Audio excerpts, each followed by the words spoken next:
Good day, good people of the interwebs. I know I didn't want to talk about Corona that much anymore because, let's be honest, it seems that that's all that is going on in the world. But yeah, today we're going to talk about Corona. No, actually, we're not. We're going to talk about face masks, which will be from now on be called face diapers. I've been asked to do this, but in all fairness, I would like to do this as well.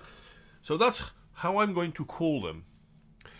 Now, what's the problem with face diapers? And bloody hell, Michael, I just got started and you already have a bio break? Come on, man. This time it's not me going away for a bio break. Then again, you're not waiting for Michael to return because you can't hear him anyway. Hi there, Paolo. Salutations. Anyway, back to the whole thing of face diapers. Now, why do we call them face diapers?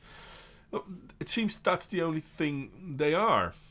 I mean, for the longest time, people have said, listen, face masks, face diapers do not work. That's not true. They do work. Yeah, I know. Lately we've been told that they do. But before they started telling us that they're sure that they do work, they told us that they were sure that they didn't work. There is, however, one thing that they do.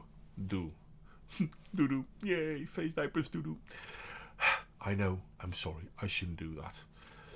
Anyway, so let's start with something simple, shall we? Let's see if I can have the right one here. It should be the right one, but obviously it's not. Come on, you. There we go. So that should do the trick. And now you can see what I see. And I'm going back to the top so that we can all agree to this. It's from the NCBI, and it talks about certain issues. Okay, this time it'll talk about N95 acne, also known as Mascné. What's Mascné, you ask? Well, basically it's acne caused by wearing masks.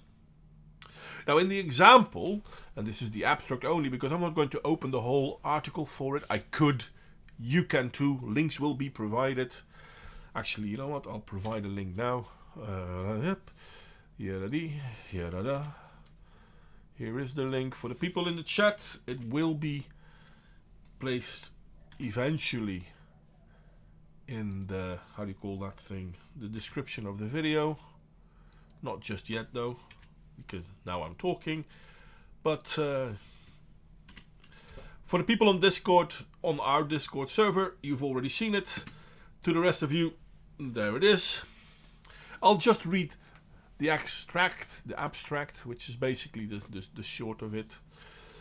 Two women aged 27 and 45 presented to dermatology outpatient clinic with acne vulgaris. Both had nodular acne in a similar distribution over the cheeks, chin, and perioral areas. Each had a history of acne vulgaris as a teenager. Both were healthcare assistants working in Singapore throughout the severe acute respiratory syndrome. That's the SARS crisis in 2003. And both had worn N95 masks for about 3 months whilst on the ward and had suffered an outbreak of acne on the skin, on the places where the masks were worn. Now, obviously, they were treated with whatever they treated with, and it worked. The funny thing is, this is since the first SARS outbreak.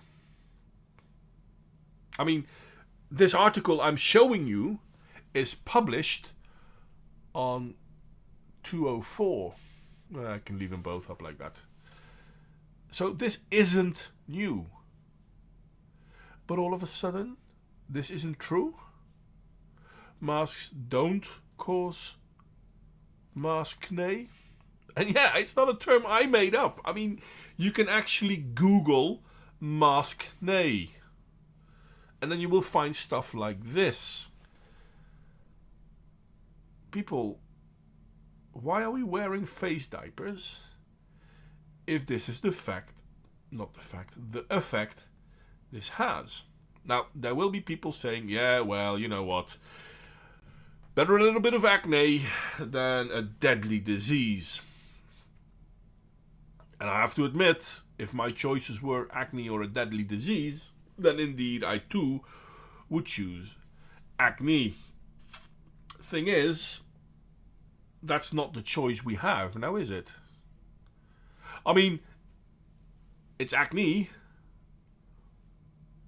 or nothing.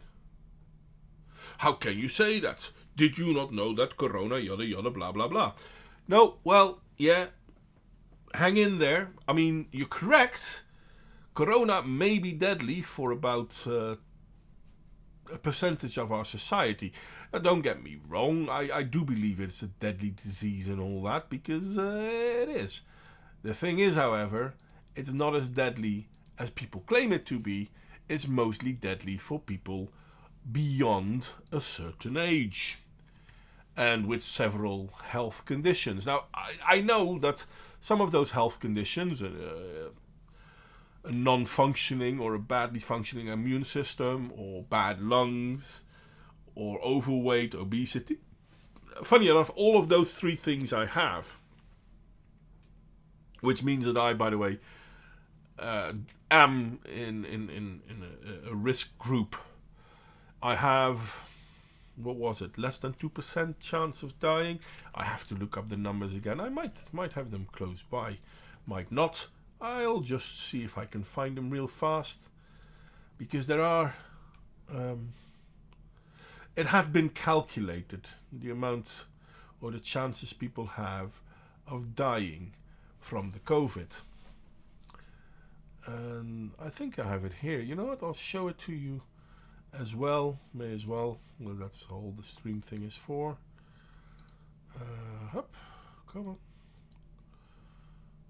on. I am sorry, people. I probably should have prepared better, I have to admit. I am rather messy like that. But I mean well, obviously. And this is way too big, so now I have to do that. Makes you wonder why this isn't.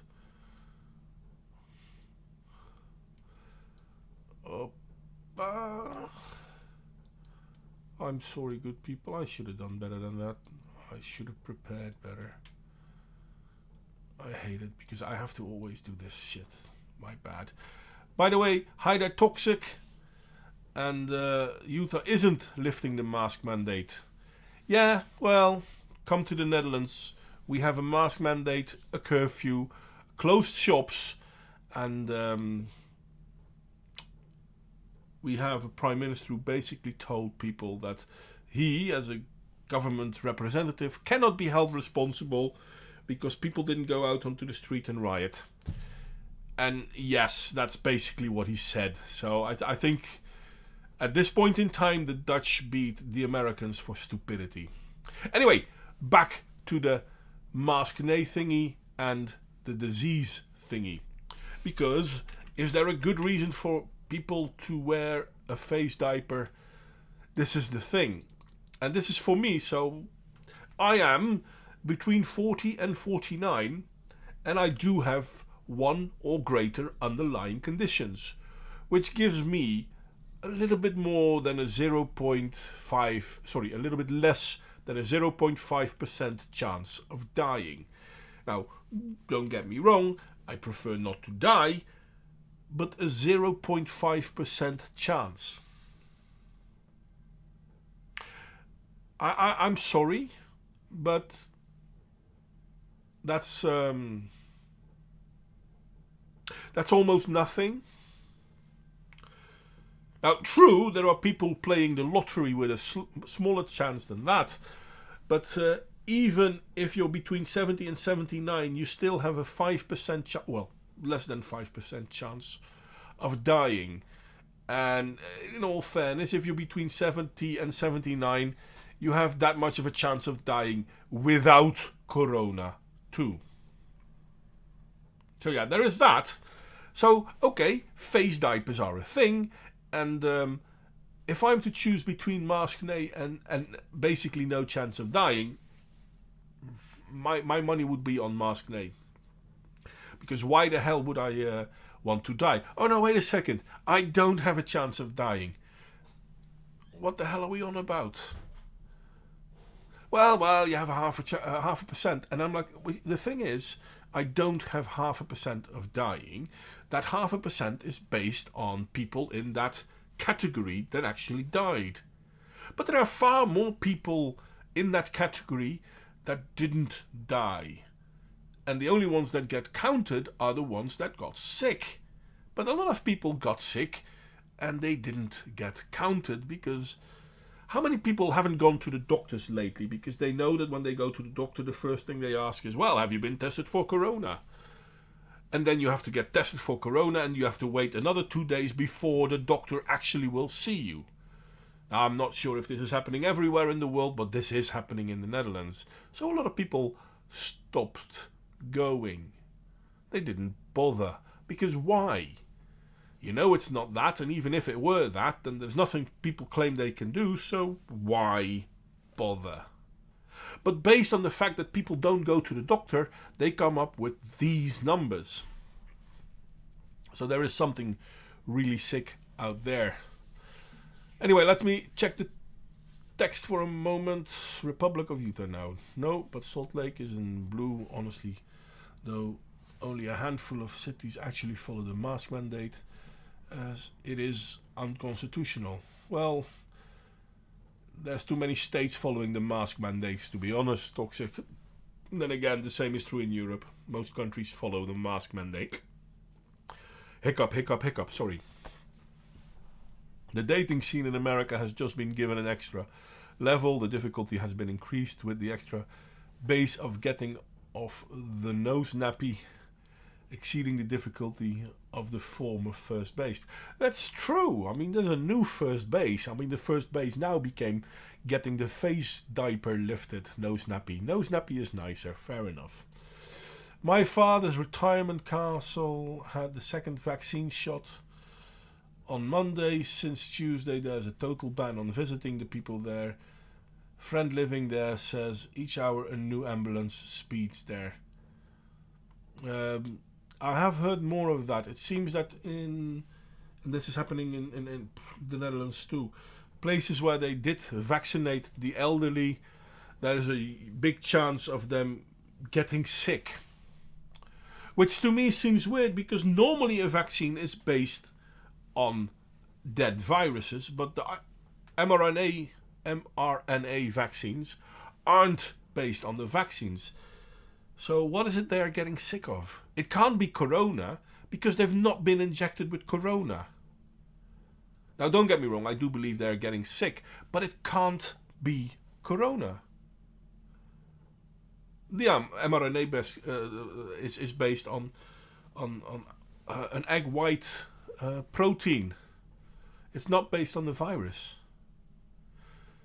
So are we seeing the negative effects of the anti-vaccine that's being called a problem of corona, but is in fact the vaccine diminishing? The thing is, and I didn't want to go in this direction because I did want to talk about the mouth nappy, face mask, the face diaper. The thing is that are we seeing people now dying that are being shot down as corona deaths, even though they may be vaccine deaths? Now I don't know this, obviously, I'm just posing the question, but yeah, that's something that I'm wondering about. And hi there, Michael. Michael just joined me. Hi there, Michael. Oh, come on. There you go. Go on then. Aw. Seems Michael is a little bit shy. You know I'm going to make fun of you now, right? Hello. Hey, we can hear you. I was in the browser client, that's why it didn't work.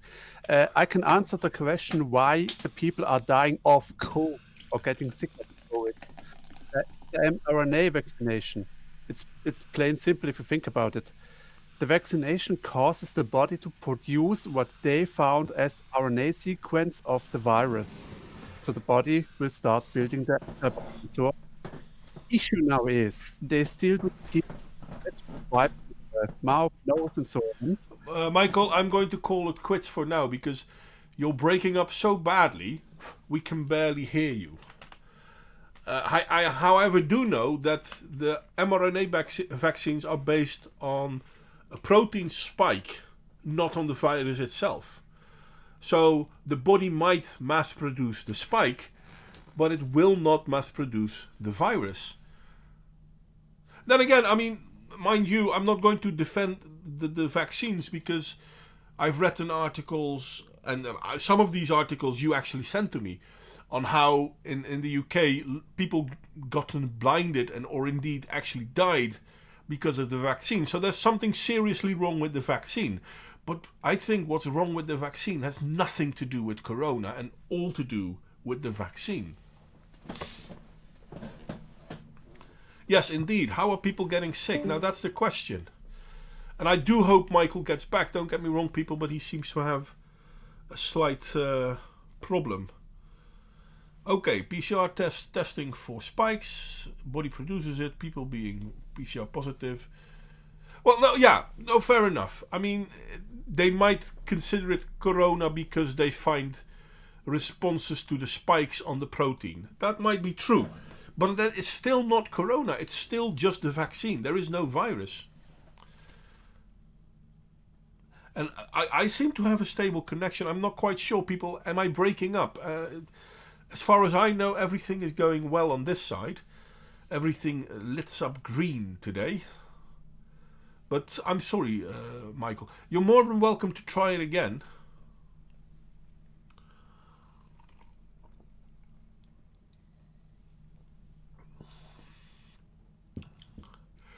No, I understand what you mean, Michael, because the PCR tests find something, though I'm not quite sure if the PCR test should find anything when it comes to the virus or the how do you call it, vaccine, especially because the vaccine doesn't go through the nose. And yeah, Lady of Hitler, if you want to join in the chat, you're more than welcome. We're also sending out live. Not sure if you can hear me though. I should probably type that in.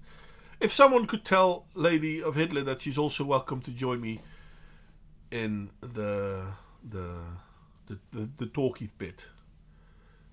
Yeah. No, I thought I was alright because everything says it's alright, but then again, my luck with everything with PCR test positives is corona or COVID events, even though it's a bullet that went through the patient's head. The vaccine causes illness, but with positive PCR there for COVID. Yeah, no, I understand what you're saying.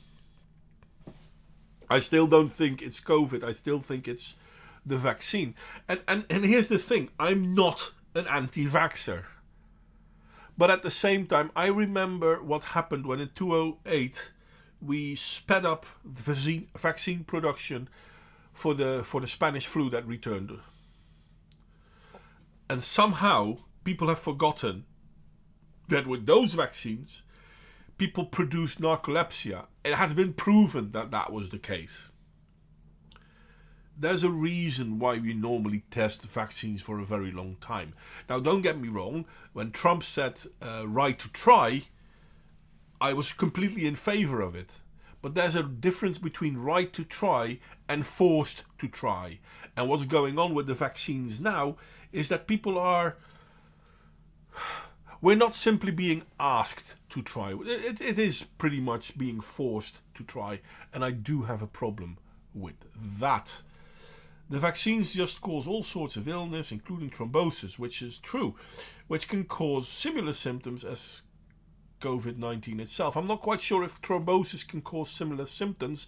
It can, however, cause brain hemorrhage and indeed heart attacks. So thrombosis, in my humble opinion, is a little bit more serious. Pandemrix? I'm not sure what you mean with pandemrix, Ludicrous.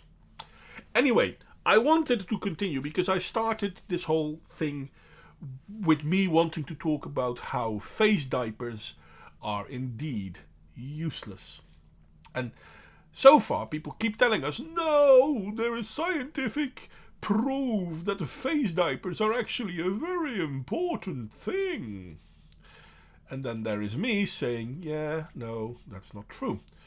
I know it all sounds so easy, but it is, however, very important that we realize that we're being lied to. Now I'm trying to set it up so that you guys can see it well. Come on. These are the things I should do up front. Fair enough. Okay, I hope you will see on the screen what I'm trying to show you. Here we go. This is from Elsevier Publishing. This is pretty much science. So if people say, oh, it's not science, well, it is. If you get thrombosis in the lungs, the same symptoms. Okay, that could be true. Oh yeah, thank you, Ludicrous. Pandemrix was indeed the narcolepsy virus causer in 208. And I'm being joined again in the chat. So let me get Discord up a little bit so that people can... There you go. Hey, Michael is back. Now. We can hear you fine for now. Then again, I could hear you fine the first time around as well. Until you broke up. Okay, I rephrase the question. Am I breaking up now? No, no. You seem to be fine now.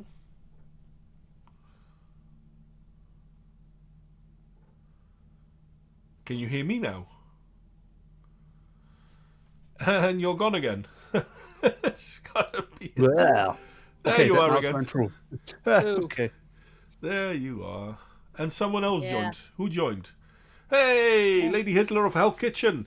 I have to say, that's a very daring name, though. Not that I care, but... It keeps all the easily offended off my back. Aren't they easily offended, though? Not everyone likes Gordon Ramsay. Well, no, but I mean, who the hell wants to be in Hell's Kitchen? Gordon Ramsay. Me, I like the kitchen. Anyway, I'm sorry. If someone can't tell that this name is a fucking joke, I don't want to be associated with them. Hey, Lister, Hitler is a normal surname. Yeah? I'm not going to talk about anyone to whether they are or not allowed to have a certain surname. Not too long ago, we talked about this, how a dude... we have a Hitler in office. I think it was in Namibia, if I'm trying to remember this correctly. Yeah, Namibia, who was, I think, elected mayor. I can't remember if it was the mayor or just someone in city government or something like that. And he wasn't elected; he was re-elected. So, just to make it worse, I guess. Well, I looked into it a bit, and Namibia used to be a German colony, so they got German street names, German-sounding names are very common there, hence the Adolf Hitler. He was fully named Adolf Hitler. I think he had a second last name, but he was fully named Adolf Hitler. Yeah, down there, they don't give two shits about such names and stuff like that. It's just a fucking name. That's the thing, and I mean, the way we look at certain things is also, how do you say it, culturally and societal norms are dictating what is and isn't good. Yeah. I mean, no one is worried too much about naming them their sons. What is it? Ilyevich, something like that. Yanovich? Well, Yanovich is a normal name as well. No, the first name of Lenin. Oh. Vladimir? Sorry? Vladimir? No, that wasn't Vladimir. Stalin was Vladimir, I think. Well, actually, Vladimir could have been Lenin as well. What the hell do I know? As I said, I can't remember. Maybe it was the second name. Let me see if I can have a bit of Google foo power going on. Yes, it was Vladimir Ilyich Lenin. Now, Vladimir is still a normal name, and Ilyich is still a normal name, and Lenin is a name that still happens, but somehow with Hitler it's a problem. I don't know why. I mean, they both have a lot of blood. Hitler. I'm not quite sure if it's a German name or an Austrian name, to be honest. It was Austrian, and originally he was called Schicklgruber. What was that? Schicklgruber, his first name, first family name. He was how is it called?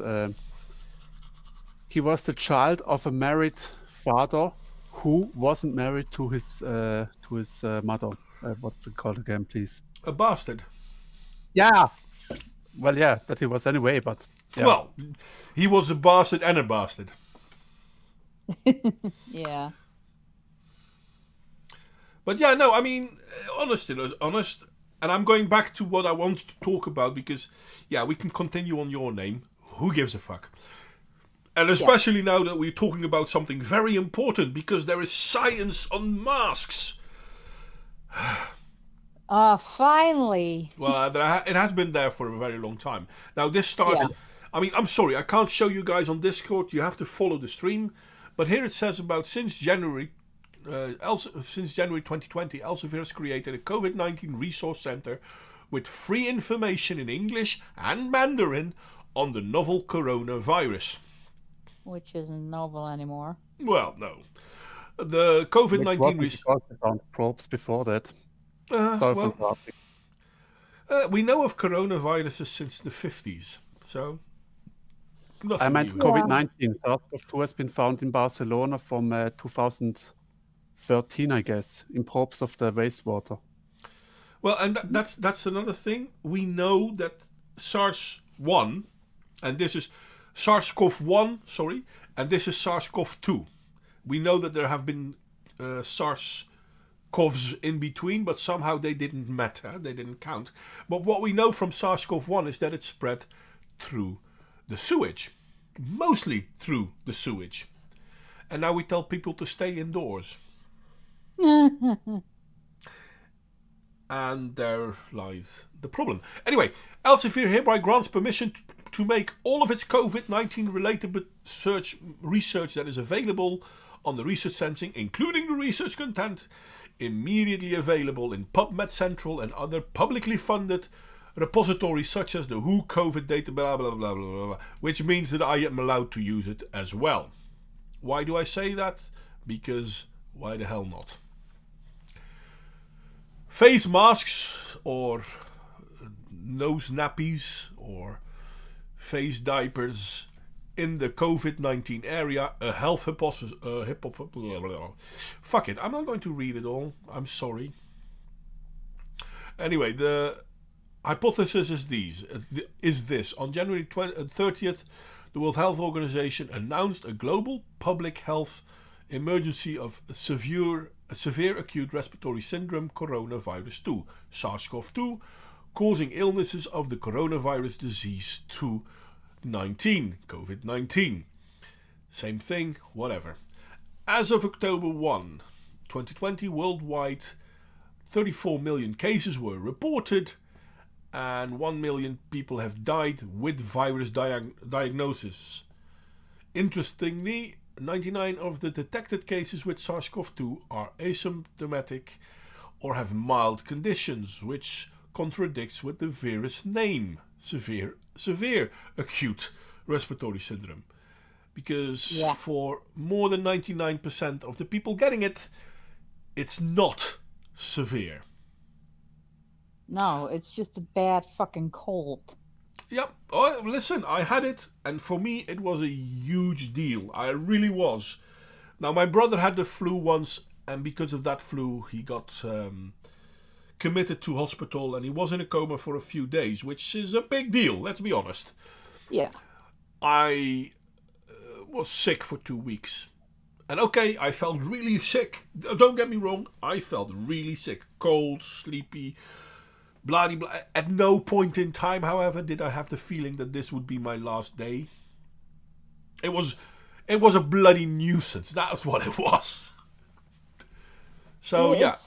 It sounds like when I normally get a cold, I'm out down for a count for about 2 weeks. I cough like I'm coughing about up half or a whole lung. I have a mild fever. Can sometimes get joint aches. Yeah. I'm Oh, all stuffy, yeah. nose clogged, and can get a headache, sore throat, and I generally get a very hoarse voice, and Yep. that's a normal cold for me. Well, all of those things except for the coughing. Now, I have asthma, so I am tending to cough ever so often. I didn't cough that much more because of COVID. So there is that. Do with that information as you see fit. I'm sorry, by the way, that your audio problems keep continuing, Michael. If you want to try again, you're welcome to, obviously. But yeah, imagine this: we're being told to be very, very, very scared. Oh, you have to be massively afraid. Now, out of those 34 million people, 1 million people have died with virus diagnosis, not But from, but the with. virus is itself. And also, the thing is about a cold is, yeah, you can die from it if Oh your yeah, immune system the is already fucking compromised, or the you're just very old, yeah. Well, which generally are. the common flu is known as a life ender as well. It is, and yeah. I had the flu once, and I'm stuck with a perpetual dry cough thanks to the flu I got like 7 or 8 years ago. It's basically a permanent cough I got. And I also have a little bit of issues with my vocal cords because apparently those got infected and took me about 1.5 years, give or take. The memory's a little bit vague on that, how long it took, but it's about a year to a year and a half for me to get my voice back to normal where I wasn't hoarse. Yeah. During that year and a half, I couldn't hit any high note singing. Well, I could not scream. I could not yell. I understand what you're saying. I know my voice has changed a lot throughout the years as well. Eh, Yeah, but my voice changed thanks to that my vocal cords most likely getting infected from the flu. yeah, because those things affected most. That's true. The common Yeah, cold, hell, basically everything that affects your airways will affect your voice. yeah. And a lot of the things that you can get as a long term, maybe permanent thing from this particular coronavirus, you can get from the flu as well. And they may be two different viruses, but they're not all that dissimilar. They can kind of look alike. Well, I mean, what Uh, the flu is usually an influenza virus, and the coronavirus it obviously is. It is. is a It's coronavirus. But yeah, no, I mean the negative effects do have certain strong overlaps, and I have to say they this. I'm do. They sorry, do. because Ludacris just put something in the chat which is bloody marvelous. Because he was reading somewhere that a lot of very old people, most old people, die in their sleep. So we got to stop people from sleeping because sleep is deadly. which is Yeah. fucking brilliant because it's true. But yeah, there is that. I mean, in the Netherlands, they counted all COVID deaths, and as was clearly stated in a few countries, they never clearly stated this in the Netherlands, but this is clearly stated in England, Germany, United States. People that are counting as a COVID death are people that died with the virus. Not from it. Not from the virus, with the virus. And even Yeah, then, if they only felt there was reasonable assumptions to be made that you had the virus, this was good enough. You didn't even have to get tested. But well, they just assume it's like, oh, you got the few of the symptoms. Okay, you got COVID. yeah, you got They don't COVID. test. They don't do shit, and I don't even trust the tests because No one does, to be honest. Well, no, that's not true. In blood tests, you can be 100% sure. If you can find it in the blood, it's there. But the PCR test is a fucking joke. That's unfortunately also true. yeah, it's the PCR test is just to find virus. It's just finding virus. Well, it was That's it. yeah, it was fine. It was to find if you have contact with the virus. That doesn't mean that you got the virus in you, because where do they test it? They stick a stick in your nose to touch the back hairs of your nose, which is the primary protection your body has from breathing in viruses. So if you find it there, that means that's a good thing because it did its job. Yeah. Hello. Welcome back. Welcome back. Welcome back. Yeah, you got hairs up in your nose that usually catches viruses, bacteria, fungi, all that kind of shit, and your immune system deals with it. Yeah. Yeah, and also when we're getting into the immune system, it's important for you to actually get exposure among people unmasked, because you actually need germs to get into your body to keep your immune system from going. Yeah, you need to exercise your immune system like you would a muscle. It needs to be, you needs that mild exposure. Yep. That you get from touching shit that thousands of other people have been touching.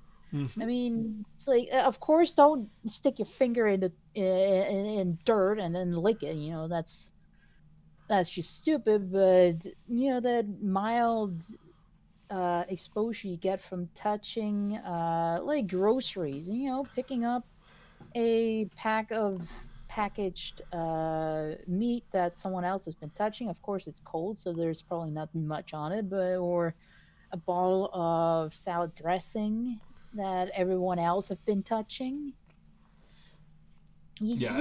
As if touching is a problem. Hell, our skin is pretty good at keeping shit out. Yeah, it is. It's I mean, unless you got a gashing open wound on your hand, you're not gonna get all sorts of infected things, all sorts of things in you, and generally, even if you have just a small cut, even that, your immune system will deal with it pronto. Yep, that's what it's there for. But I mean, even in the article that that's not an article, it's a study. Even if the thing that I'm reading here, basically they're saying like, okay, we've been told a certain number to be the COVID death toll, and it's highly, highly wrong.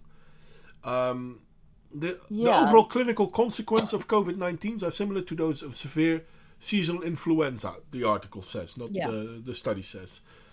Having a case fatality rate of approximately 0.1, not 1.3 as is sometimes said.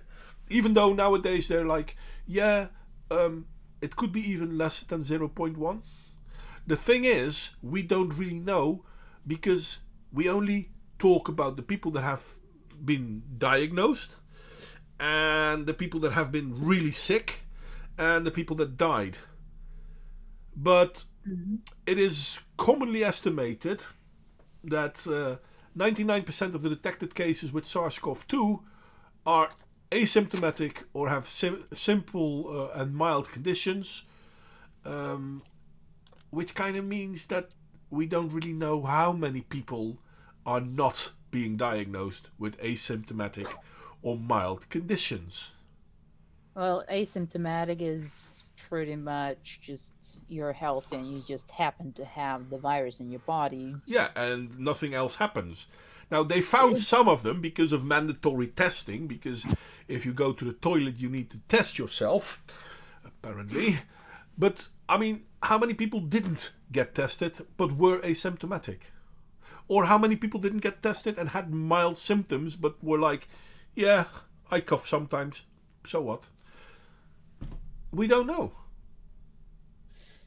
Yeah, there's some people who estimate that about a little over 1 billion people worldwide have had or has the virus. Yeah, I mean, I've it seen could those. be floating around in your body, and well, actually, the dead virus could be floating about in your body, or after it's been dealt with by your immune system. Yeah. Yeah, no, I mean, I've seen numbers of that ilk, and it is quite amazing. But we're going to talk about why it's necessary to wear a face diaper. So, okay, I'm going to continue with not reading this. The efficacy of face masks, the physical properties of the medical and non-medical face masks suggest that face masks are ineffective to block viral particles due to their different scales. According to the current knowledge, the virus SARS-CoV-2 has a diameter of 60 to 140 nanometers, which is a billionth of a meter, which is pretty small. Well, It's damn small. yeah, it's, I mean, microscopical, let's be honest. Yeah, I was about to say you'd need a microscope to actually see it.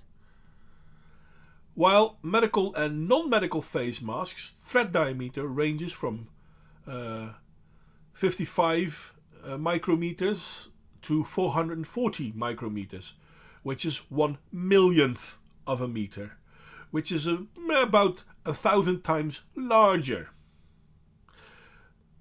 So basically, that's trying to prevent mosquitoes getting into your house by putting up chicken wire. Yeah. No, actually, it's not. Chicken wire is far smaller than that. A chain link fence. A chain link fence, yeah. That would probably be it. I mean, something like that. Yeah. I mean, and then there are people who actually believe that this shit helps. Oh no, but it stops sputum. Yeah, no, yeah.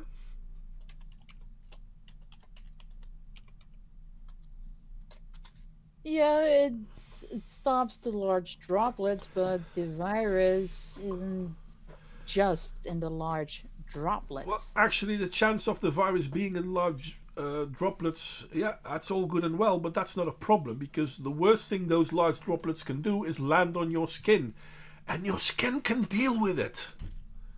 Yes. It's the small droplets. Sorry, it's not even the small droplets. It's the aerosols, which are basically air particles for all we know, all we care. They're so small that they will move along with the airflow.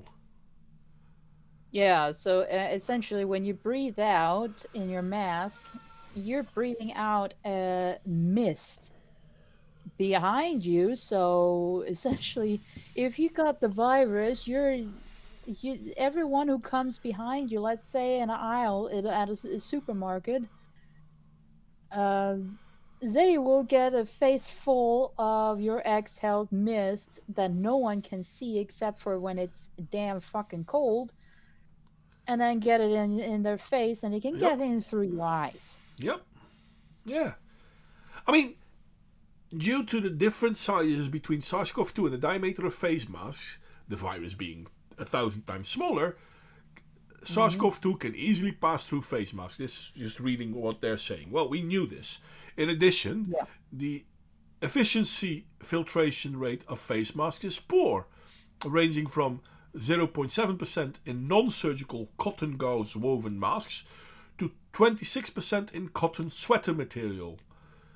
Now, with respect to surgical N95 medical face masks, the efficiency filtration rate falls to 15% and 85% for the N95 one. Because masks were never meant to filtrate viruses. The only reason, for example, the only reason why surgeons in hospitals wear face diapers is when they're cutting into you, they don't want a piece of sputum falling into whatever they're cutting. No. That's the only reason they're wearing those face diapers. And as soon as those bloody things get wet or dirty or whatever, they get replaced at least once every half hour.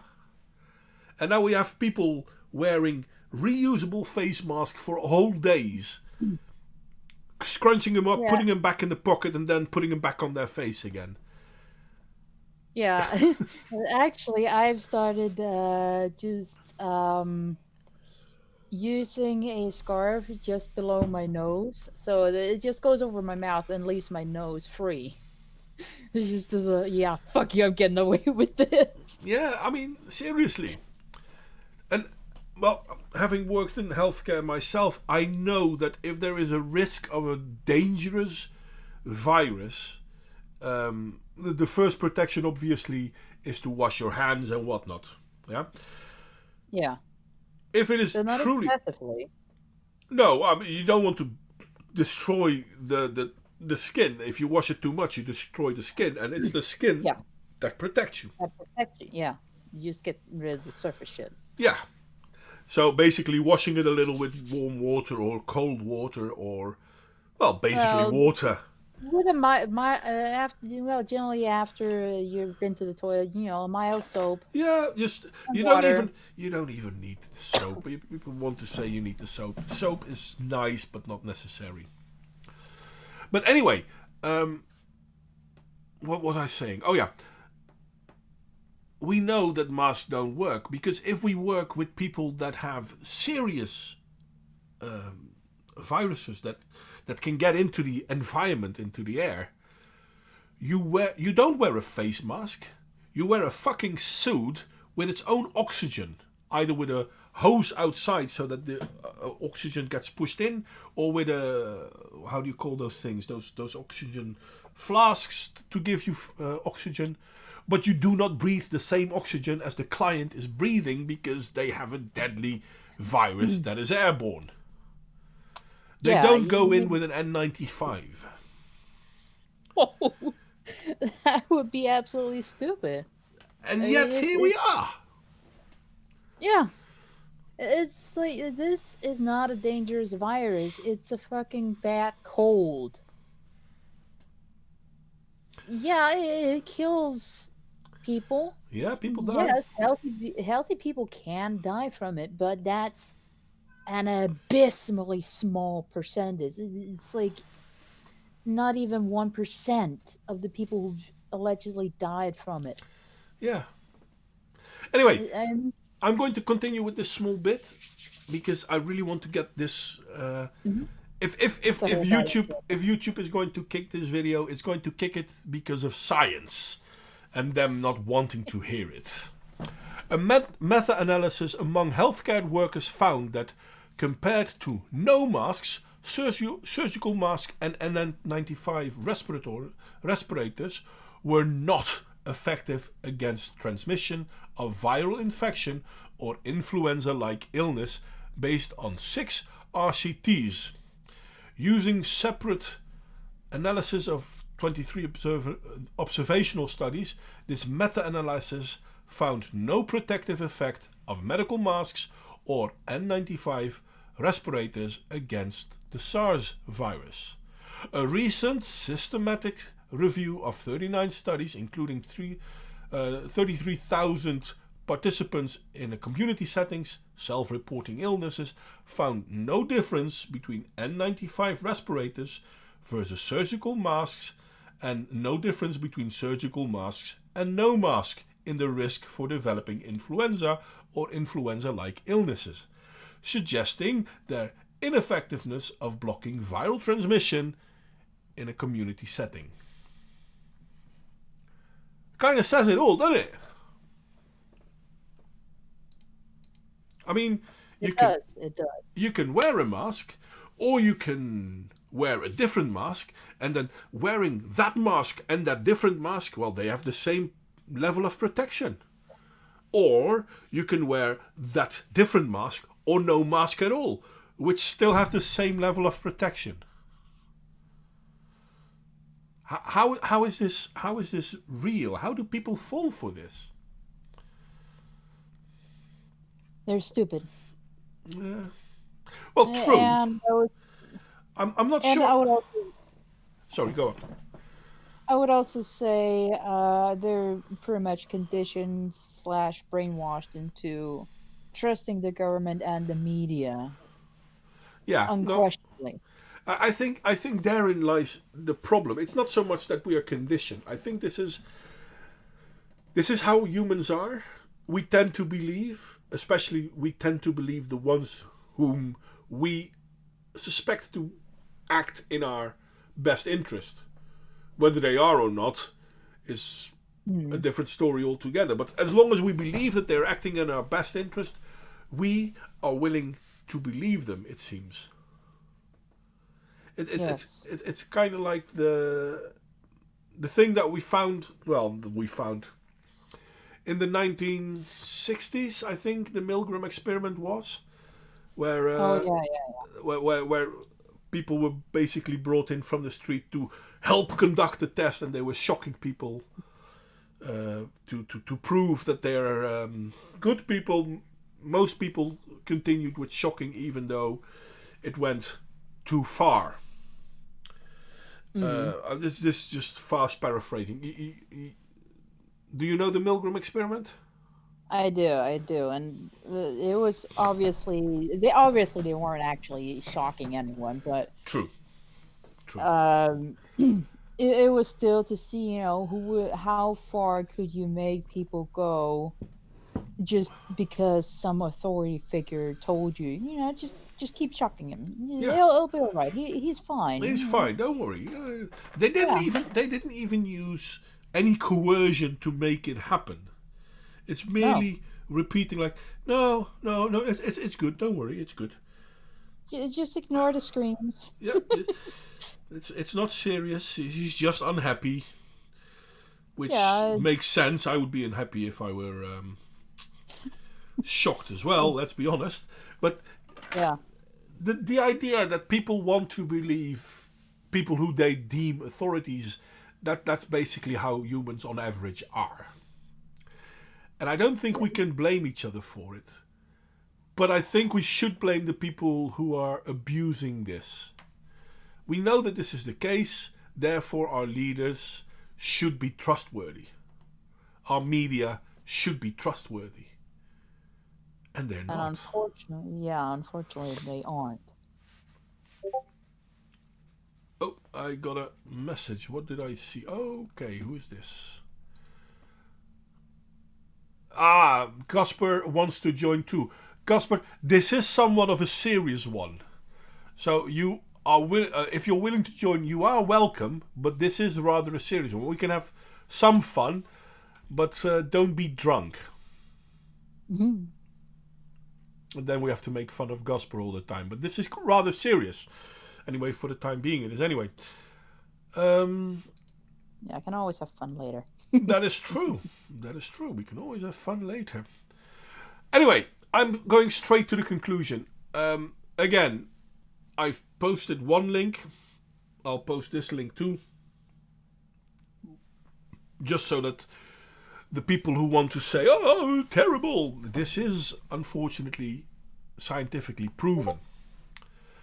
The existing science... the scientific evidence challenges the safety and efficiency of wearing face masks as a preventative intervention for COVID-19. The data suggests that both medical and non-medical face masks are ineffective to block human-to-human transmission of viral and infectious diseases such as SARS-CoV-2 and COVID-19, supporting against the usage of face masks. People, scientific proof, don't use face masks. Nose nappies, mouse diapers, whatever you want to call them. By the way, sorry I didn't say hi there, Nick, and I'm sorry that you have to go. Maybe I'll see you later. I hope so. Been a while since you've been here. No, I have to focus. Come on. See, this is my bad. I'm really not too good at this. I tend to go back and forth and yeah. Anyway, so supporting against the usage of face masks. Wearing face masks has been demonstrating to have substantial adverse psychological and physiological effects. These include hypoxia, hypercapnia, shortness of breath. By the way, this is also something that is claimed to be because of COVID, and then you have it because you wear a mask, which then enforces the feeling you might have COVID, therefore you need the mask, which is causing it. Sorry.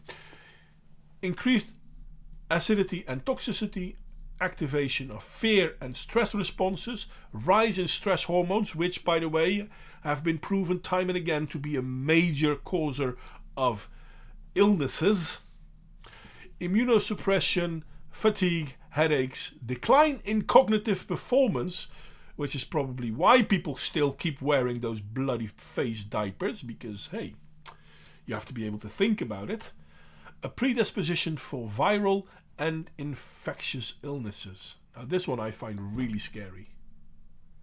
You wear a mask to prevent getting sick, and one of the major side effects of wearing a mask is that you're more likely to get sick. Yeah, who would have thunk it? And people have been warning about this. This has been mentioned a few times. Yeah, and it's been ignored time and time again. It's the thing about this entire scamdemic is that it's been turning into a bit of a cult for a lot of Yeah. people. Ooh, scamdemic is a good one. I tend to Yeah, use plandemic, but scamdemic is better. Because it is a scam, let's be honest. it is. It is. If this virus was really as deadly and as serious as we're led to believe, people would be dropping by the thousands. Well, I Well, don't maybe not the thousands, but they would drop by the tens and the hundreds each day. I don't I Across don't all ages. I don't know how it was in America, because obviously I don't live there. But here in the Netherlands, well, fair enough. No, but we have some people that... Hell, you say you're from Hell's Kitchen. Therefore you must. Oh, never mind. Where do you live? I live in little old Denmark. Oh, Denmark. Yeah. Cool. I have adopted American accent because I listened to I've watched a lot of American TV and had a lot of American friends growing up. So yeah, I sound very American, and You it's do. not everyone. Yeah, not everyone picks up on the subtleties of my accent because it's masked with first American, then Southern, the Southern drawl from the southern states, and then a little bit, just a little pinch of Canadian, then a little bit of British, some Scottish, some Irish, Well, and could then have fooled me. a dash of Australian, and then back to American. Could have fooled me. You sound pretty American to me, but then again, I'm not American either, so what the hell do I know? No, some Americans pick up on my accent. Not, it's there's just something about how I pronounce things that isn't quite normal. It's not normal to an American, and then you kind of pick up on that so cute. But you kind of need to have an ear for languages to like pick up on it, and it's stuff like when I pronounce words like that and they and them. Sometimes my Danish will so like pop in. Okay, well, Um, I've not noticed it yet. Then again, I don't know Danish either. I know Danish history, but that's not the same. no, the Danish history is quite interesting, and given the Danish history, what we've currently become makes me very sad. Well, I mean, yes, and at the risk of sidetracking, Denmark and Sweden are the two countries that never went full socialism, but did muddle in socialism and then realized that it wasn't working, and they basically moved away from it, which is a good thing. I mean, you still have high taxes and all that, but Yeah. you have a pretty fair, free market system. Yeah, we have what's known as a kind of a mixed economy, at least when it comes to economy. It's like socialist programs, aka welfare, mixed with, you know, capitalism. Well, Toxic Threat agrees with me that you do sound very American, even though apparently she did notice that you weren't. By the way, Toxic, I haven't seen you on this channel for quite a while. When are you coming back to talk to us? And Modwayne loves the Dane Geld. No, I do not, and I agree with... who was it? Rudyard Kipling, I think it was, that said that you should not ever do the Dane Geld thing. Thing what now? It's a poem. Um, Oh. Oh. let me see if I can find it real fast. Guys, I'm sidetracking once again. Who'd have thought? Yeah, well, it's not uncommon with me in the chat. It's not in common with no one else but me in the chat, let's be honest. I sidetrack myself. But yeah, okay, the Danegeld poem is indeed a poem by Rudyard Kipling. So, there is that. You have spelled diaper wrong. Ah. And hi there, Gaspar. Anyway, I kind of wanted to say a few more things. But yeah, basically, if we read the conclusion, and everything of the conclusion, obviously, is substantiated in the paper. I have read it. So, yeah, there is that. But if we read this, everything, predecision for viral and infectious illnesses, the last one I just mentioned, which is weird because you wear the bloody thing to prevent the thing, and the wearing of the face masks gives you a bigger chance of getting this. But Yep. developing and progressing a chronic disease and premature death are unfortunately part of the problem.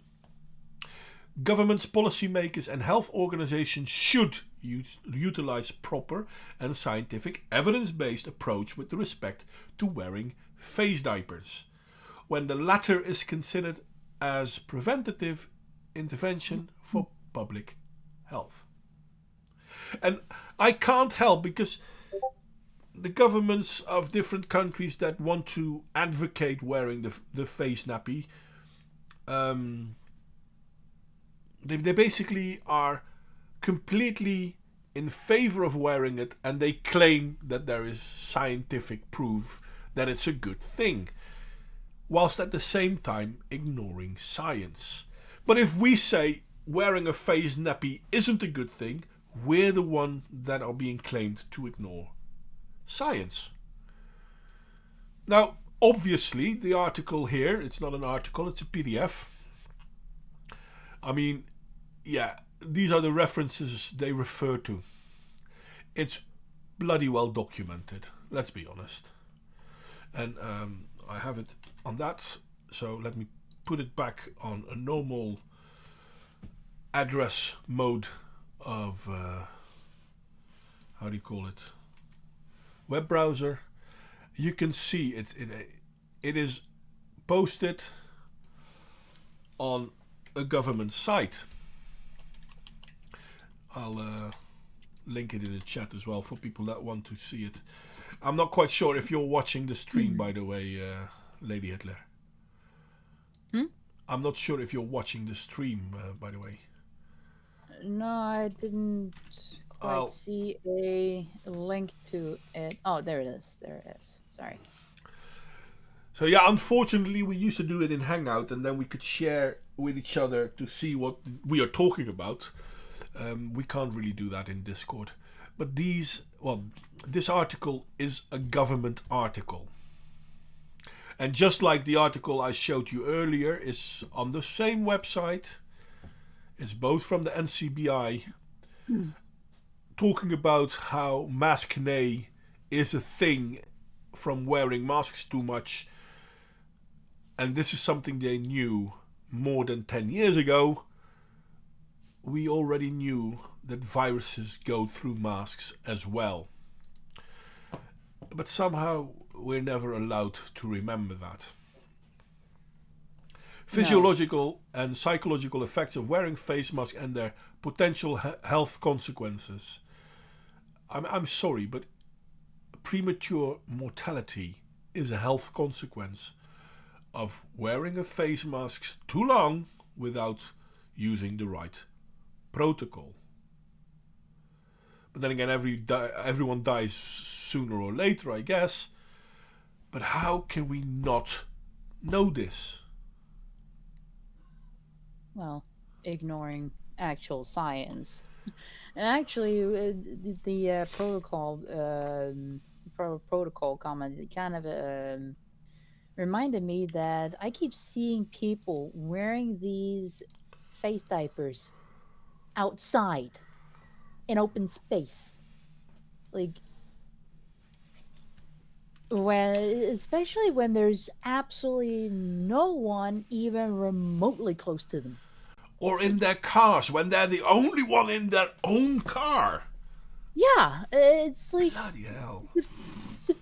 It's like... Hello, people. And like... I look at these people and I shake my head and go... It's like, roll my eyes because, like, that's retarded. Like... When I'm in a store, because they're pretty damn anal about... keeping up the rules, don't you know? So I have to wear a thing when I want to, if I want to go shopping. But as soon as I'm done packing my shit, I take the thing off as I leave the store. And I'm not even remotely close to being out of the store when I pull whatever I'm wearing down. And now someone mentioned on Twitter that he wears it like under his nose. I'm like, hey, good idea. It's a good idea. Yeah, it's better than having it over my nose and everything. So it's definitely. Like, okay, fine, I'm wearing it under my nose and I got my nose free and I can breathe through my nose without breathing in everything that's in the mask, scarf, whatever the fuck. Well, I mean, wearing it under your nose and then breathing through your nose, obviously, because if you still breathe through your mouth, that's not I generally breathe through my nose, so. Which is good. You should. Everyone should. But I mean, yeah, wearing it under your nose and then breathing through your nose basically means that the mask does fuck all. But then again, I mean, it does fuck all anyway. So it's like, I might as well just not wear it at all. I had a talk with someone not too long ago, and he was wearing a mask, which is okay. And it's an older man, and he had obviously was old and he had health conditions, and he had a tracheostoma. Now, for the people out there who do not know what a tracheostoma is, it's a hole in basically the front of your neck, and you breathe through that hole because you can't breathe through your mouth or your nose. And then when you're talking, you have to put your finger on that tracheostoma, because if you don't, your vocal cords won't work. Now, if you breathe through your tracheostoma, that basically means you breathe through a hole in your neck. This man wore a face mask, knowing full well that the face mask wouldn't do anything for him because of the tracheostoma. And we were talking about it, how stupid it was, and this and that, and blah blah. And he was like, "Yeah, no, I know. I have to wear it. Fair enough. I'll put it on. It does absolutely nothing. I'm not breathing through my mouth or my nose, but they want me to put a piece of cloth there. Boom, done." It's fucking stupid. Yeah. This entire thing. It's a sham, it's a scam, everything. It's Oh like, my god, ludicrous. I'm sorry. Ludicrous is just typing. I'm still going out wearing a lab coat and trying to convince attractive women that they will be immune from COVID if they shag me. Apparently his wife isn't okay about... Well, no, sorry. His wife is okay about it. Which... no, his wife isn't okay about it. She's furious about it. Which... You know what, ludicrous. Tell your wife to man up and take a joke. No, I think she can handle the joke. It's... Yeah. The thing is... Well, yeah, neck masks now, Patricius, sorry. No, but how is this possible? How did we come to a society? How did we end up in a society where we believe science only as long as science is saying what we want to believe? Yeah. It's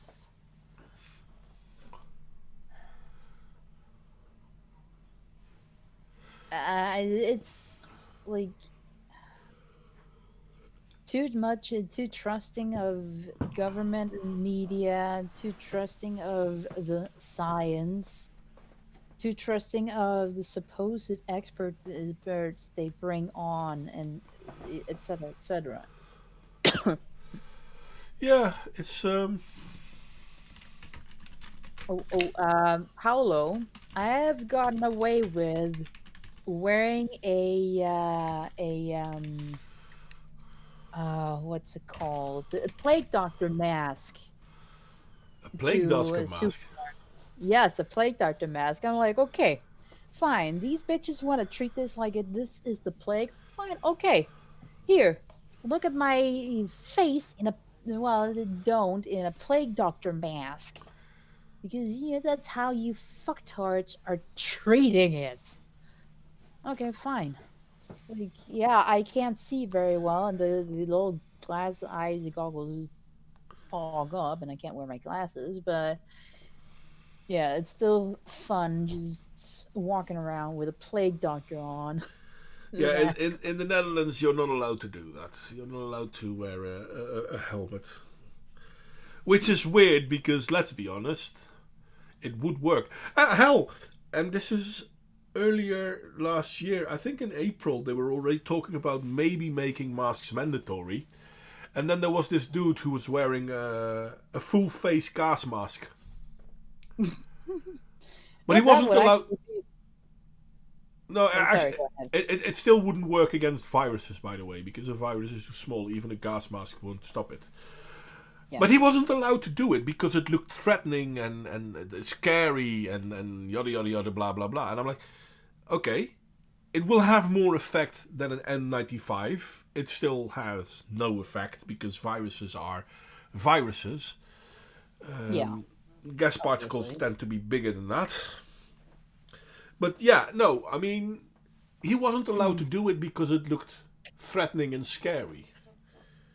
Aw, the poor little boozer scared of a little mask. Yep. Boo fucking who. And no hockey masks allowed. Don't they have those huge holes? Yeah, they do. So, so you're wearing a mask underneath, they won't do much.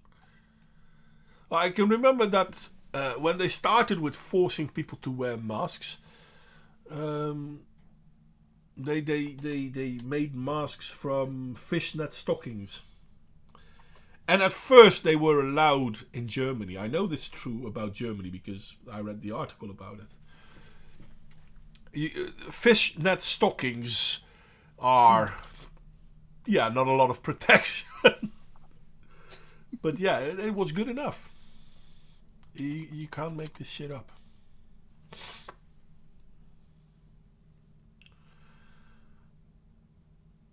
Oh yeah, the MRSA, the super bacteria that Yeah. you have to Well, they've been. get. What is it called?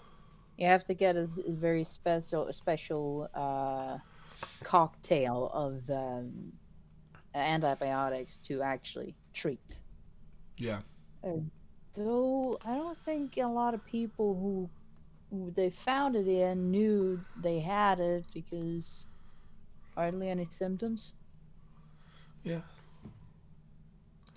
It's weird. I mean, that's the worst part about the whole corona, COVID, blah, blah, blah. This disease is so deadly. You have to be tested to know that you have it.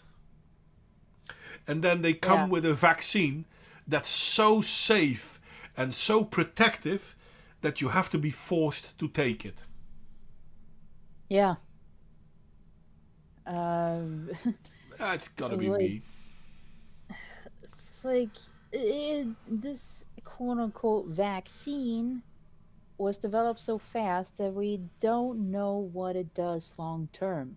Nope. And I've heard some people, I think it was a doctor or something like that, who kind of specializes in vaccines and viruses.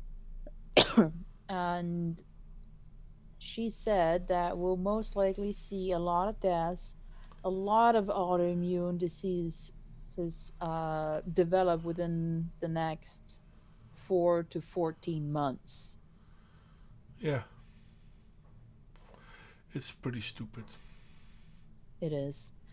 And when things don't go back, when things don't go back to normal, when a lot of people have had the supposed vaccine, I don't know what if people are just gonna roll over and say, "Hey, just fuck me harder, daddy government." I don't Yeah. know.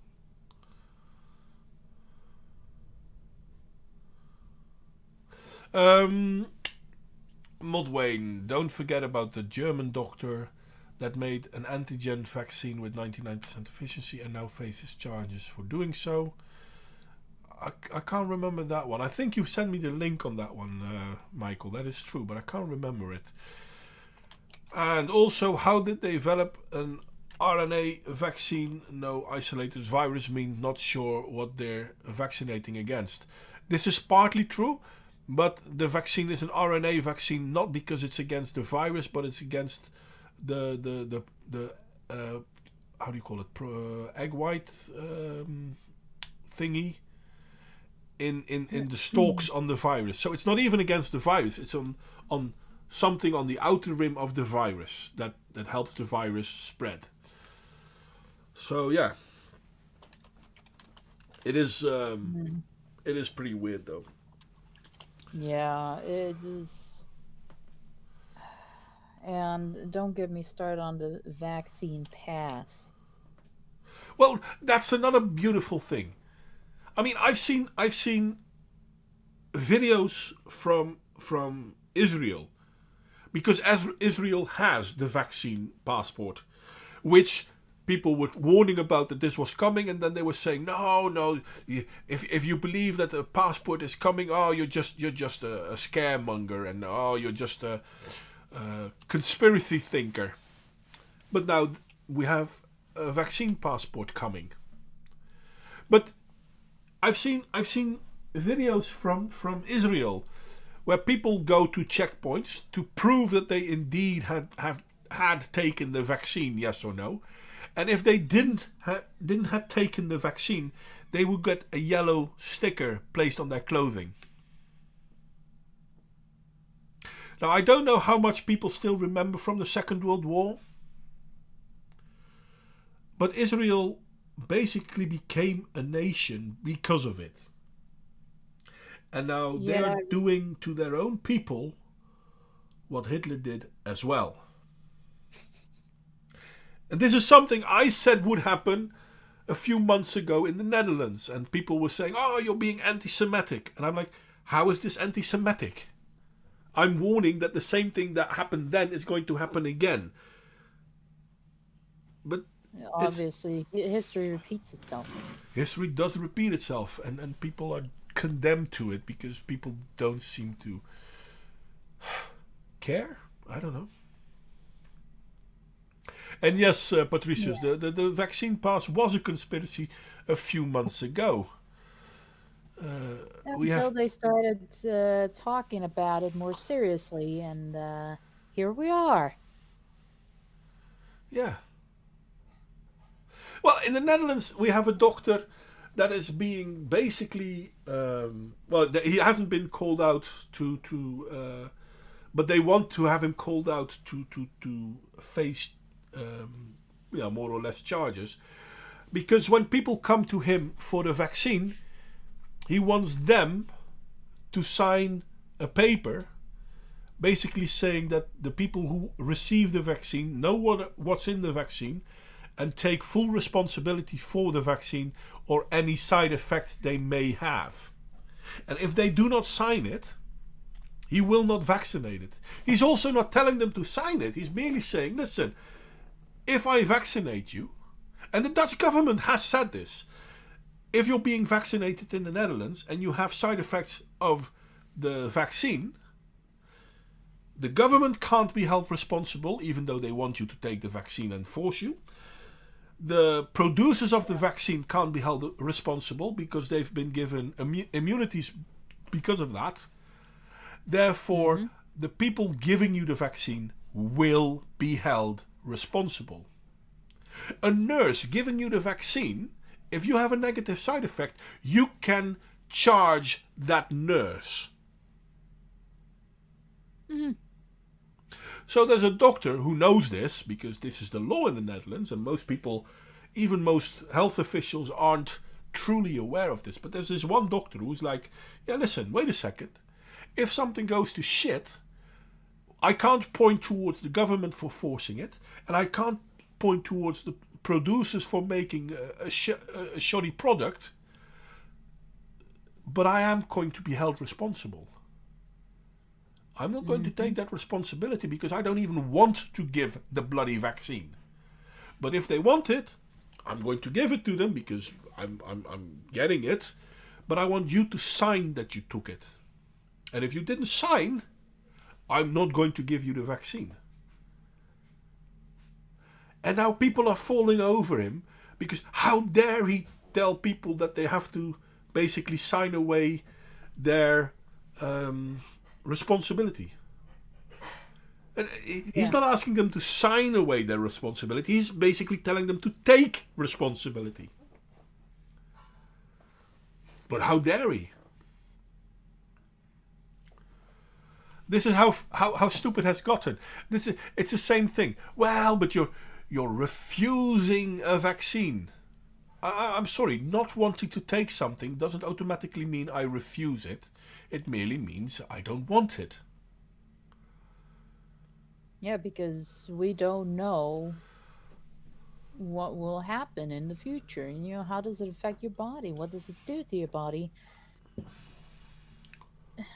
How will it react with various other issues you have, if you have any? And like, hundreds of people have apparently died from taking it.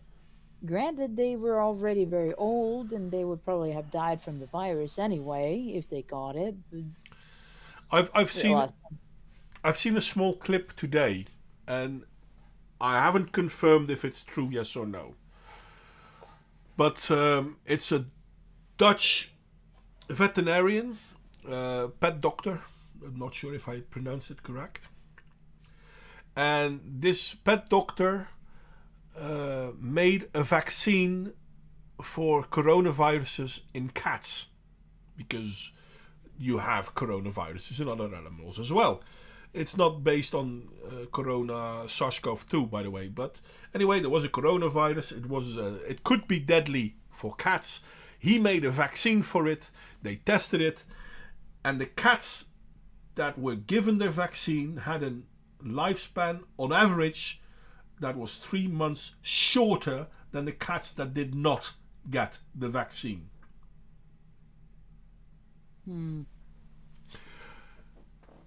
Take from that what you want, but if something protects me from something, shouldn't that prolong my lifespan?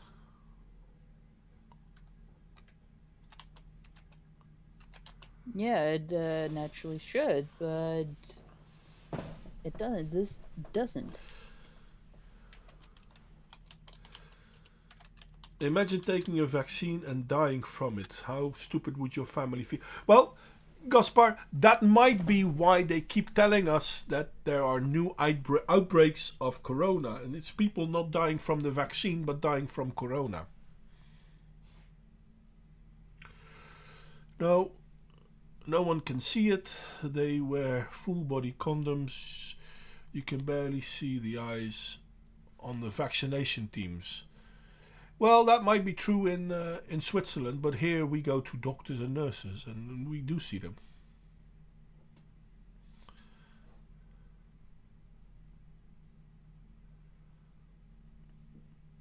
Do the doctors have diversity requirements? What are diversity requirements in this? I don't know. It's weird though. It is weird. I look, bro, if the military doesn't have to take it, I don't have to take it. Doesn't the military have to take it? I didn't know that. Anyway.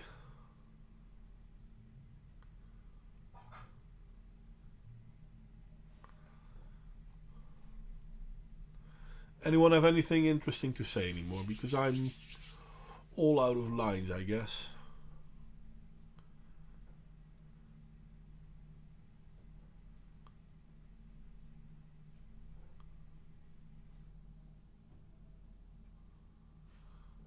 Oh, anyone? It's just the two of us. You anything to add?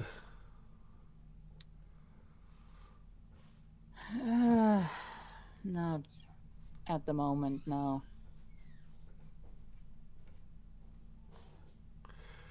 Yeah. See, I really want to do a stream where I have something funny to talk about, because lately these topics are bringing me down. I have to admit, they're bringing me down. So, Yeah. It's weird. But I think we can call it quits then. If you don't have anything more to add, I don't really have anything more to add.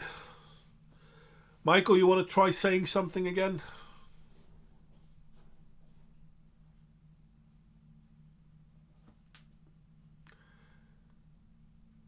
I guess not. Hey, Gaspar is joining us now. And he gave me a link to an article. Pentagon officials say 1 in 3 military refusing the COVID jab. Test. Yeah, we can hear you now. We can hear you now. Sorry, my audio's been all junky lately. Yeah, Michael seems to have some problems with his audio as well. Yeah, my USB cord is going. That's very sad. Someday I'll get a new one. Well, Yeah. So yeah, no, I just wanted to say, in regards, because I was having this argument in the chat, the military has been refusing to take it. 1/3 of the U.S. military has refused to take it because it is not a lawful order to force a soldier to take a vaccine that is not FDA approved, and it's not. yeah. Which is actually really interesting when you think about it, because of all the people that are getting the vaccine. Military doesn't even have to take this shit. Yep. And they want to require a vaccine passport for you to be able to just do something as simple as traveling. whether that's international or just national. It could be both. It's just stupid because there will be people who can't take this vaccine for one reason or the other, and all of a sudden they're just excluded from pretty much everything eventually because they can't take the vaccine. Well, we haven't required it yet in the U.S., but I see that coming. I think it's going to happen, that we're going to see. What was it? Biden was talking about restricting travel to Florida from other states if you didn't have. What was it? It wasn't. I don't know if it was the vaccine, but it was like if you didn't have a COVID test. So that's not it's not a far stretch of the imagination to go from that to the vaccine. I mean, especially if other European countries start doing it, I guarantee you Biden's gonna just fucking, Oh yeah. Because Yeah, he'll just go along with what the EU is doing. And pretty much, it's weird because fair enough. Get the vaccine if you want to. Don't get the vaccine if you don't want to. Period. Yeah, exactly. You shouldn't have to be coerced into it like this with the vaccine passport. It's like, no. And Wait. there's Wait, can you guys not cross the border in Europe if if you haven't been tested? Is that a thing? Yeah, that's the thing. Yeah. Ah, man. So Yeah. much for the EU. I guess we can tear that whole thing down, right? Well, we should have torn I that wish. thing down a long time ago. But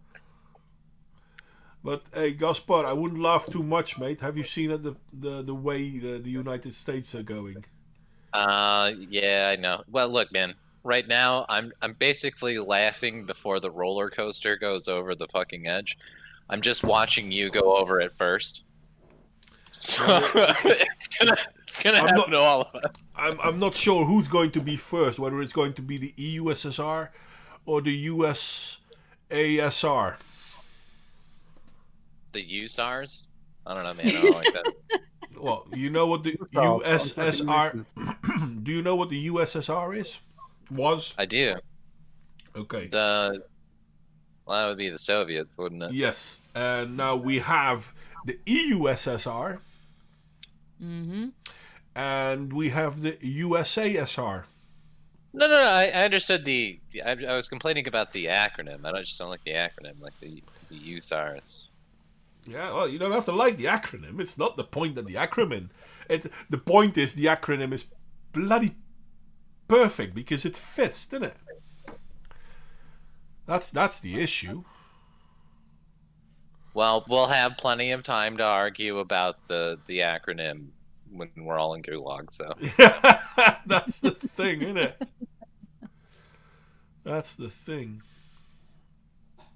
and it's amazing, but. dude, yeah, we are slipping right into that. It's amazing to me that that we have some pretty base states. We've got like the Texas governor basically came out and was like, we're just lifting all of the mandates, like no more masks, none of that shit. All of the businesses can reopen, and this guy's a fucking genius because he's looking at South Dakota and he's like, wow, nothing happened there. We're totally fine. Which is, I mean, you sent me the link of the CPAC talk of the governor of South Dakota. What is Christy Noem? No, yeah.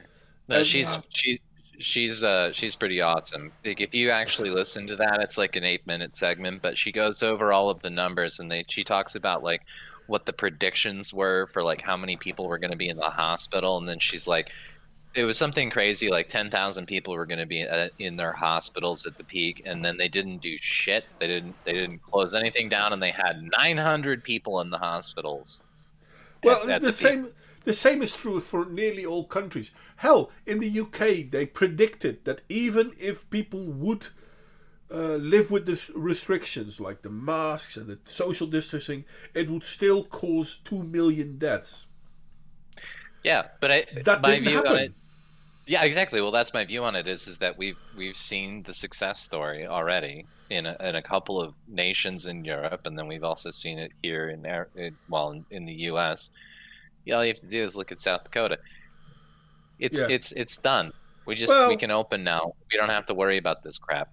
I mean, And South Dakota stay isn't the only one. South Dakota. Well, I mean, Sweden has been doing the same thing. I mean, they basically haven't put on any restrictions either. Basically saying, well, listen, you want to wear a mask, wear a mask. You want to keep distance, keep distance. You don't? Well, who the hell am I to tell you how to live your life? Do what the fuck you want.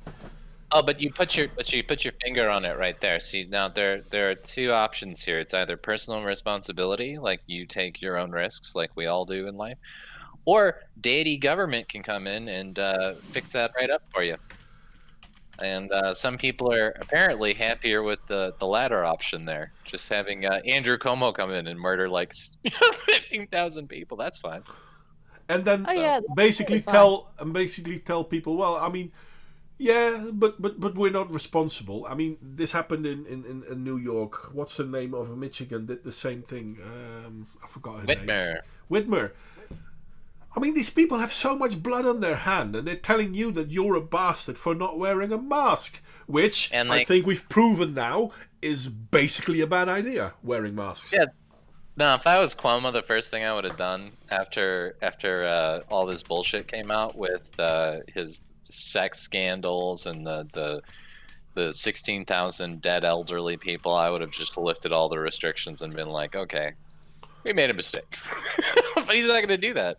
No, he's just going to double down. Well, I don't care. I don't care about the sex scandal, to be honest, because whenever someone gets into a position that the Democrats don't need them to be in, all of a sudden there are sex scandals. Who hasn't told a woman to eat the whole sausage? I mean, come on. This is normal dude behavior. You're probably not familiar with that. Yeah, that's part of the sex scandal. But yeah, anyway. Well. Yeah, no. What Cuomo shows me, and then also Newsom, who nobody's talking about, but like his whole like referendum and like his what are they? They're trying to recall him. Nobody's talking about that shit. But it's because these are bad governors. They're doing a bad job. Nobody wants to be on lockdown anymore. It's pointless. They're looking at other states being like, there's no problems over there, so what the fuck are we doing, guys? Yeah. And they're not. Aren't they also recalling Whitmer? I think that was a while ago. I don't know if I don't think that went through. There was a question about it, but damn it.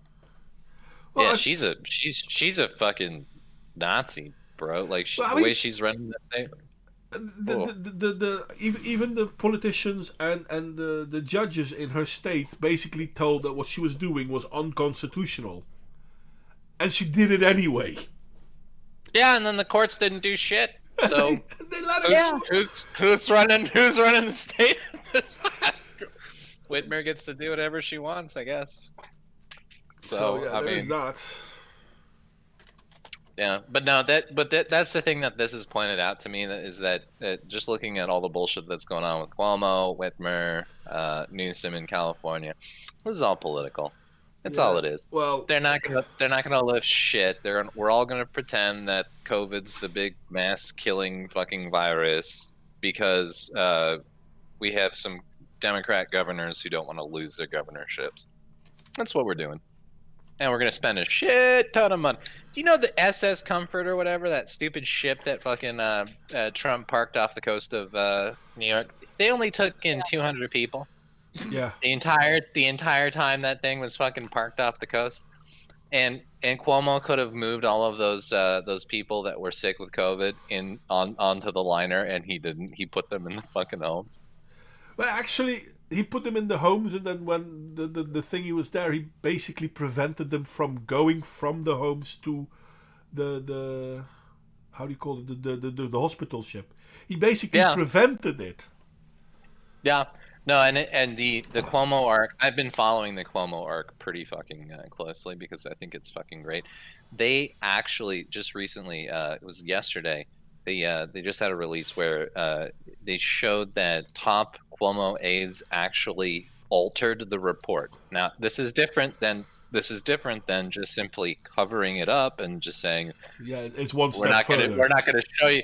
Yeah, they altered the report before they published it to basically cover up the number of deaths that were happening in those homes. Yeah. Of course. Cuomo is fuck. That greasy ass fucking Italian dude, bro. Like, oi. This has nothing to do with him being Italian. yeah. Well, it's it's American shit. Man. Look, Italian guy in New York. How do you not make a joke about that? Like, that's clearly some mom shit, right? Well, I mean, come on. listen, I'm half Italian myself, right? Oh, are you? No, I am. So I have to stand up against it. No bigotry on my channel. Okay. We'll get off that train. No, but seriously though, I mean, the thing is, the dude's an idiot, and I think what he did, well, he should be held criminally liable because he caused deaths. Now, he caused deaths of people who most likely would have died eventually anyway. But in all fairness, that argument is always thrown because everyone will eventually die. Right, but like the difference is that he expedited it. Like pretty much, yeah. He took, because of his direct intervention, he caused those deaths. It is at his feet, and now that we know that he was covering the entire thing up the entire time, altered reports, he knew what was going on. He had to have, because why the hell would you fucking alter the report if you didn't know? Yeah, he knew. That's true. I mean, you're not going to change a storyline if there is no story. Right. Have you seen? This is another funny thing. They've got billboards going up all over New York now that are basically like impeach Cuomo or like remove Cuomo. But if you look at the polls, most people in New York. This is how stupid New Yorkers are. Most people in New York do not want to see Cuomo removed, but they don't want to see him reelected. This is how tribal our politics are now. Yeah. Because Cuomo getting removed would look bad. We'll just let him finish out his term, and then we'll just ignore all of this. There's still a few people that can be killed. That's just 16,000 people. It's whatever. Who cares? You still have a few more people. I mean, how many people live in the city of New York? How many million? The most important thing is that we retain the integrity of the Democrat Party. So there you go. But how can you retain something that isn't there? Constantly lying, Modwayne. Oh, this is what we're doing in the U.S. now. look at how much integrity I have. I lie about everything just so that I can prove that I'm having a lot of integrity. Well, what do you think? What do you think Trump was so popular? I mean, as much of a boomer idiot he was. Well, he didn't lie. He was trying to tell the truth, and that is a strange commodity in this day and age. So, and we're still going through that. Apparently, we're not over it yet. We still want to lie to ourselves about pretty much everything, including this virus, including these masks. That's where we're at now. Apparently, in the West, that's what we're doing. So. I don't know.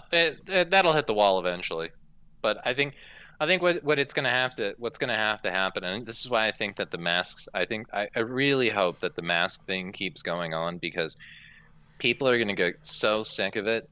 They're gonna get like it's gonna be such an impediment to their daily life and the lockdowns and all of this crap that's going on, that they're gonna be like, okay, now I have to pay attention to this shit. What the fuck is going on? And that's all I want. I want Americans to wake up and just like look around. What's happening here in our wonderful country?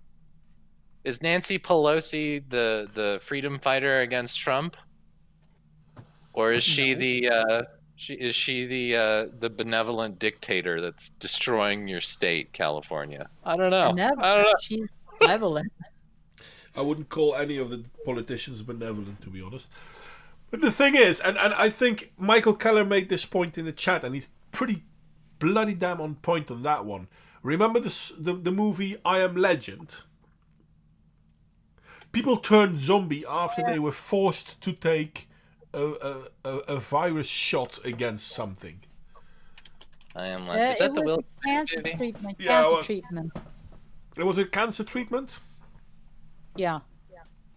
Where they modified, I think, a virus and gave it to people, and Yeah. Oh, that's right. That's the whole. Okay, no spoilers, but spoilers. That Yeah, was the I'm push- sorry, that movie is very old. If you haven't seen it yet, I don't care. Yeah, because he was the doctor who actually started the whole thing, and that's why you follow him through the movie, because he's living through the hell that he created. Good Lord, could you imagine Cuomo having to live through the hell that he created? Oh, I'm that would sorry. be nice. That would be nice. He won't. But then again, as Richard Beyer is saying, those people that died in the nursing homes in Michigan and New York will be adamant Democrat future voters. That's for sure. He probably will be, Yeah. sadly. Sadly. You'd think something like that would change your view on the world. Like, so Graham, so here's a funny story. I got a random call the other day on my personal cell phone, and it was from some lady in, what was it, Berkshire, California. And she was screaming into the phone like, "Hey, can you stop calling? Can you stop calling me? You know, was it my entire family's on lockdown? My grandmother just died, and blah blah blah blah blah blah." It was a complete misdial, by the way. And I was sitting there, and I'm like, wow, I just basically got a window into this woman's life, and I'm just sitting here like, you believe all of this. You believe everything that's going on around you. And I guarantee you that most of the people in New York, most of the people who are looking at what's going on with Cuomo right now are just sitting there like, well, there's probably an explanation for all of this. And they're just not gonna they're gonna turn a blind eye to it. That's what's gonna happen. Yeah. Well, I mean, people already know certain things, and they deny anything that goes against what they know to be true, even though what they know isn't true, and what they are denying is the truth. For example, as we talked about a moment ago, the whole mask thing. A lot of the information we know is old information, but now we're being told that old information, well, obviously it must be false because... Do you know what reasons. my favorite thing about the mask thing is all of the videos that are coming out of people going through the grocery store and then getting randomly harassed by people who are like, "Hey, can you put your mask on, please?" That's my favorite thing out of this, because this is how it starts, right? One guy starts recording on his phone because he's like, "I'm going to be the base of virtue signaler. I'm going to put this up on my Twitter. I'm going to get so many likes and retweets, and oh man." So he starts recording, right? And then he's like, "Excuse me, ma'am. Can you put your mask on? You're in public. You're a danger to humanity right now." And then the one, the middle-aged woman with like the two kids in the cart, she turns around, she turns her phone on, and she starts recording, and she's like, "You're an asshole, and fuck you. Do you understand science?" And then they just go back and forth, and it is the greatest fucking exchange you'll ever fucking see in your life, dude. Like, I love all of these videos that are coming. 'Cause it's such a window into the psyche of people right now. I love it. True. Now, I really haven't had a lot of problems. I mean, I still don't wear face diapers because I can't. I mean, I really have the problems that were described in the text we were talking about earlier. I have most of them. The headache, anyway, tiredness and all that. So I have a medical reason not to wear a face diaper. Personally, I think everyone has a medical reason not to wear a face diaper, but I definitely have one.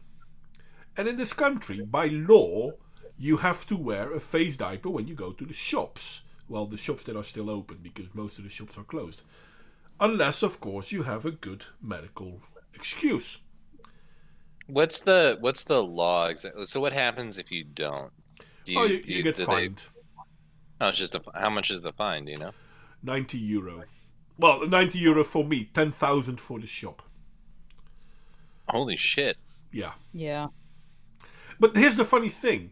I mean, the €90 for me one I can somewhat understand because I'm breaking the law. The 10,000 for the shop I cannot understand. No, Because- it wasn't the shop who broke any law. There you have it. But yeah, That's fucking crazy. it is. Completely. Pretty So much. we're still in Arizona right now because Doug Ducey's a giant bitch. That's my governor, by the way. Don't get me started. We still have mask mandates. So technically, when you go outside of the house, you're supposed to wear a mask. Nobody does this. What has been happening though is that when people go into the grocery store, right, they'll throw the mask on. They'll buy their groceries, and then it's the very second that they're outside of the grocery store, they'll just like take the mask off. Well, that's a good thing. You shouldn't wear a mask outside, No. especially when it's raining. Well, the point of that is that nobody here actually. It's kind of like a go along to get along sort of mentality. It's not like anybody actually thinks that we're like saving lives. Nobody's virtue signaling down here, as far as I've seen anyway, about the masks and shit. Like I've you know, there's been a couple of based MAGA hat wear dudes who just like walk into the store with no mask on. I've seen that a couple of times, and you know, they don't give a fuck, and nobody says anything. Like people give them the side eye, but like it's not nobody's gonna say anything, and it's because like here in Arizona, we're basically all just trying not to kill each other. So, you know, but Well, that's. I mean, I don't want to kill anyone as well. In all fairness, if I have the virus and I give the virus to you and you die, I didn't kill you. no, but what I'm saying is that okay, so right in Arizona, you can conceal carry. And you can carry a gun around wherever you go. You can carry it into grocery stores. They can't limit that. All that shit's fucking kosher, right? So when you walk into a place and you don't have a mask on, nobody's saying shit because they don't want to get into that stupid argument that you see online in like fucking New York. Because homeboy might be strapped. You don't know.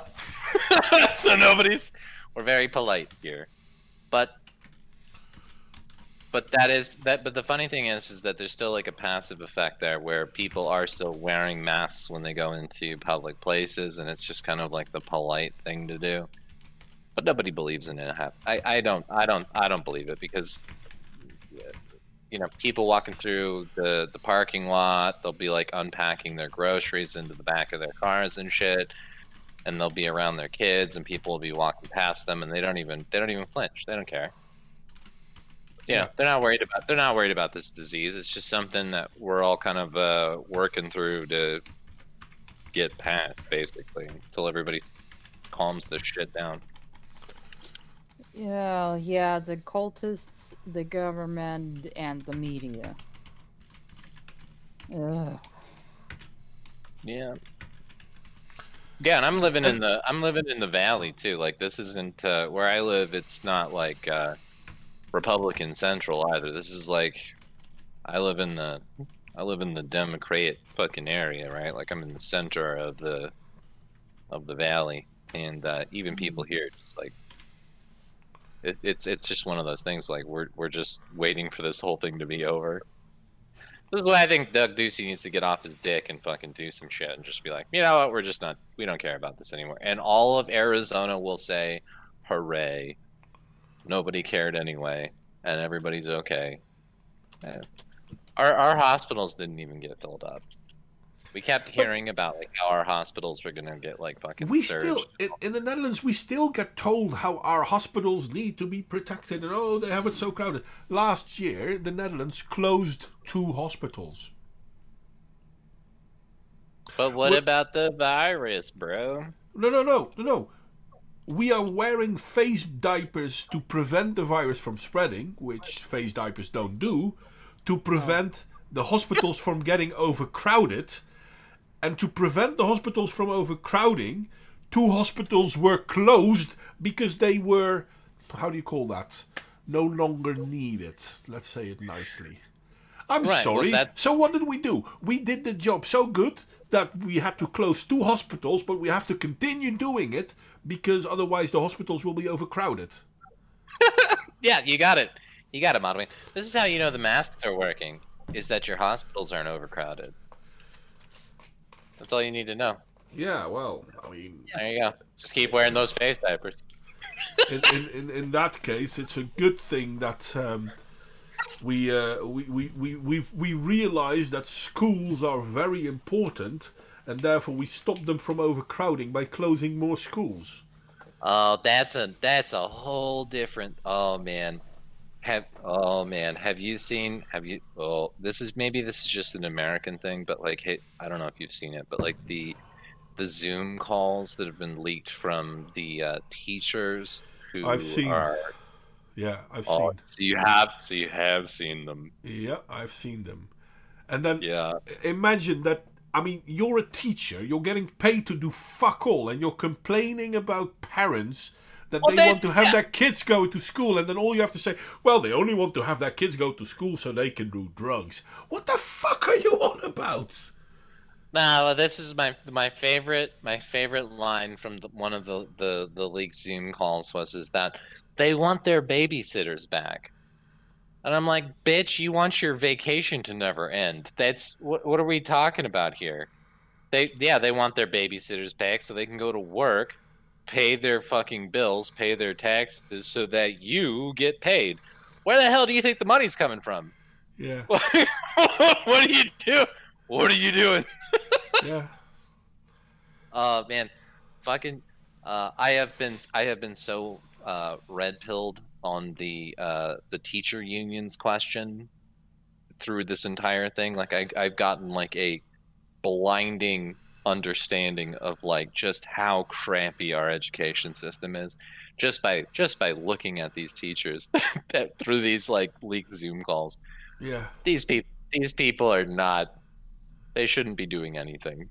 Like these people are essentially the equivalent of Taco Bell, like fast food workers. That's what they should be. That's what they should be doing, but that's still on the high end of their skill level, to be honest. I mean, you have You guys people... over in Europe wonder why we're so fucking retarded. I mean, there you go. There's your answer. Student union or teachers unions. There you go. Well, yeah. It's always teachers, yeah. Well, I mean, let's be honest. Socialism got spread throughout the world, especially after the Second World War, by the Frankfurt School of Thought. And they moved to America. Guess where they were focusing their intellect on first? On academia. We have this is dude in Arizona we have a every time I go to vote there is a Red for Ed rally, which is just when basically the way that they portray it, it's a rally for educators because education good, right? But then when you go look at what they're actually wanting, it's just extra tax money. Like that's all they want. They want more funding. And then we don't get to decide where that money goes. It just goes to the school. And hopefully that results in better educated kids. Now, this has never happened. Like we pour money into the schools and we get the same shitty results every time, but every couple of years we get this Red for Ed bullshit, and apparently it's supposed to result in better education. But when you look at the numbers, that the people are getting shittier at the standard test. So like, what are we paying for? Yep. Well, as Toxic is saying, homeschool is obviously a good option in America, and there are affordable private schools. How do they call them? Charter schools. But they're trying to prevent them from actually gaining a foothold. Yeah, okay. I don't know specifically what the difference between a charter school and a public school is, because they both receive funding. I think that the charter schools are outside of the school district, so they kind of have a little more leeway. I don't know how any of that shit works, to be honest with you, but I'm a big fan of the voucher system, because I had somebody fucking talk my ear off about it, like, I don't know, it was like a month ago, but it makes sense to me. The idea being that we don't want a whole bunch of dipshit retards running around, so therefore we need to have some sort of basic education for people. Mm-hmm. So the idea is that on a state level, you do a voucher system that's paid for through the taxes from the state, and then you use the voucher to pay for the school of your choice. So you can send your little fucking rapscallion to whatever fucking school you deem, best, and basically that will cause like the cream of the crop, the best teachers who rise to the top, because obviously the schools that are going to get the most funding are the ones with the best teachers, et cetera, et cetera, et cetera. So. But I'm a big fan of that idea. I think that would be a huge improvement over what we're fucking doing now, which is just a whole bunch of dipshit retards talking on Zoom calls about how people want their babysitters back and all that crap. So, yeah, it's and there are lots of things going on with the whole, the COVID situation, the politics around it. I mean, yeah. Bill Gates pushing vaccines on the world. Even though Bill Gates is persona non grata in countries like India because his vaccines has caused so much death and suffering. The man. His vaccine, the polio vaccine, caused an entirely new strain. Or the polio strain there, because a lot of kids got polio, could be traced back to his vaccine. Yeah. Well, Bill Gates is desperate to be a philanthropist. Like, that's like, he got done with the whole computer shit. Now he's rich and he's like, I want to help humanity. Well, and fair now he's enough. Like, then help. Yeah, well, but it's got to have his name attached to it. So this is to me, when I look at Bill Gates, this is all just like his own narcissism. Like, he wants, there was another thing with the climate change and all that shit. He wants to like shoot a whole bunch of dust up into the fucking atmosphere. Have you seen this? Oh, yeah. Yeah, this is just him wanting to have his name attached to something so that he goes down in history as not being the guy who stole the patent, basically. He's looking for something now, and he's got these two pet projects. It's climate change and the fucking vaccine shit, and he's really hoping that the big one comes, because if the big one comes, then he can attach his name to it.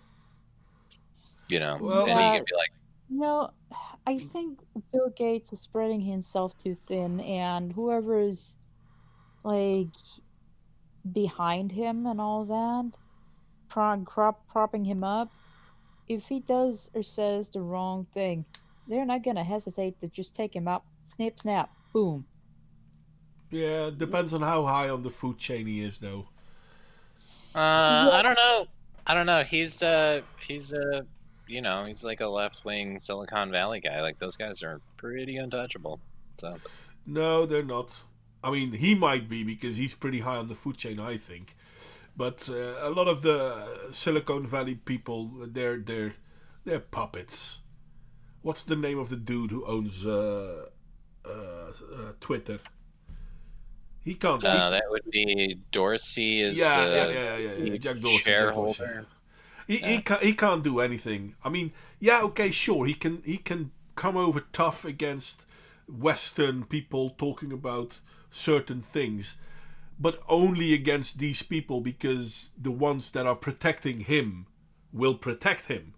If he does the same in Europe or America, if he does the same in, for example, the Middle East, Twitter would be gone there. And he knows it. Therefore, you can't find anything. As soon as a white person, or American, European, German, says something that could remotely be considered anti-Semitic, he's all over it. But if you then look at some of the Arab tweets, oh my god, that's amazing. Oh yeah, no, that was the big argument that was made during CPAC was like, okay, you're gonna deplatform Trump, right? You're gonna throw him off your ship, but then you've got, you know, the Iranians, you've got Putin, you've got Xi. You're not censoring anything that they're saying, even though they regularly tweet like all kinds of garbage. But Trump's a big problem apparently because he's consistently tweeting out, I don't know, race war now and all that. Apparently that's what he's doing according to Twitter. But we don't have to look at all of these other despots all over the world. We don't have to look at those people. Yeah.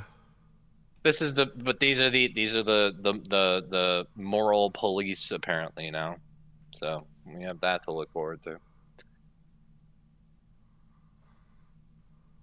Anyway, kind of off topic. Well, Modified mosquitoes. sorry?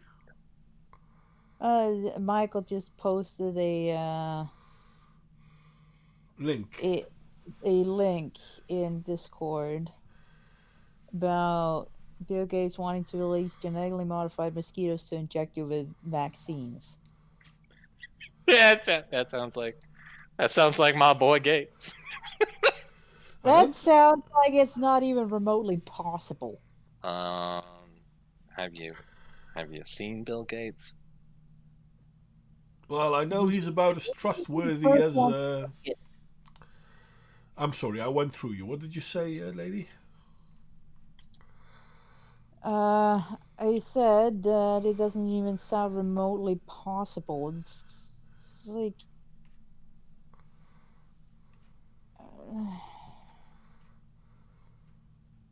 It's like, how are you going to modify mosquitoes to have a vaccine? Yeah, I don't think it's possible either, but yeah, who knows? But for now, probably not. I mean, I wouldn't discount it in perhaps in the future. But, you know, it's... Well, especially if you look at how much of a vaccine is needed. Yeah. But just in general there, that's Bill Gates venturing to spray dust into the atmosphere to block those the sun. harmful sun. Well, actually, I've been thinking about going back to making more environmentally mafia videos because we have to block CO2 and I have to stop this and stop that. Well, the funny thing is that around the 20th century, around the turning to the 21st century, there were lots of rule changes and to help the environment, to clean the air. And funny enough, this coincides with the period of when the world got warmer. So I don't know if this is true or not, but I have heard that we are in a solar minimum or whatever the fuck that is. We're not at a solar minimum, we're at a solar maximum. What? I heard that we went into a solar minimum. We're probably going into one, which means that the temperatures will go down again, but we're not there yet. So it's an 11-year cycle, right? As far as I know, it is. Yeah, it's called the Milankovitch. I think the Milankovitch cycle. Right. So that would have been. Hang on. When's the next one? Solar minimum is what I'm thinking of. So solar minimum, and this is supposed to start. Let me find the year. I don't remember. So you keep talking. I'll find it. Yeah, I'm trying to see if I can find something that I was looking at not too long ago as well, where they basically I probably should have it ready here somewhere. I made a video about it on my channel not too long ago. Oh, here you go. So Solar cycle 24 was a feeble cycle peaking at 114 sunspots. The average is 179. Solar cycle 25 is now underway and expected to peak at 115 sunspots in July of 2025. So we're in the observability shows that the sun at solar minimum in December of 2019. So throw 11 years on that. So we're looking at, from now until like 2030, basically. And apparently, the solar minimum has a little bit of something to do with climate change. Wacky. Well, that's the thing, though. I mean, people keep talking about climate change is man-made and all that. And you know what? Yeah, sure, whatever. Could be true. Why not? But we know that the medieval warm period happened and the temperatures were warmer on average than they were even at our hottest year. And we've also... Sorry, go on. Oh, no. Sorry, I'm just talking. Yeah, I was going to link an article here, but this is from Newsweek, so this is a very lefty article, and this is from May 18th of 2020. We may be entering a deep solar minimum as the sun goes unusually quiet. So there you go. Well, I mean, there's your political moderation there. Don't put it here, mate. Put it in the chat. In the. Oh, in the chat. Well, I'll do it there now. I want to see changes of surviving the chances of surviving the vaccination. Well, that's the thing, Real Raven. We won't know because if you die, you don't die from the vaccination. You die from COVID. Yeah. So they'll fluff the death numbers that way as well to keep us in perpetual lockdown cycles and all that. Well, yeah, the most important thing is that we don't let a good crisis go to waste. Yeah. No, but I mean, coming back on, because we basically done the corona bit a bit. I'm sorry, Real Raven, you're too late. We were now talking about the environment. And it's kind of funny because how cleaner air could actually make global warming worse. Now, here's the thing, and I've read a report on it, and I'm trying to dumb it down just so that I can make myself understand it. I won't lie.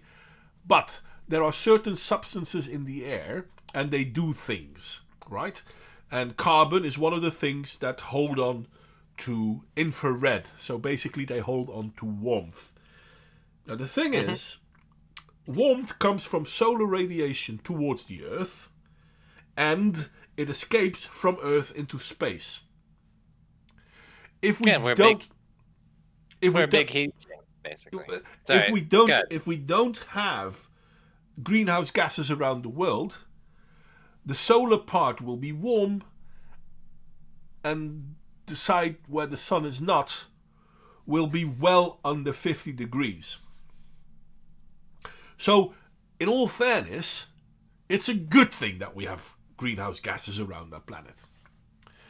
And the most prevalent of greenhouse gases is water vapor. Now, people like to forget that. It's water vapor. Why is there a problem with cleaning up the air the way we did? Well, the problem is that because of it, there is less, what was it called? You've got carbon black and black carbon. Now, they sound the same, but they're not. And you want to have that in the atmosphere. One of the reasons you want it there is because it holds on to heat, fair enough, but it also prevents heat from reaching the surface. Roughly half of the energy that the sun sends out to this planet is blocked by our environment. The clouds and the soot and whatnot in the air. But when we started cleaning our air, the amount of trash in the air blocking solar radiation became less. So more of the energy would actually reach our planet, which caused the warming of our planet.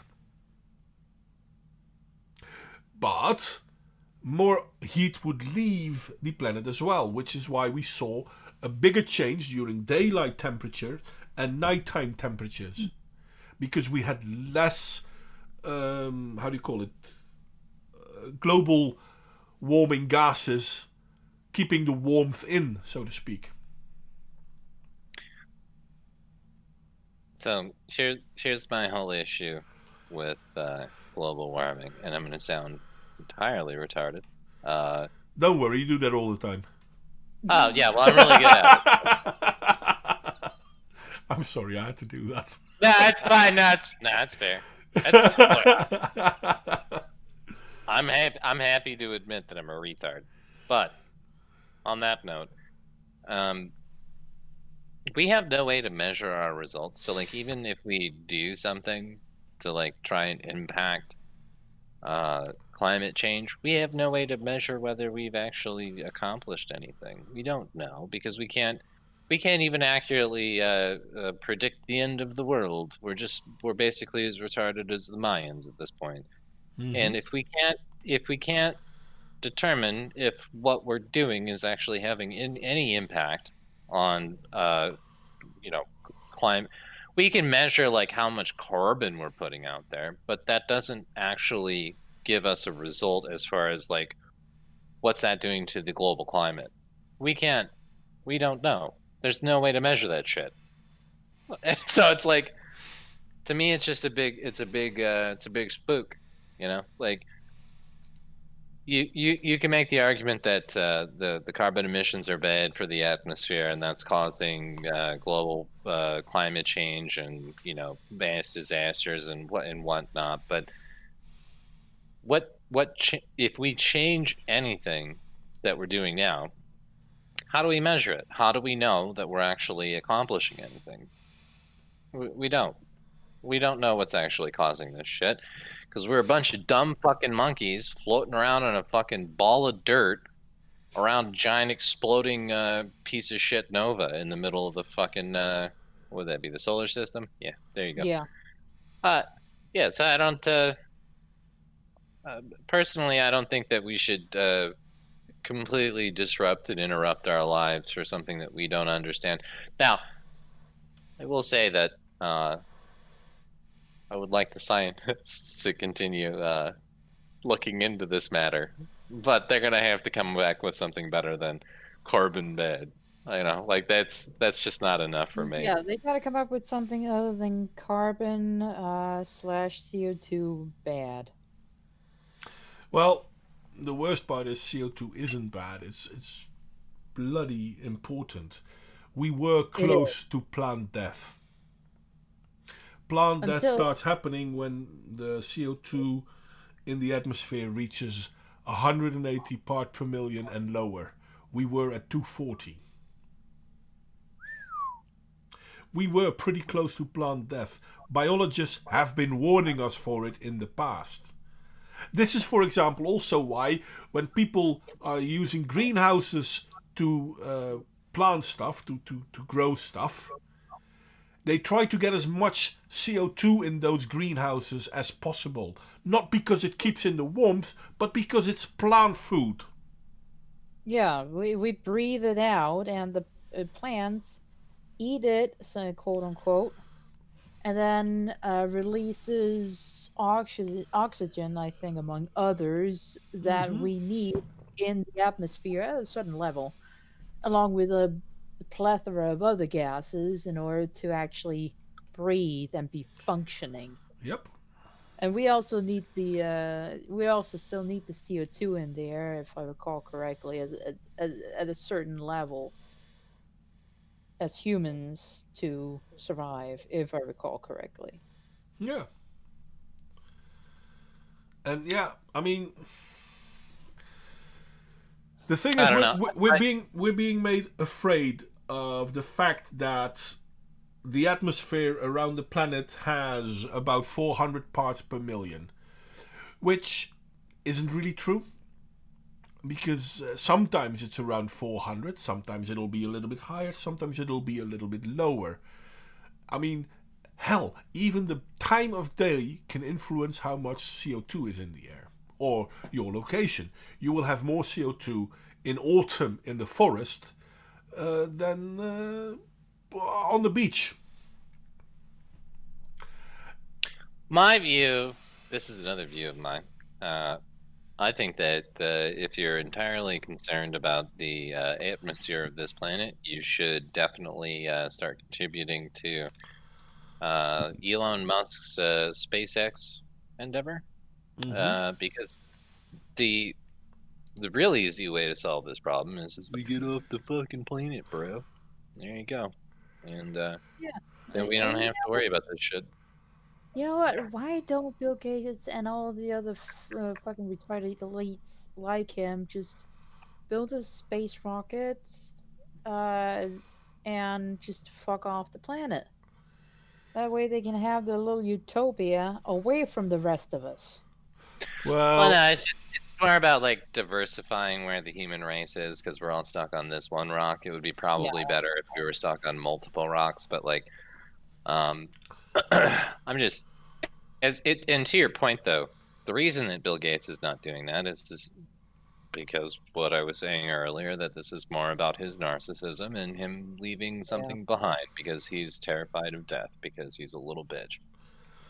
Well, I can understand people being afraid of death. I mean, come on. I can understand that. But it is... And I don't understand people like Bill Gates. I mean, they have billions of dollars, and they spend a lot of it to create vaccines, and they don't do that to help people. They do that to earn a buck. They do it to earn money. They buy up farmland not because they want to go into farming, because they want to earn money from people farming. Oh, I didn't want to get all conspiratorial on you. But, it's not conspiratorial. Hell, look at what Monsanto is doing. They're creating how do you call them, seeds, genetically created seeds that do not reproduce themselves, so you have to go back, buy them each and every year. And if your land, if you don't have Monsanto seeds, you didn't buy Monsanto seeds, but among your crops will be something that has been genetically altered by Monsanto, which is something that can easily happen because birds and bees and all that shit, you can lose your crop. So let me ask you a question, Modwayne. What was Stalin's greatest power? I would say that his greatest power was the fact that people did what he told them to. Yeah, and how did that happen? Why did people listen to Stalin? Because they were scared. Well, I would say that the reason that they listened to Stalin was because they were all concentrated into a particular area, and that made it extremely easy to make them reliant on the government. No. Well, look at the population densities in the Soviet Union. Yeah. Well, isn't it easier to control people when they're all in one area? Have you seen how big the Soviet Union was? Yeah. Trust me. Go look at the population density maps, bro. Trust me. This is well, I'm happy to I'll bring it up right now if you want to see it. But the point that I'm making is that in the US you can't have that same population density. So what do? Let's say that you're a crazy and we're getting into conspiratorial territory here, so I apologize. Let's say that you want to have complete control over, the entire United States, but there's no way that you're going to get everybody to get into the same areas, so you're not going to be able to concentrate the population enough to be able to control them, right? What do? Well, real easy thing that you can do is just control their food sources, control their consumer behaviors, because we live in a capitalist society. And how do you control the consumer market when it's completely decentralized? Well, you do a lockdown, right? You squeeze out all the competition, and then you push all of the consumer market up into a couple of producers, aka Amazon, Walmart, places like that can survive that sort of crunch, and then you institutionally control them. And what does that give you? That gives you a control over the population without having to centralize the population. I'm sorry. I know you keep talking about the centralization, but trust me, centralization isn't the main thing. It's a form of control. I totally agree with you on that one. But a lot of the USSR had people everywhere. Now, obviously, there were places where there were more of them, but it happened everywhere. Look at, for example, places like the Ukraine. Ukraine had a massive starvation spree because of Lysenkoism, which is basically done under communism. People were dying, and they didn't stand up against it because of fear, not because of centralization. Right, fear of what, though? Fear of the government. Why would they be afraid of the government? Because they could kill them. And what made it easy to kill them? The fact that they had guns and you didn't. Right, and it was extremely easy to get to them, and they were extremely reliant on the government. Yeah, but that has nothing to do with centralization. You could be... have you seen how big the USSR was? Yeah, have you seen this density map, though, bro? Check it out, it's in general. Let me see, where is it? Where did you put it? Let me see. Not a lot of people living in Siberia. Just saying. Yeah, I can see the map. I'm not sure if people... maybe I should share it with the people on the other side. We're in Alex Jones territory here, so I apologize. Well... I will share it with the good people of... In all fairness... Yeah, okay, there are some places that are more densely populated than other places. Do you think that they had no power in the places that weren't highly populated? Do they matter? Yes, they did, because those people were still being, how do you call it, coerced. So 10 guys living in a shack in Siberia. You're worried about that if you're Stalin. Do you know where the Gulag Archipelago was mostly situated at? Yeah, right next to the 10 guys in the shack in Siberia. Well... I'm sorry, but don't you then realize how you are basically contradicting yourself? Please explain. If it's only 10 guys in a shack, why are they afraid? Well, because they are being held in just about everywhere. Therefore, what I'm saying is, it's not about... Stalin's not afraid of those guys in the shack, the 10 guys in the shack. He's not worried about them. Oh, yeah, they were. The 10 guys in the shack? They oppressed everyone, mate. I mean, hell, the whole word kulak, word kulak was based on rich farmers, not rich citizens in big cities. Yeah, the Ukrainians, that's where they got their bread. Well, not just the Ukrainians, but indeed. Yeah. Well, the thing is, 10 guys in a shack could be what is would either let you stay in power or not. You know, they could be conspiring to overthrow you for all you know. That's why you worry about, when you're a dictator, you worry about 10 guys in a shack. Yeah. Red Army. Okay, now what? Red Army, so what? How many soldiers of the Red Army were ending up in the gulags? Probably a lot. I would imagine. An awful fucking lot, indeed. And no, Patricius, I didn't contradict myself. The problem isn't the fact that there are large groups in certain areas. They don't control people because they are in large groups. Because even in the areas where there are not a lot of people,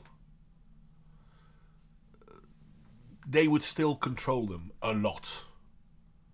I can tell you this though to support my argument here, from my Listening.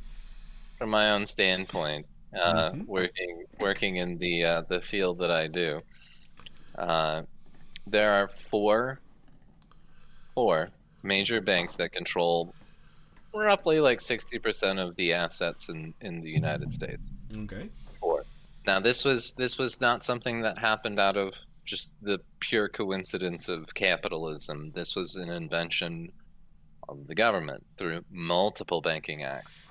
And it's also what actually led to the 2008 crash, because all of, one of those pillars goes down. If one of the banks goes down, or one of, I think in 08 it was, what was it, Goldman Sachs? I don't remember. Fannie Mae, Goldman Sachs, and yeah. If one sorry, if, something Freddie Mac and Fannie Mae, those two were not saved, if I'm not mistaken. No, they're still around, but they're government owned now. But which is kind of to my to my point. But this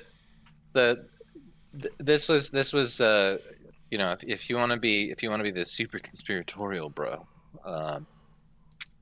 this is the centralization of the banking powers into 4 columns in the U.S. So this is Wells Fargo, U.S. Bank, Chase, and what was the fourth? Bank of America is the fourth one.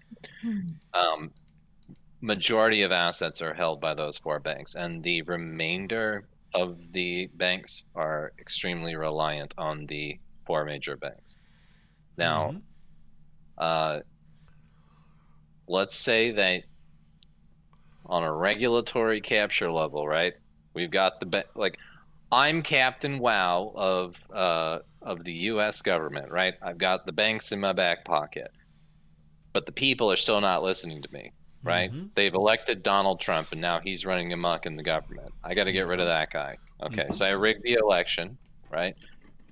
Now what am I going to do?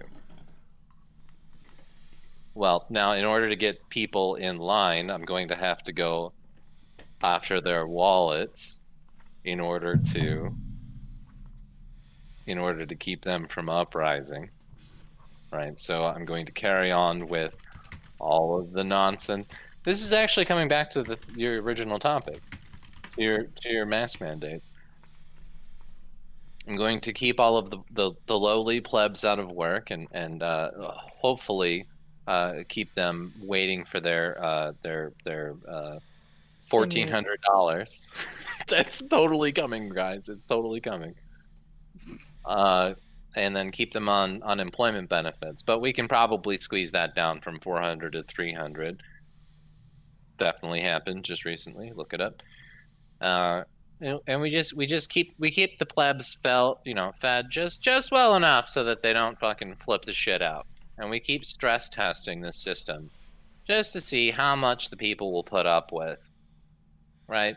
And the entire idea is that we then, through this entire process, we concentrate most of the actual consumer power into a couple of organizations that we can then regulatorily capture through the government, like Walmart, Bezos. Look how much money Bezos is making, by the way. Elon Musk, when we eventually pay that guy off, he's kind of a wacko, but we'll get around to that. And then what else do we have? The energy grid, right? Which is failing now too. Right, but we sell that off to the Chinese, so then we don't have to actually explain to people when it fails why it failed. We can just simply blame the other country. Yeah. And the beauty of this system is that you've got a whole bunch of people that are completely reliant on the U.S. government without having to centralize the population.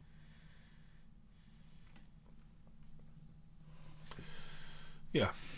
Well, you don't need a centralized population to control the population.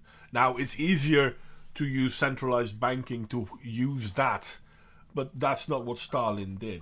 And it's easier to use the energy grid to control people like that. Again, that's not what Stalin did. Hell, most of the Soviet Union didn't have centralized electricity or gas at that time.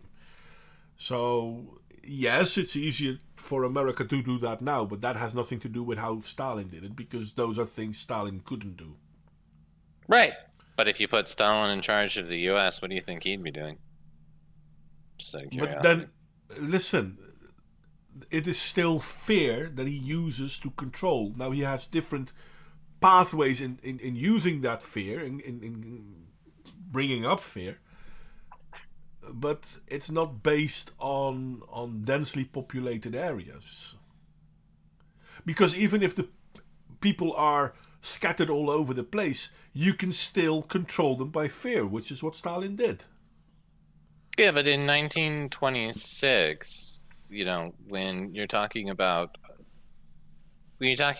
a time before, you're talking about a time where people were essentially restricted to the land still.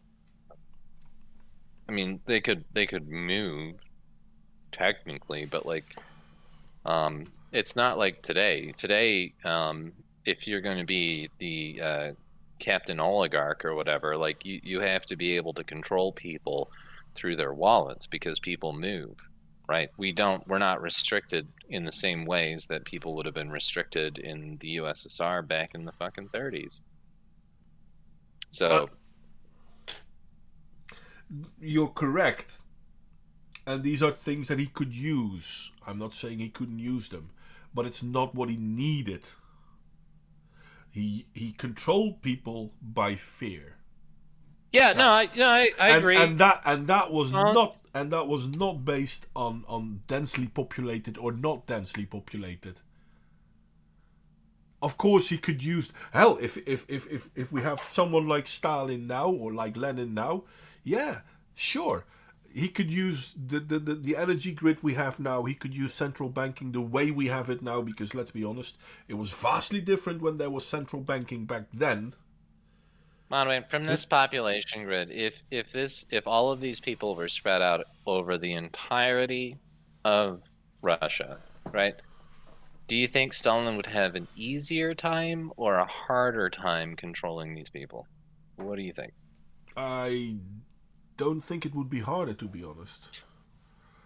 I mean, it would be more cost efficient. But listen, he used fear. No, disagree. Look, we can both be right on that point. I'm sure Stalin was a scary, scary, scary man, and I agree with you on that. All I'm saying is that the centralization did have a factor in how he was able to control this number of people with his fucking police force and nothing more than a whim and a dream. The centralization would have been useful in like the big city areas, but if we look at the rural areas, he still had control. Why? Sure. Because he used military power and violence to control people.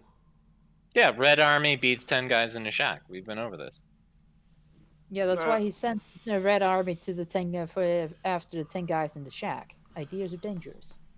And it's not the centralization. I mean, yes, it would have been easier if all the country would have been centralized, but even in the areas where the country wasn't centralized, he did this.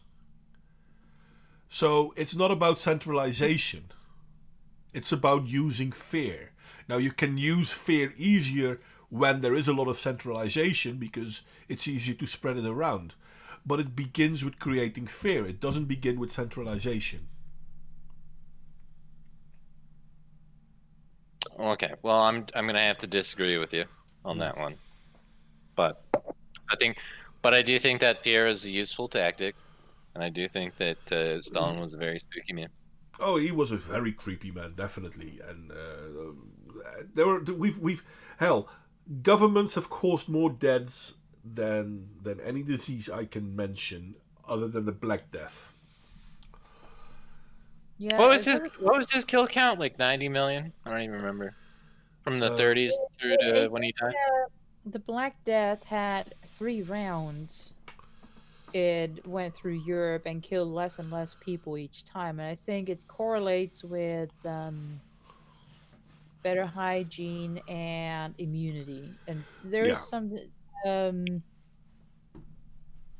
um, speculation that it wasn't rat fleas that caused the disease to go around; it was Yeah, it was. human. No, it weren't human fleas either. It were. It's not rats, but it is one of those small rodents. I forgot the name of it. Mice. They're bigger than mice. Oh, there's a third rodent. I don't know the English word for it, unfortunately. But Rodent that caused the Black Plague. Let's look it up.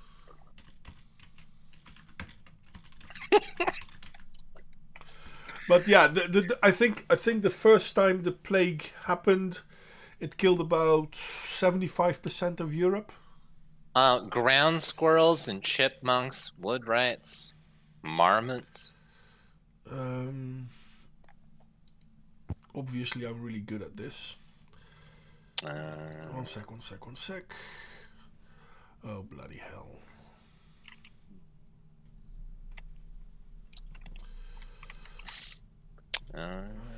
yeah, it's just saying rats.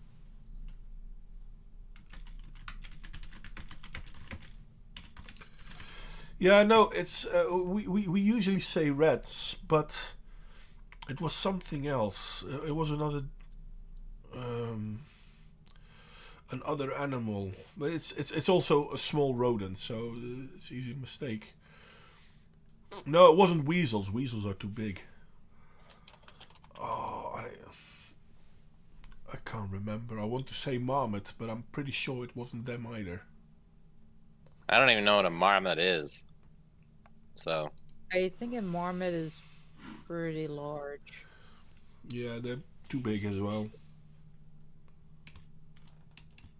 well, I will continue to look for the animal that killed most of Europe, and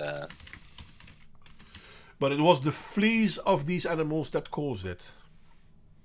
right. Yeah, Didn't you guys fucking think it was I guess that would have been me guys too, come to think of it. But didn't you guys think it was like the fucking gases or whatever? Or was that that was malaria. Never mind. No, there were actually people who believed that the plague was spread by the Jews. Obviously, that's also not true, but that's something that people believed. Was it gerbils? Are you guys thinking of gerbils? Is it? Because I'm looking at a fucking article here and it says gerbils. Gerbils replace rats as main cause of Black Death. Yeah, it could have been them, yeah. How the hell do you have so many fucking gerbils running around?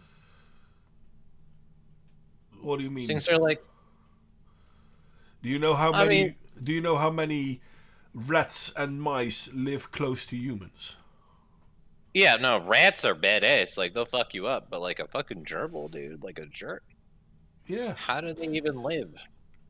The same goes for mice. Mice are small and barely noticed either. Mice are like... Mice are ninjas. It's different. If you want to say so, but a lot of, well, rats too. Usually you won't see a rat. If you see a rat, that means there are lots of rats in your vicinity. Yeah, so okay, so they spread like rabbits apparently. That's what happened. Well, I'm learning so much. Okay, so the team believes that specific weather conditions in Asia may have caused another plague-carrying rodent, the giant gerbil. Oh, so they were big motherfuckers. Yeah, no, they weren't. A giant gerbil is still not big. Well, I mean, it kind of looks like a rat. Yeah, it kind of looks like a rat. But anyway, so yeah, I mean, how many people died with that one? Oh, that was the question, wasn't it? How many people died in the plague? How many people died? Okay, I'm pretty sure I should have had this sort of information memorized, but I won't. 25 fucking million? What were you guys doing? I don't think so. The Black Wow, Death was did you not do a lockdown? Did you not wear your masks? I'm sorry, but when the Black Plague hit, complete villages disappeared from the map because everyone in that village died. Yeah, that's a true pandemic. When an entire village is just wiped out By gerbils. by a Wow. disease. According Yeah. Jeez. according to Wikipedia, the Black Death um, Europe killed brought to its knees by gerbils. basically man. they basically killed 75 to 200 million people in Eurasia and North Africa. So 75 to 200 million, which doesn't sound like a lot, I guess, but the world didn't have 1 billion people at that time. No. So it easily killed half of the world. It's estimated to have killed 30 to 60% of Europe's population. Yeah, but the gerbils were making bank, right? No, eventually they died too. When they weren't ran out of. immune. They weren't immune. But they were spreading so fast that they survived. I actually didn't check. Where are the Then again, we gerbils? survived too, let's be honest. Can you be immune to the plague? Oh, we are actually. Shit, I totally forgot about that. You can, yes. We have a. Do we have a vaccine for the plague? No. I don't think As far so. as I know. Because at that time, we didn't really do vaccines. Because people didn't really understand viruses. So We do. We have them. do we have one now? We have one now, yeah. Oh, Oh, You- really? Yeah, it's a plague vaccine. Target disease is the official name is Yersinia pestis, the gerbil disease. I made okay. that last part up. You did. Of course I But, did. but yeah, sure. No, I mean, I'm willing to believe that there's a vaccine for it. I mean, it still kind of does happen in places around the world, I guess. Oh China. wow. Oh, we can blame. No, okay. Wow, another thing we can blame China on, guys. This is very simple. Well, they did think that the first Black Death may have originated in China as well. No, they did figure that out. It was the Oriental rat flea. Yeah. Thanks again, China. Well, the Orient is a little bit bigger than just China, but they did consider that this came from China as well. I mean, aren't they all Chinese? But it's the huge how do you call it, concentration of people, I guess, which makes viruses easier to create themselves and spread.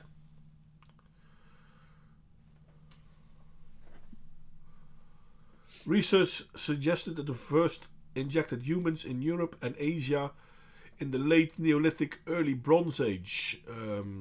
So yeah, it's been around for a while. Yeah, we still have plague outbreaks. There was one in Texas. Do you want to know why it was in Texas? No, but you can tell us. Some wonderful people decided to pay us a visit from Mexico, in the hopes that they could stay in America, and they brought some plague virus with them. Yeah. And then we got the plague outbreak.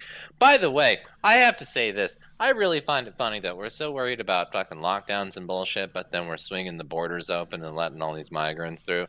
Are we not worried about their fucking COVID infections? Of Don't course care not. about that, apparently. Well, they don't Okay. care No, about.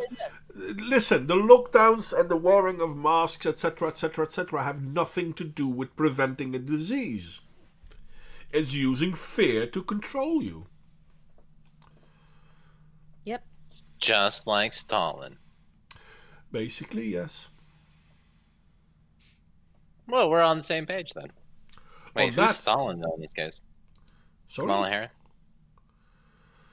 Well, I don't think Kamala or Biden are Stalin in this case. I don't think we know who's pulling the strings. Who's the secret Stalin? I'm pretty sure it's not Biden, and I don't really think Kamala has anything to say either. Nancy Pelosi, maybe? Hell no. Who's taking her serious? Come on. Oh, really? I think she's spooky. Hell, I'm more willing to think that the ones pulling the strings are in China. Would makes more sense as well. Okay, so here's another wonderful question here. I don't know when you're 42. planning on. I don't know when you're.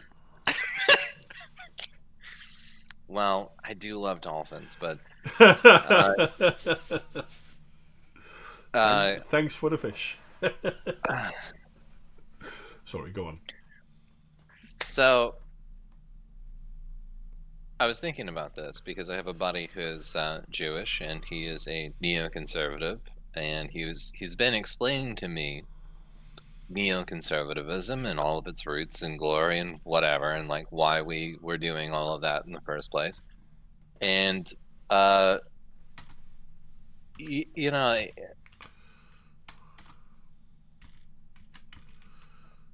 to me,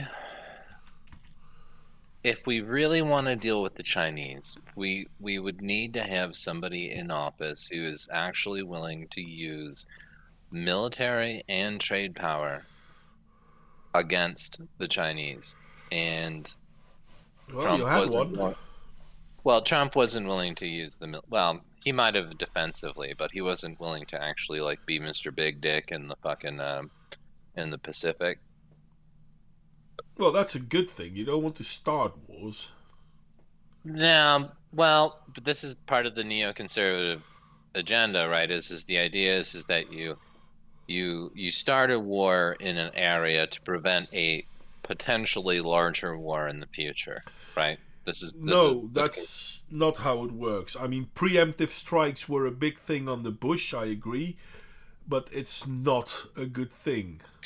Well, even according to neoconservatives, Bush wasn't a neoconservative. He wasn't actually following the doctrine.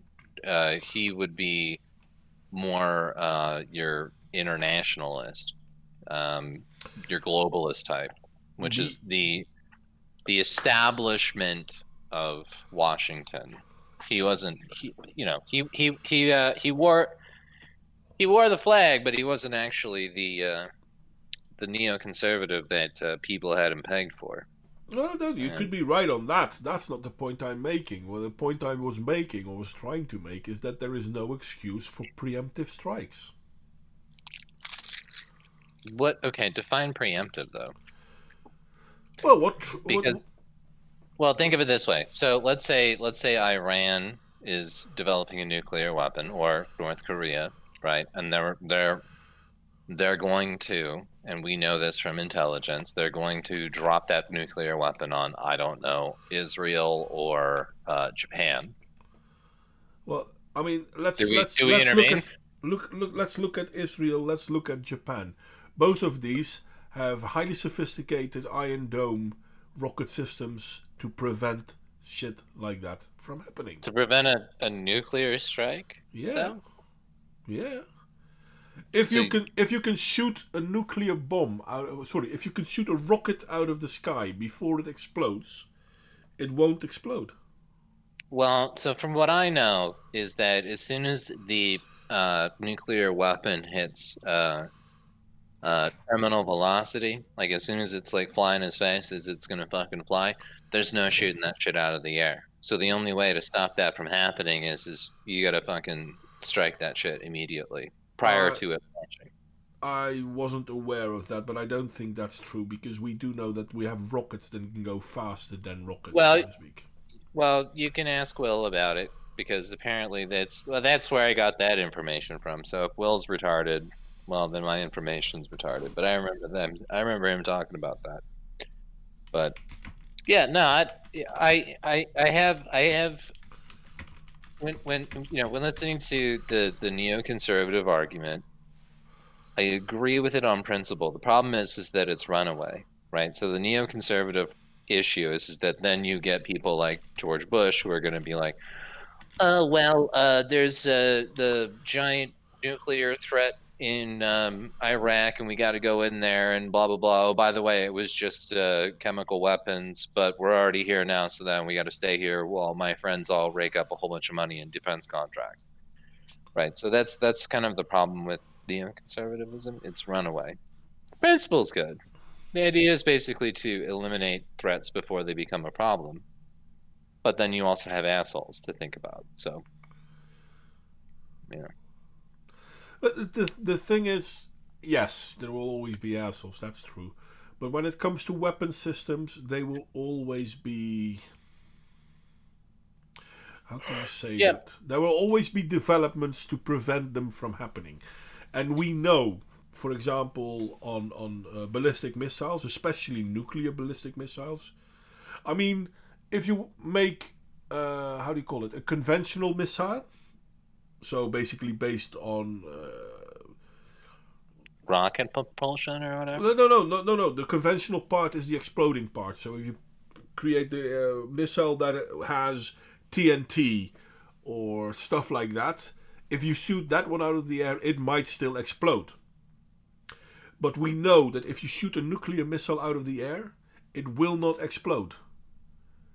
Because it needs the compact enclosed system for the out-of-control nuclear reaction. But if you harm it, it won't be able to do that. I mean, you might spread radioactivity, but it won't explode. Have you ever seen the Satan II missiles out of Russia? The what? Satan II. Satan II. Yeah, multiple warheads. Oh, it's basically like, yeah. It's kind of like just destroys like shooting a rocket at the rocket, because then there's like. Well, there are more missiles like that have several warheads in the missiles. Usually, that missile would go to a certain place, and once it's there, it will split up. Kind of like how the space shuttle would be. The booster rockets would leave the space shuttle alone all of a sudden, and then all of the individual same concept would go their different ways. But if that if that missile got destroyed before it detached, it won't be able to detach. Do you know how you don't have to worry about that, though? Tell me. Do you bomb the nuclear launch site? Yeah, but if you bomb a nuclear launch site before knowing if something is really going to happen, what's the response going to be? Well, assuming that you are holding to pure neoconservative principles, you've already handled all of that. But even if there is a war, it's going to be an eventual war anyway, so like it's better to get it out of the way at that time. So yeah, that's not how it works. You will only create more strife.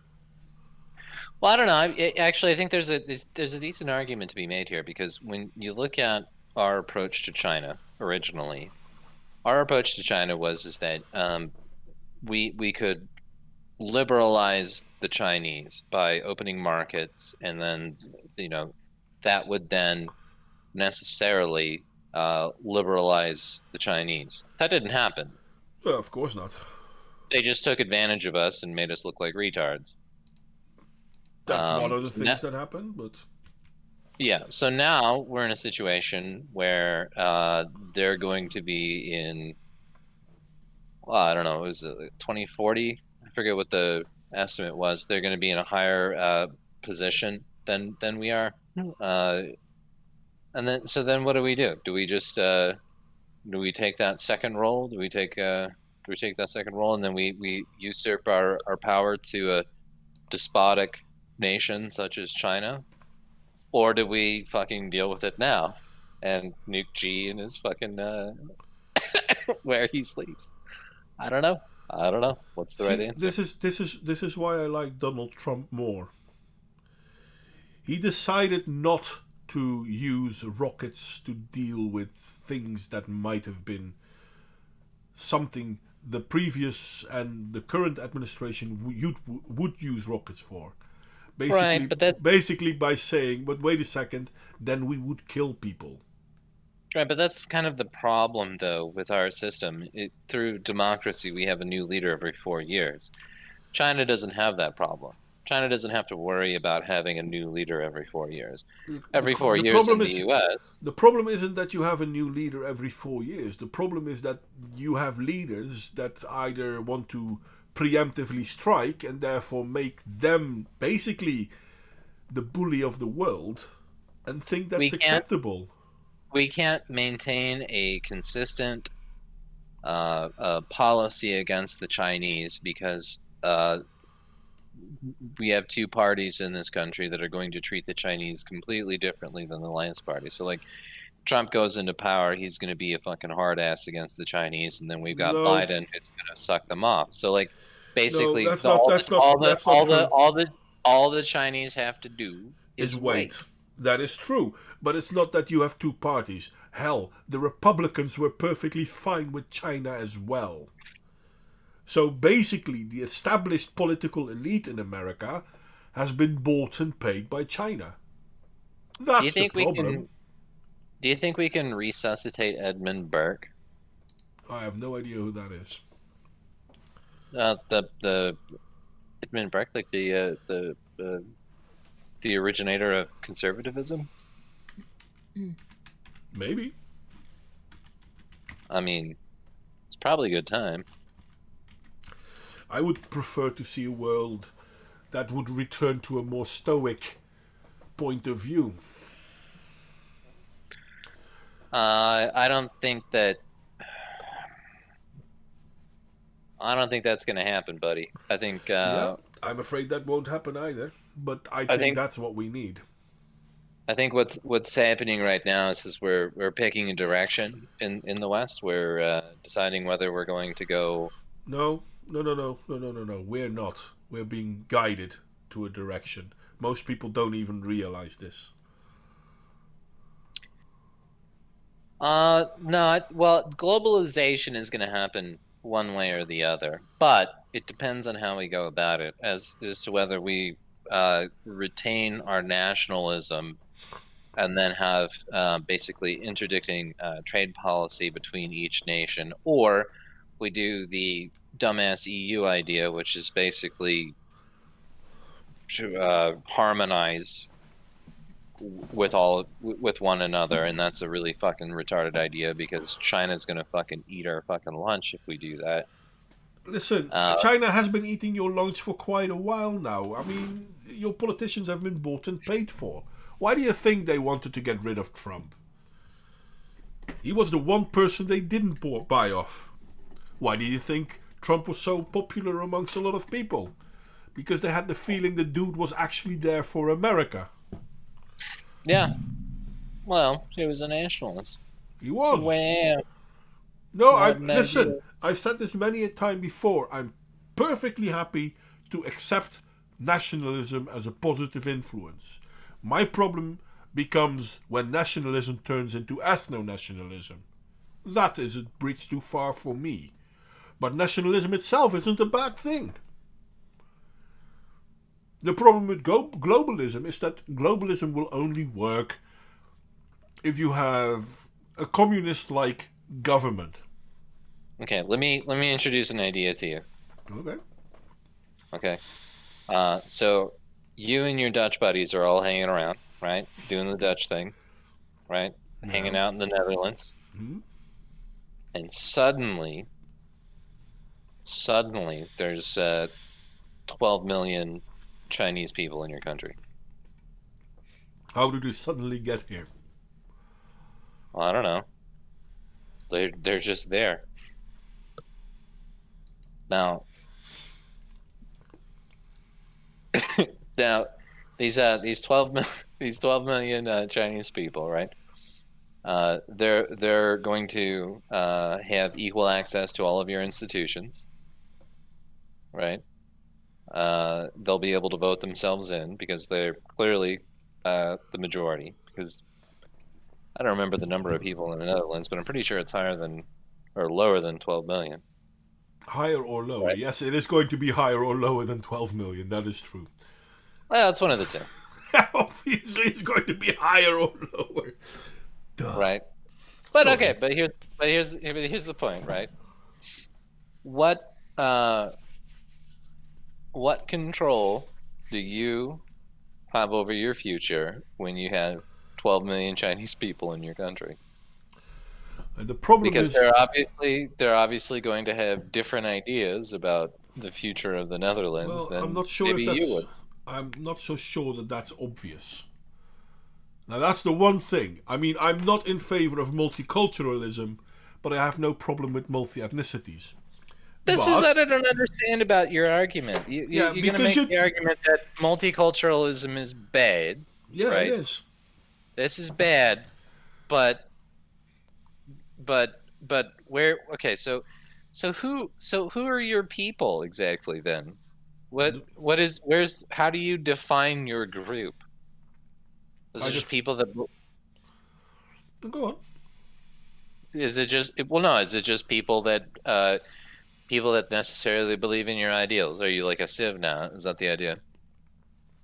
They don't have to believe in my ideals, no. But they have to live by my ideals, and I have to live by their ideals What in a certain control? ways. Right, but what control do you have when people come into your country that don't give a shit about your ideals, and then they are suddenly in the majority, and you're in a No, no, no, no! democracy? Stop! That shouldn't happen. How can we allow a lot of people to come in this country that do not want to be part of this country? You're okay. So you're making the argument for ethno-nationalism, kind of like, what is that, ad hoc? I don't forget how that works. It's basically the idea that uh, the people of a different race and culture shouldn't have been here in the first place, so I shouldn't have had No. to have worried about No, that. no, no, Well, no, no. guess what? No, stop. Don't pretend that race and culture are intertwined. Don't pretend they're interchangeable. They're not.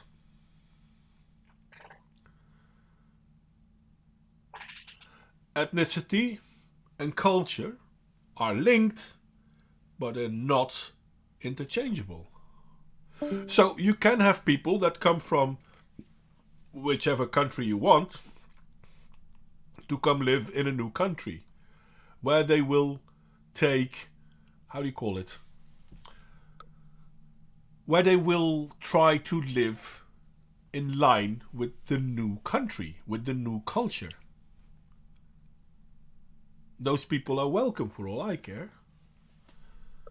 The problem becomes when you have people that do not want to integrate in the majority culture. Then we have a problem. But that would be like everybody. No, it That would be wouldn't. it. Yeah, it would be, because No, it wouldn't. even if you have like the most highly educated person that comes into your country, let's say the Indian guy who comes over to the United States and he's going to work at Google, right? What do you think the odds are that that guy's still eating curry and talking Hindi? That's not the point. That is the point. No, it's not. That is absolutely the point. That's part of culture. If you want, no, you are missing the point. You're basically, for you, they have to become you to be acceptable, Yeah. and that's wrong. No, that's exactly how all cultures have intermingled in the past. No, that's not true. There are two. No, you're basically talking rubbish. That's literally not true. That's not how cultures intermixed in the past. You can look this up. There are two ways that cultures have come together in the past. The number one, and this is the most common one, is that the integrating culture basically brings them in, and that culture integrates them in, and then they bring particular aspects of their culture into the integrating culture. And then the second one is the much less likely one, which is very rare, which is where you have basically two cultures coming together, and what ends up happening is that they intermingle, And this can only and has only happened when you have two cultures that are extremely similar. Well, yeah, it's easier. I wouldn't say it's only happening, but it's easier when cultures are similar. I mean, it's easier to find common ground. But it has happened with people that come from a vastly different culture, but flee from that culture because they can't stay there. And I Can you mean, give me literally, can you give me an example of when you've got one culture that has one particular set of values, and then you have another culture I can give several. that's a minority that has an antithetical set of values. I can give And several. those go. I'm Well, listening. how about the Poland-Lithuanian Commonwealth? How about the Tatars in the Commonwealth of Poland? Well, were they? No. Back up. Let's start there. So we've got the Polish and the Lithuanians, correct? Yeah. What made them antithetical in their values? Well, they both had their own religious and cultural backgrounds. They weren't the same. Okay, so when I say antithetical, so okay, so take the UK for example, and then let's take Islam. If you compare both of those ideologies, they are antithetical. One Okay. of those. Stop. Because I did mention the Tartars, did I not? Well, we can use that example if you want. They You can are explain that Muslim. one. Okay, well, explain that one to me. Okay, so they are Muslim. They were part of the Polish-Lithuanian Commonwealth, and they had a part in, well, what we now call Poland. They are, whether they're Muslim or not, they are Polish. So much so that when the Second World War happened, and Hitler went to them and said, "Hey, listen, you're Muslim in a Catholic country. Join me, because I've got Muslim friends." And they basically said, "Yeah, mate, we might be Muslim, but we are Polish, and you're attacking Poland." Okay, so do they still exist to this day? They do. Well, let's look that up. Tartar. And how many were they when they came to Poland? Oh, I don't know. That's a long time ago. I think they were called Tartars. I always forget. It's Tartar or Cossack. The Lipka Tatars. Is that what you're talking about? I'm not So that sure would have now. been 3,200 people? I'm not sure now. One moment. Oh, 10,000 to 15,000. So what we're looking at here. Yeah, one moment. Because I'm not sure if it's... I think it's the Lipka Tartars. I'm not sure. But they were part of the... they were part of the fighting force of the Polish Commonwealth. So they weren't a super huge group. That's true. Right. So that would have fallen into the first category of... No, because at that point in time there weren't a lot of people to begin with. So okay, so we've got, what's your number on the Tatars? How many people? And then we can look up how many people were in Poland. Because that's literally how this works. Yeah, I can't remember. I don't know. I can find how many people came there.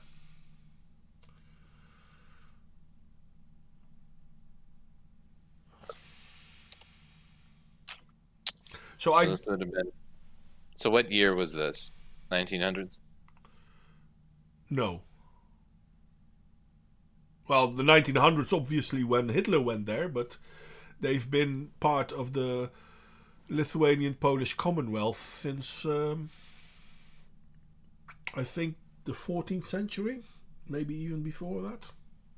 Okay. Was Poland even a thing at that time? Yes, it was. Poland is one of the older European countries, to be honest. kingdoms even. Population in Poland in the 14th, so 1300. Yeah, 1400. Why not?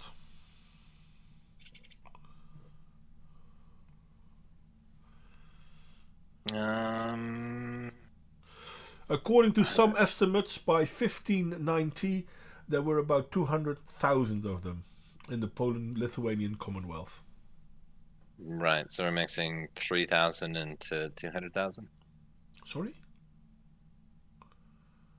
The Tatars, there were 3,000 of them. No, and we're mixing 200. that in.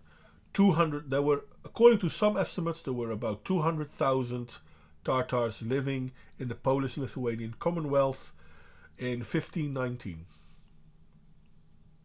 Right, but they came there in the 1300s, right? 1300s, 1400s, probably, yeah. Wait a second. The Khanate of Combined White... population of Poland and Lithuania was 7.5 million. 3.9 million in the Kingdom of Poland. Okay, so let's do a little math. 200,000 divided by 3.9 million.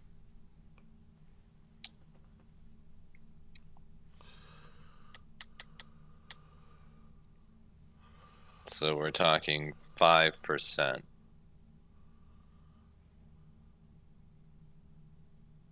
Roughly. How much? 5%. Which is quite a bit. Well, this is the Kingdom of Poland. Yeah. So, but 7.5 in Poland and Lithuania. So, I don't know. They would drop that to 2.5, but it's still a small amount. Sure.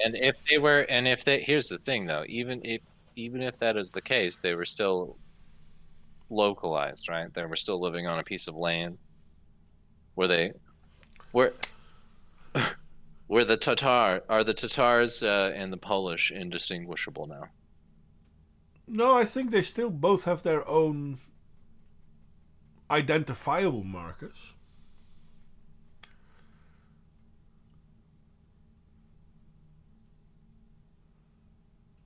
Well, let's find out. I mean, they still have their own. They still have their own cultural. How do you call it? Things. Cultural wayposts, touchstones. Whatever you want to call it. They still have their own. The way their culture looks and whatnot. But they are still part of Polish culture. So they might have their own peculiarities. But yeah, but those peculiarities do not go against the greater culture, which is the Polish one. Right. So today there are about 10,000 to 15,000 Lipka Tatars in the former areas of Polish-Lithuania Commonwealth. So they went from 200,000 down to about 10,000, 15,000. So we can assume that the remainder of those, whatever the difference is, they're either migrated out or they integrated actually into the Polish. They integrated more into the Polish system. Okay. Right.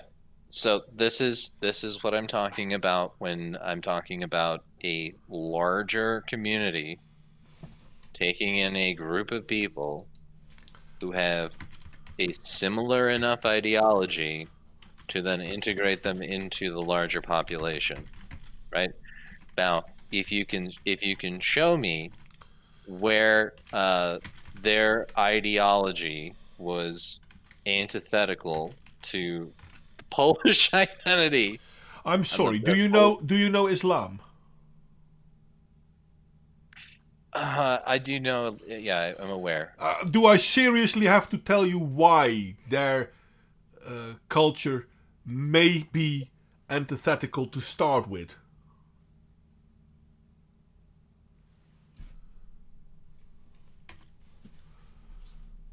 No, seriously. What version of Islam were they even? I think the Tatars are Sunni, but I could be wrong. I'm not quite sure. First mufti of the interwar Poland, Jakub. Oh, and he's got a Polish last name. That's cute. Don't you understand what integrating means? Of course he had a Polish last name. Yeah, adapting to the values of the integrating population. Whilst becoming that, yes, they were Sunni, I was right. Whilst becoming part of that, and holding on to some parts of your own culture, but letting go of some parts of your own culture and adapting things of the predominant culture. Okay, well, I'll give you this one. So, what, let's see, that took 700 years. No, it didn't. From the, what was it, the 1300s to now?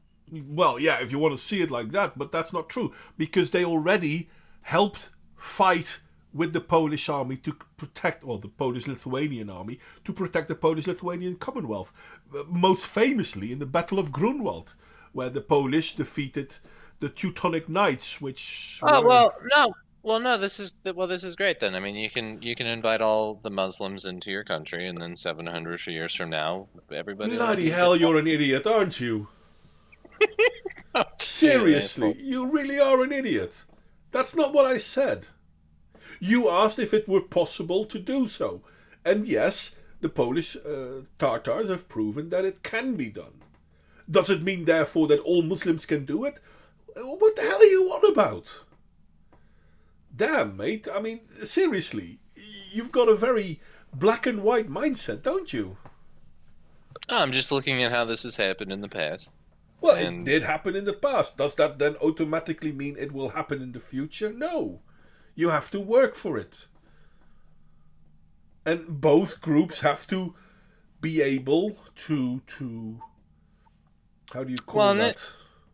In this situation, it seems more like this was something that had to happen, as opposed to what you're doing now, which is something that your government is electing to have happen. No, wait a second. Wait, stop. I agree with you that what our governments are doing now is stupid, and I disagree with what they're doing.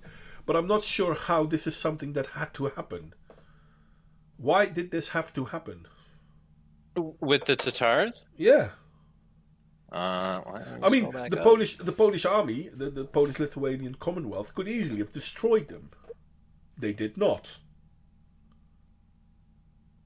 Well, I mean, if they're not representing a threat, why would you bother?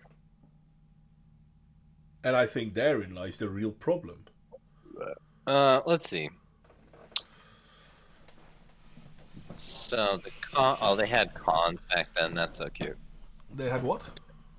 They had cons. They had cons. Yeah. Well, Khan is. I mean, everyone seems to think that this is something from the Muslims, but that's the title Khan predates the Muslim faith. So. Right. So we got 13. Okay, you're gonna have to fill me in on this one because I'm not a history fag. But so we've got Khan. Toktamish, the hereditary ruler of the White Horde, crossed west over the Urals, merged with the White Horde and the Golden Horde, whose first Khan was Batu, the eldest son of this is Mongolian shit. In 1382, the White and Golden Hordes sacked and burnt Moscow. Kind of based. So then Toktamish allied with the great Central Asian Tatar conqueror Tamerlane and then reasserted Mongol power in Russia. So that's basically how they got there. So you got some Mongolians in Poland, basically. Well, yes.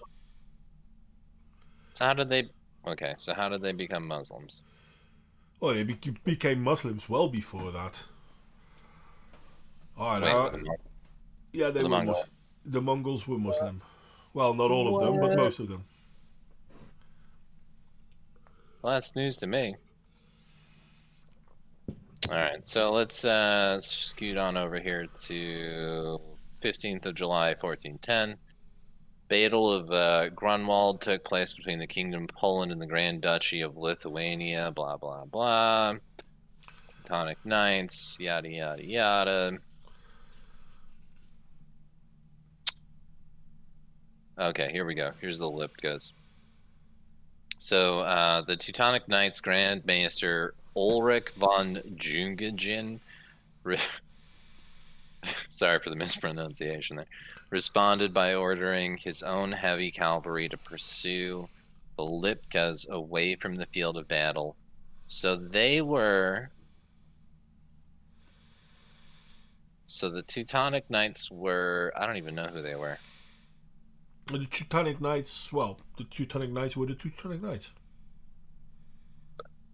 I don't know who those people are. Were they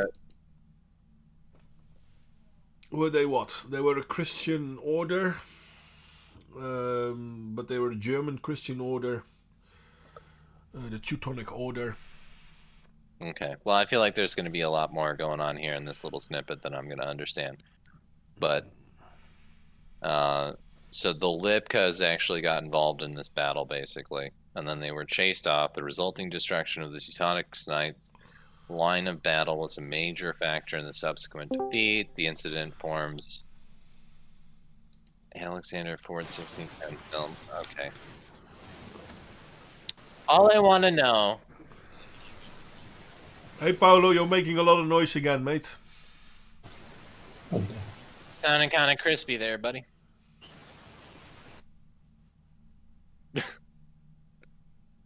Does he know history? You know history. What am I even talking for? You should be telling me this shit. What do you want to know? Well, particularly, so the Lipkas were basically a Mongolian horde that picked up Islam along the way and then settled in... They picked up Islam well before they came to Russia. We're talking hundreds of years. Okay, so... All right. So okay. So then, why did the Polish and Lithuanians let them settle in their lands exactly? Because they work together. I don't feel like it's that. I don't know if that's true. Well, actually, it is true. For example, now I have to admit that I might get some dates wrong, so don't pull me out on that one. But I think it was... Oh, I can't remember the one. There was a king that basically forced the country to become Catholic, and because the Tartars weren't, he put a ban on them, so to speak. He made them persona non grata in a way. He didn't kick them out of the country, but until that time, the Tartars had an important place within the Polish-Lithuanian Commonwealth because they were a force within the system and they were loyal. Now this king basically destroyed that how do you call it, the way they were working together, just say it like that. And after that there were a war and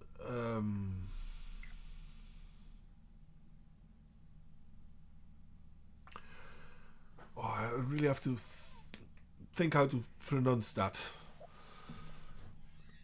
Actually, can we get all the Tatars to like fucking act like Muslims in Europe? Because this is actually a really fucking good idea.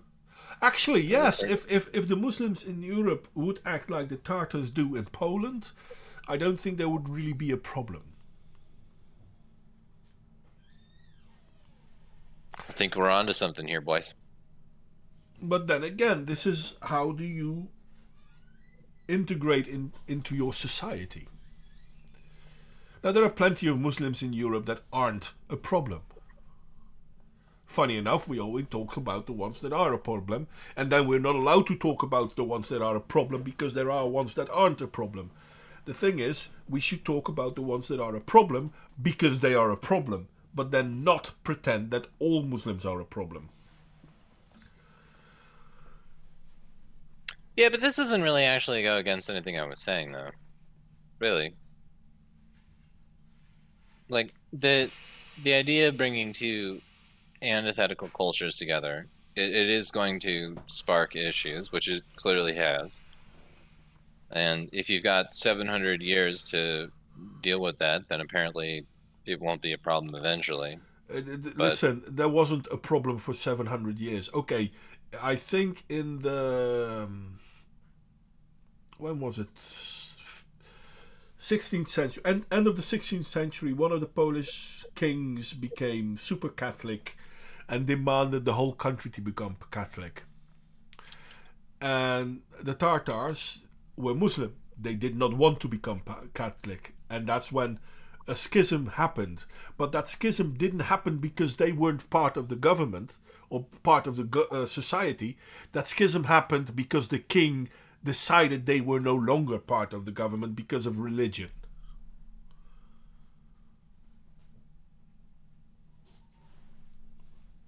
But before that, the Tatars had an important role within the Polish-Lithuanian Commonwealth.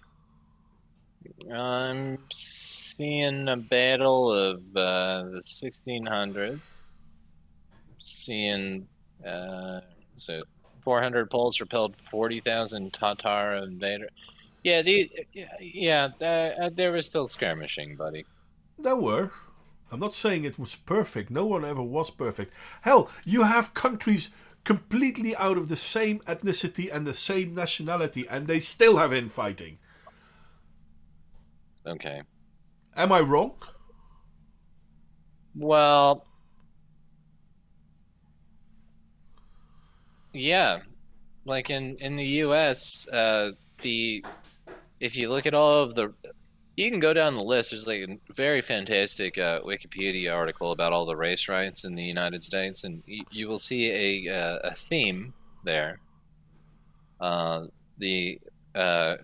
I think the only one that I saw in there was there was a fight between Catholics and Protestants.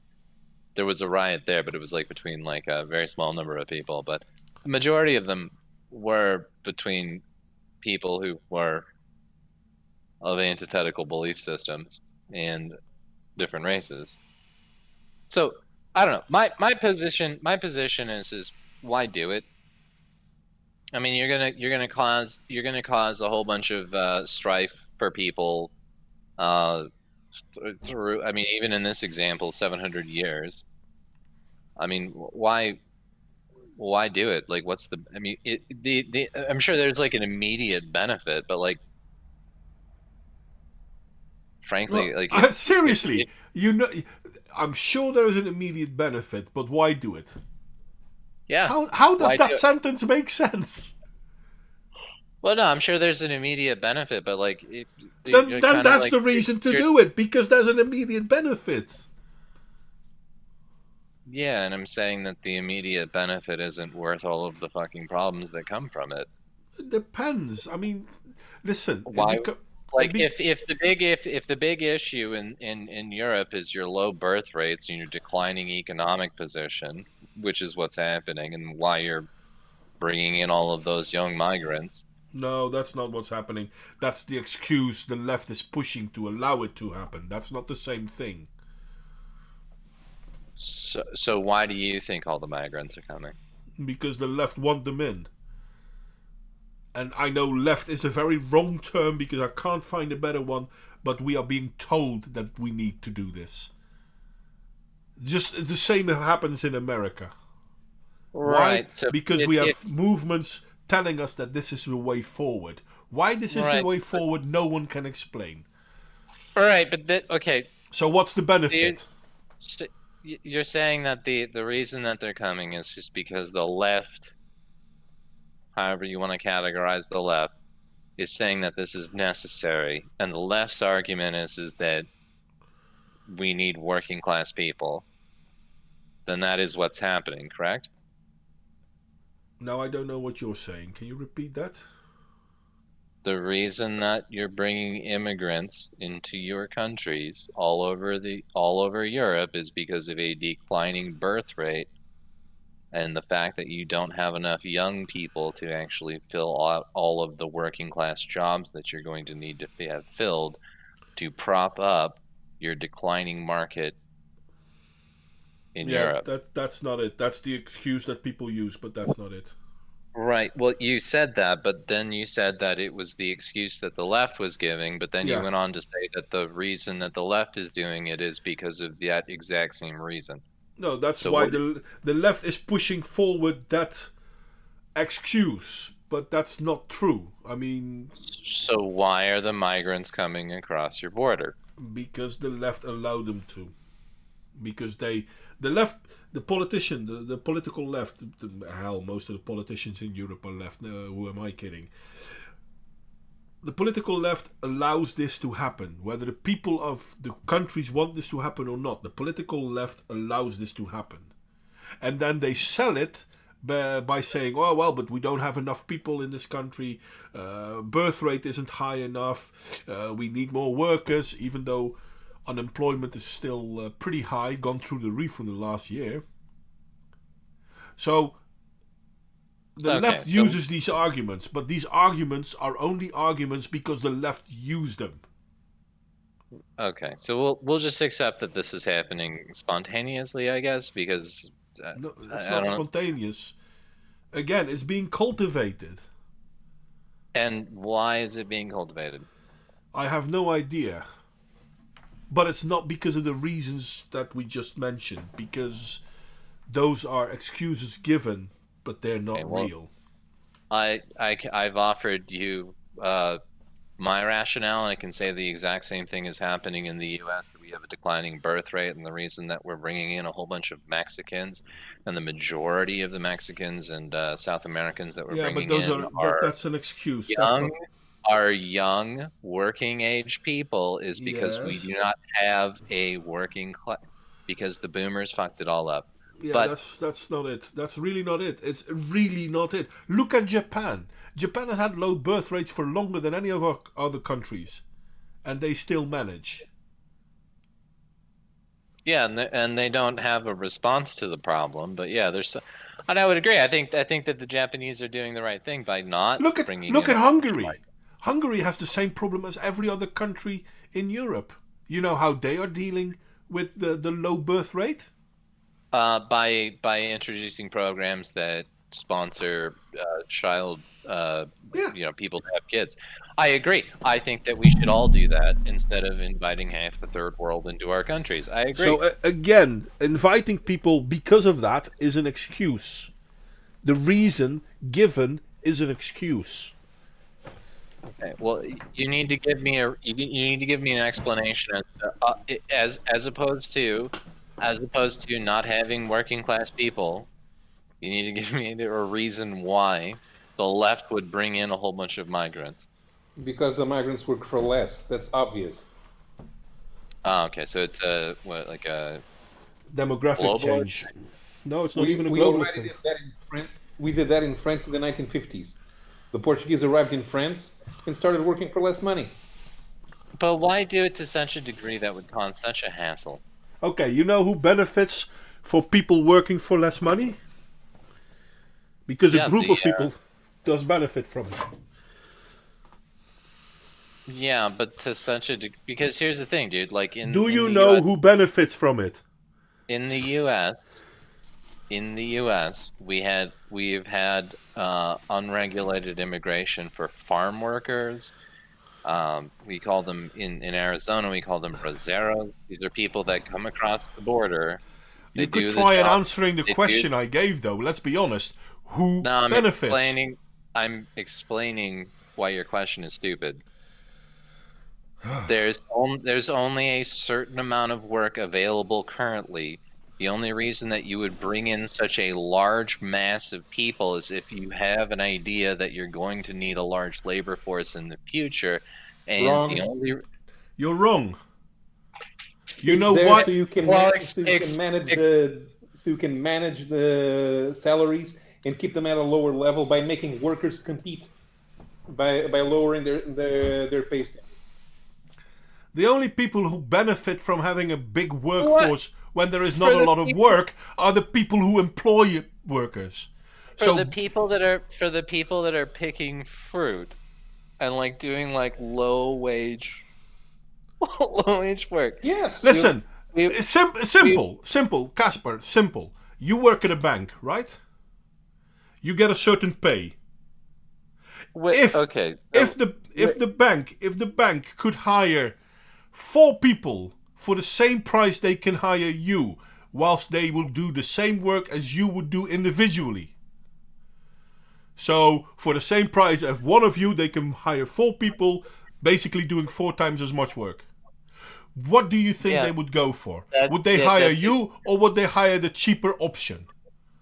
That's what we were doing. And now, but that's the main reason. Now what we're doing is we're trying to pay us a $15 minimum wage. Yeah, because it's seriously, Gaspar. Why do you understand? Do you understand the idea?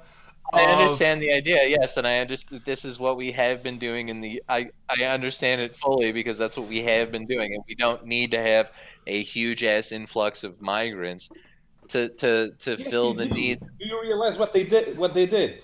You demanded $15 an hour, and they bring in workers who work for $7.50. So why are you demanding 15 when they have readily available workers ready to work for $7.50? All of these people are going to be nationalized, which is terrible. They'll still be working for half of what you want. No, when they're nationalized, they'll be at the $15. No, they won't. They won't because they already work for $7.50. No, they won't have a choice. They'll be required to be paid $15 an hour. By whom? The federal government. Who's going to check all? Is going to check all payments? Yes. Yes. Right. Hey, by the way, Gaspar, I'm seriously needing in some cash. I have a bridge I want to sell you, mate. Oh. I'm not quite sure. I have to paint it still. So, what color would you want it to be? I don't know. Why don't you figure out Europe, and then I'll get back to you on that one.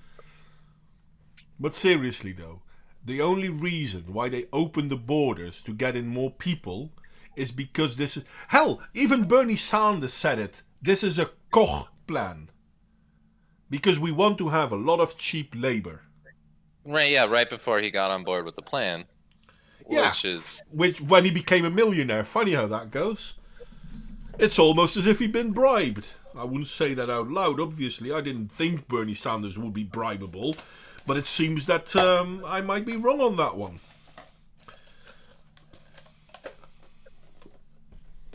Kind of proves the point, though, don't you think? No. No, I don't think you guys see what's going on. Sorry. Right. Well, fair enough. Maybe we don't. I'm not quite sure what you see, though. Well, I gave you my opinion. I don't know what else to tell you. I think that there is... I mean, you cannot deny that had you not had the migrants, that you would have had a labor shortage immediately in your country. And do you have any idea how much unemployment we have among young people? We don't have labor shortage. More than 25% of people under 30 are unemployed. They can't get a job. We've always had unemployment lines in this country, so... The idea that we had not enough labor is absolute bollocks. There hasn't been a year since I lived that we didn't have unemployment.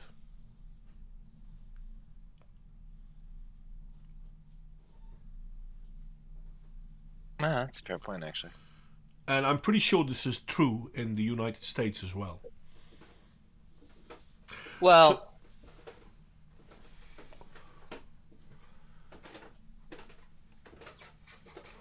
No, it depends on what we're talking about as far as what jobs we're talking about and what expansion. What jobs are? What expansion of right. Seriously though, if expansion is the main thing, right? Then there should be a period of time when and this is the real problem. This is what the big producers and the big employers want to prevent. And in all fairness, government is the biggest employer in the United States. But No, what I no, see let me here. finish. Let me finish, and then you can talk about what you see. Go ahead. If you have a big pool of unemployed people, you can keep wages low. If you do not have a pool of unemployed people and you need to look for eligible workers, raises the wages. Hmm. So when there is a risk that might actually happen, what you do is you bring in new people. Because by bringing in new people, you lower the value of labor. Yeah, and I think what you're looking at is the side effect, and what I think is happening is that Okay. you basically, I think It's that not the you've side got, effect; it's the cause. I think that you've got a global elite that are looking at this top down, and they're saying that people in these countries, that's the U.S., Europe, are not having children, and that is going to make us anti-competitive with other countries like China. Japan is still competitive, is it not? No, they're. Oh God, you want to look at the birth rate in Japan? It's You're not gonna like bloody it. low, isn't it? It's really low, but they're still competitive, aren't they? Do you know? Yeah, for now. What's their plan though?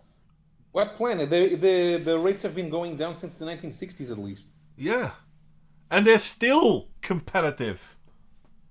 So are you saying they don't have a plan? How the hell are they still competitive then? How are they still part of the economic...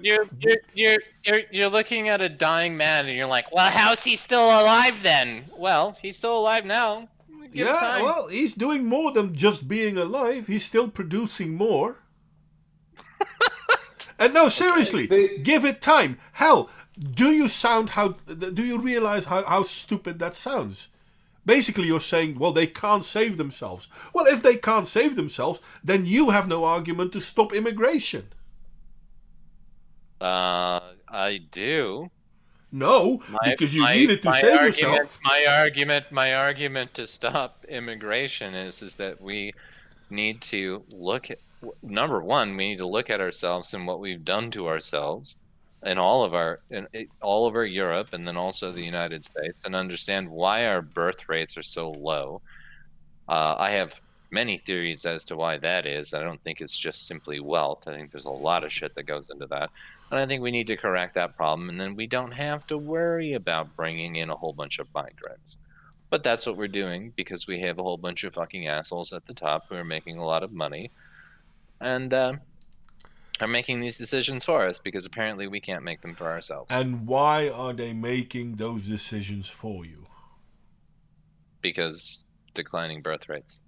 No, not because of declining birth rates. Yeah. And as long as you can't see that, it's not going to change. What's the major cause of the declining birth rates in the Western world? Well, we can go through that. Women's liberation was a big one. Yeah, it's definitely a big one. Yeah, definitely. Well, I mean, take the woman out of the home, and then you flood the market with labor. Just like we were talking. As I said, women liberation has definitely become part of that story. Definitely true. What else? Yeah. Well, okay. So what else? Why are we having kids? No, why are we having less kids? What's causing the less kid things? Not why are we having kids, because we're having kids to prolong our society. Why are we having less kids? Have I bitched about the Fed today? The what? The Fed, fractional reserve banking. Have I bitched about that today? No, and we're not going to, because we're now going to go on this topic. Well, yeah, but that's related. Then it's basically well, it's also, I mean, there's a number, well, there's cultural reasons, so many reasons. Culturally, I'm going to speak for the U.S. here. I don't know about Europe. You can probably explain that better than I can. But in the U.S., I think that there is a lean towards basically degenerate behavior, and I think that people are leaning more into a life of childhood as opposed to actually growing up, taking responsibility, etc., and that is being spurred on by the state, in my opinion. I don't think men are men anymore. I feel like women are just whores with mustaches at this point. Yeah, I think we have fallen away from Christian values, which is the only thing that we had to go on. And I don't necessarily think Christian values are all that great to begin with. But I mean, that was basically what we were running this whole fucking engine on. And now we've taken that out. So now we're running on some bullshit of like female empowerment and like all guys have to be like fucking soy boy cocks and like fucking cower in the corner. And obviously no woman wants that. And where Basically, does that idea come from? This is breaking down the natural way that men and women interact. And where does that idea come from? Well, feminism is a big one, but I think feminism is an overreaching, I don't know. I could blame the CIA on that, but like I don't want to get all fucking spooky on you. But yeah, no, I think that it's I think like Nietzsche had it right. God died, and now we're fucking reaping the benefits of that, and there goes our entire fucking society because apparently we don't know how to run our own ship. In Southern Europe, we don't care who Nietzsche was because Nietzsche was German and we're not. Southern Europe. If I look up the birth, what happens if I look up the birth rate? Southern Europe is extremely Catholic, and we also have declining birth rates. So there is something else going on. Are your rates of Catholicism declining as well? No, 97% of the population is baptized. Yeah, I've met a lot of fucking Spaniards. I don't know if that's fucking true. He's not Spanish, he's Portuguese. I know. But yeah, no. Look at the different countries. Yeah, we see. Well, we got a whole bunch of fucking Sunday Christians here too. I don't count them as Christians. So. I'm an atheist. Well, good for you, buddy. Thing is, the birth rate thing is one of the many symptoms of what's going on. I totally agree with you on that one. But it's an excuse to use that to accept massive immigration. I don't have a problem with immigration. I don't have a problem with giving people a place as long as they abide basically by 3 rules. Become part of the country, speak the language, abide the laws, and, well, earn your own living, I guess. Wow. So when you say that you're all baptized, are you guys going to church still? There are no official numbers for. I've got some official numbers. It's estimated that about 33% of the population go to church regularly on Sundays. Wow, so from 60, it was from 44%, and now it's down to, what would that be, 30, what is that, for red, that's the Catholic, 35, and then the Protestants are down to... We have 20,000 Protestants in a country of 10 million. 36. And all the Protestants usually belong to Brazilian churches. Yeah, so you've got about a 10% drop there in your country. And that's from 44%. So you might say that all us base Portuguese, we're all fucking baptized, but none of you motherfuckers going to church. It's not about going to church, it's about obeying the priest. Oh. Okay. Yeah, that is unfortunately also true. But again, you're looking for places to shoot at, but you're ignoring the reality of things. I think that's what's happening. Every time I look at this shit, it's just basically it's a decline of the values that we used to have, and we don't have them anymore. Yeah, fair enough, but that is not a reason for mass immigration. No, but it's a reason that people are not having children, because if I can adopt a hedonistic lifestyle and I can just fucking, like I do, drink all day and smoke all day and do absolutely nothing other than fucking work and put money in my bank account, why the fuck am I gonna have kids? Do you know why people had kids in the back in the day? Well, it was because they had to, but it was also in the 40s and 50s and the 60s because there was a romantic element to it. You were carrying on the lineage of your people. No, that wasn't the romantic element to it. Oh, There there was was. no- Oh, there was. whatsoever. There absolutely was. There absolutely. You know what the main reason? You know in what the the U.S. you know in what the the U.S. main there reason was? absolutely was. Even in the Absolutely. US, do you know what the main reason was to have offspring? In the 60s. Or in the 70s, or in the 40s, Or in the 1860s. Indeed, or in the 1860s. How far ago do you know what the main reason was to have offspring? And what was that? Sorry? No, I'm asking you. What was it? Well, it was if you don't have offspring and you die, who's going to take care of you? Sorry, when you're old, who's going to take care of you? Obviously not when you die. When you die, you're dead. But when you're old, who's going to take care of you? Based on all of the old people that are living on the streets of Arizona right now, I don't think that was a huge consideration for those people. It was. Those, It's the those, main those are reason. literally the people you're talking about.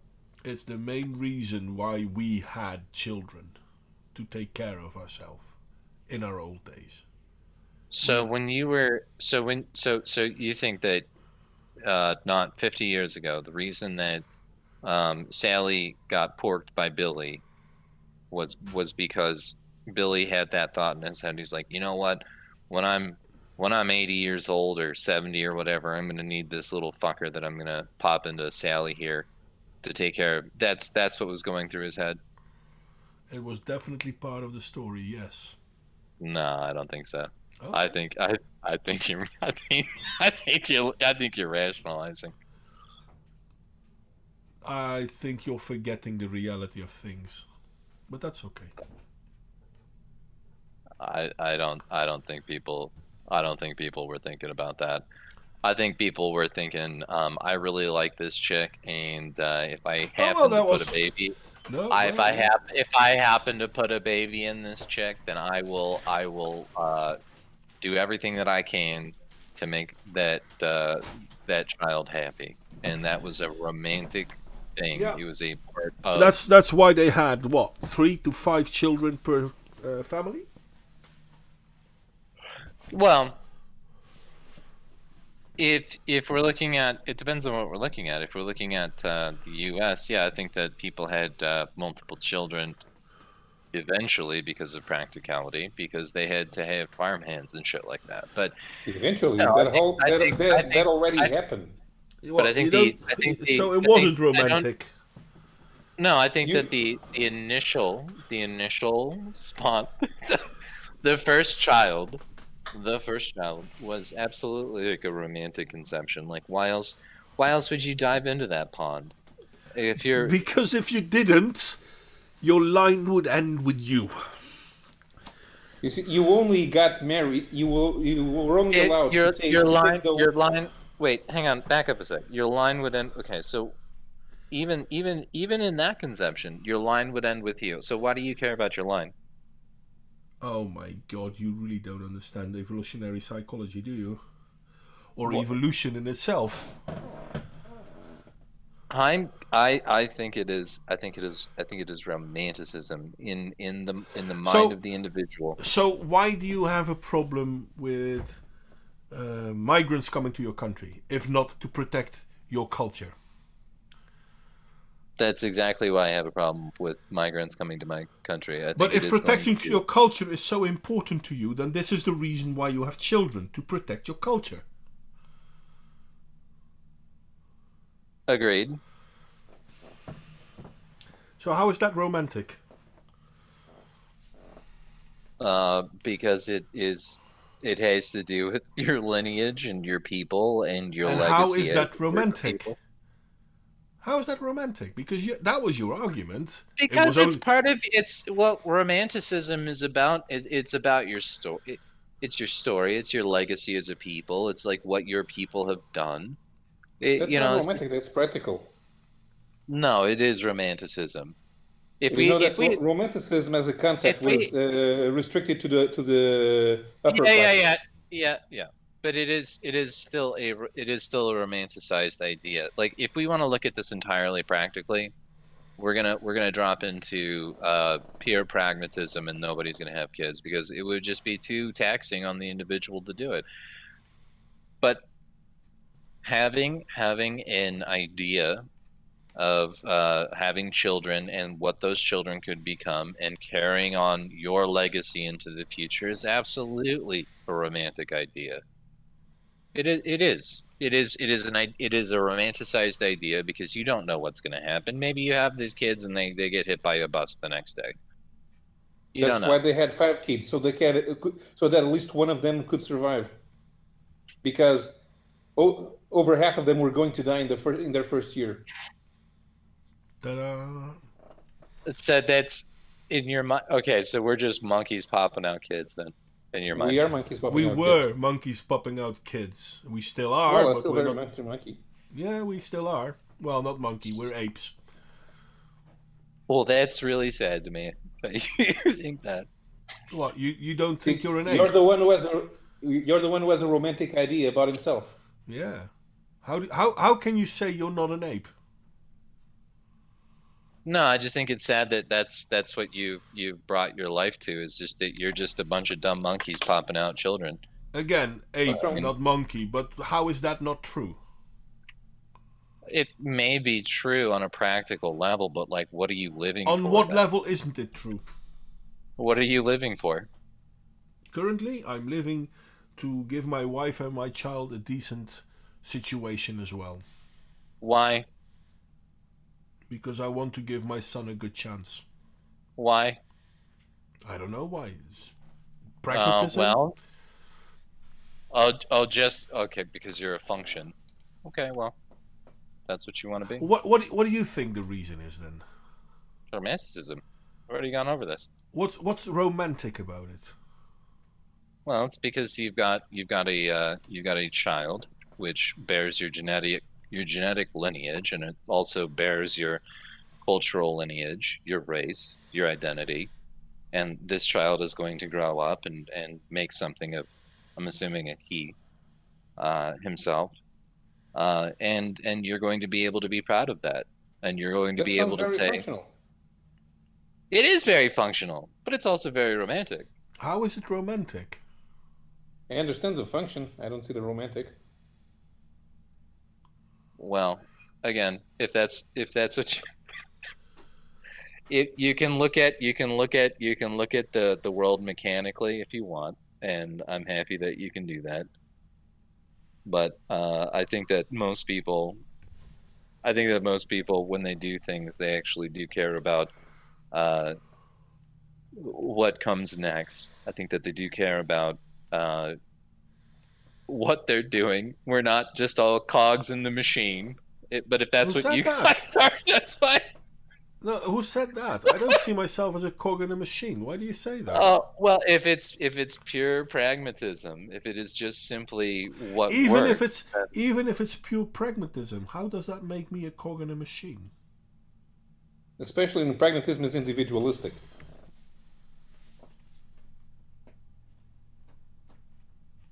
again, why?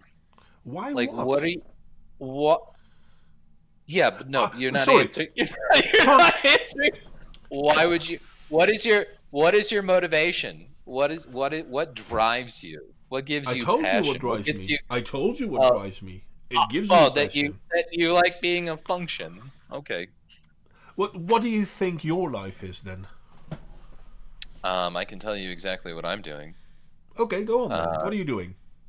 Well, without getting it into, I don't want to like get into it Yeah, go on. too Go much. on. But there are particular reasons why I'm not going to be having children. So currently, I am accumulating as much wealth as I can so that I Why? can pass that up. So that I can pass. Do you want to listen to the rest of it, or do you want to Yeah, interrupt? go on. Go on. So that I can pass that on to my brother, because I do care about my family's lineage. And because I'm not going to have children, I think that my wealth should go to my brother so that he can carry on our family's lineage. And the reason that I care about that is because I care about my family and what my family has done and been, and that's it. But you're not willing to take responsibility. What do you mean take responsibility? Well, you're going to push off the family lineage off to your brother. So he has to take care of it. Or you'll be able to give him some money, but he has to take care of it because you won't be able to take responsibility. I'm taking responsibility in a different way. How? Because I'm not going to be a good father. I have pushed that off. And now I'm going to spend my life accumulating wealth so that I can pass that on. So my what you're telling me is that you're not going to take the responsibility of becoming a father, and you leave that responsibility to your brother in the hope that he will do a good job because you're not asked to do it. No, I already explained to you why I'm not doing it. Yeah. You know what? That sounds like an opening for me. Since I won't have, I'll have one less worker. I guess I'll have to import one from Mexico. No. Yeah, funny though, but it's true. If that is indeed the reason why we would import workers, then you just opened that door. No, my brother may have 3, 5, 6 children. I don't He know. may have 12. He may also have 1. Maybe he'll decide that he doesn't want children and he wants to pass on the money to you.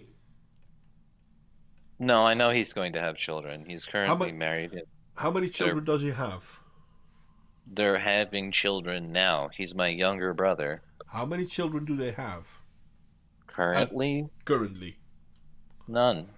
They're having children right now. I've already said this to you. They're not having children. Yes, they are in the process of having children now. They are. If she's pregnant, they're in the process. If she's not pregnant, they're not in the process. Is she pregnant? Can we drive towards the point here, or are we just gonna fuck No. around? Listen, what you're doing is you're creating excuses. You're creating noise to explain to us why you are correct, whilst at the same time not wanting to put down on what you're actually saying. Listen, I'm not telling you you should have children. I'm not. It's up to you. Hell, for the longest time I thought I would never have children because I might not be a good dad. And I'll tell you this much.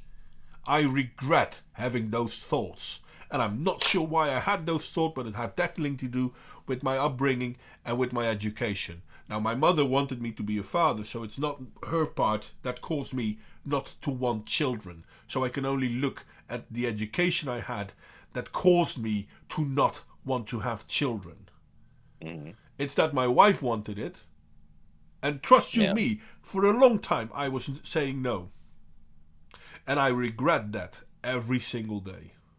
Well, it's very romantic. So if you want to see it like that, then call it romantic. But for the same reason, you now don't want to have children. And you don't even know why, but you're more than willing to believe that your brother will pick up the slack. I'm not interested. I'm not interested in telling you why on a live stream. Fair enough. I don't mind. But the point is, there are very, let's call it medical reasons. There are reasons that I'm not. I have medical reasons too. There are very good medical reasons why I'm not going to have children. Fair enough. So, in order to continue my lineage, because I do care about what I'm doing here, I'm not just a little cog in the machine. I have a plan, and my plan is going to lead to something further in the future. Just like you, buddy. Yeah, but you don't know that. Oh, I do know it. That's what I'm doing. How do you know that? You make money, you give it to someone else. You don't know what someone else will do with your money.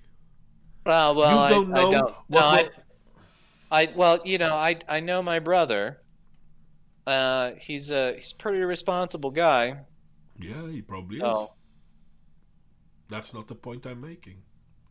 What point are you making? You don't know if they will have children, now do you?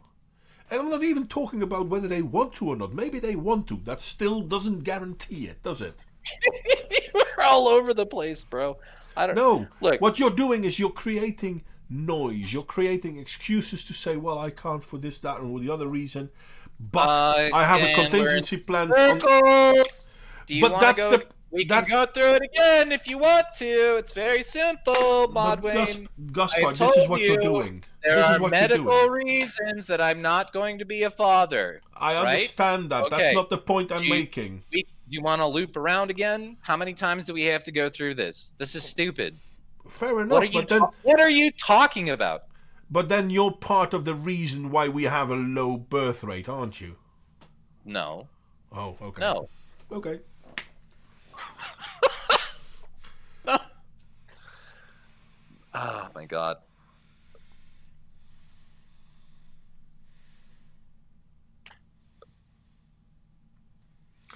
The thing is, for a country to sustain itself, every family needs 2 children. If we have less than that, birth rates are declining. Now, I only have 1 child. I'm not sure if there's going to be a second. Who knows? But I'm part of the declining birth rate. And part of that story is because what basically education told me was a good thing to do. I regret that. I have only myself to blame. That's how it is. I still think that even with a declining birth rate, our societies can keep growing. We don't need outside workers. They're welcome if they can come and they can assimilate within the system. Yeah, no problem. But we don't need them. Countries like Japan has proven that. If our country does need them, there are ways we can do it within our society. Countries like Hungary have proven that. Yeah. And yet still the argument is we need foreigners to create the workforce in our own country. Hell, most foreign refugees we've got in the Netherlands are on handouts, or on the dole, or on, how do you call it in America? Financial support from the state, whatever you call it. So the idea is we needing people because we don't have enough people doing the jobs is a fallacy. It's a lie. I'm not saying that that's what we should do. What I'm saying is that's what's happening. No, that's the excuse that's being given for what's happening. And therein lies the difference.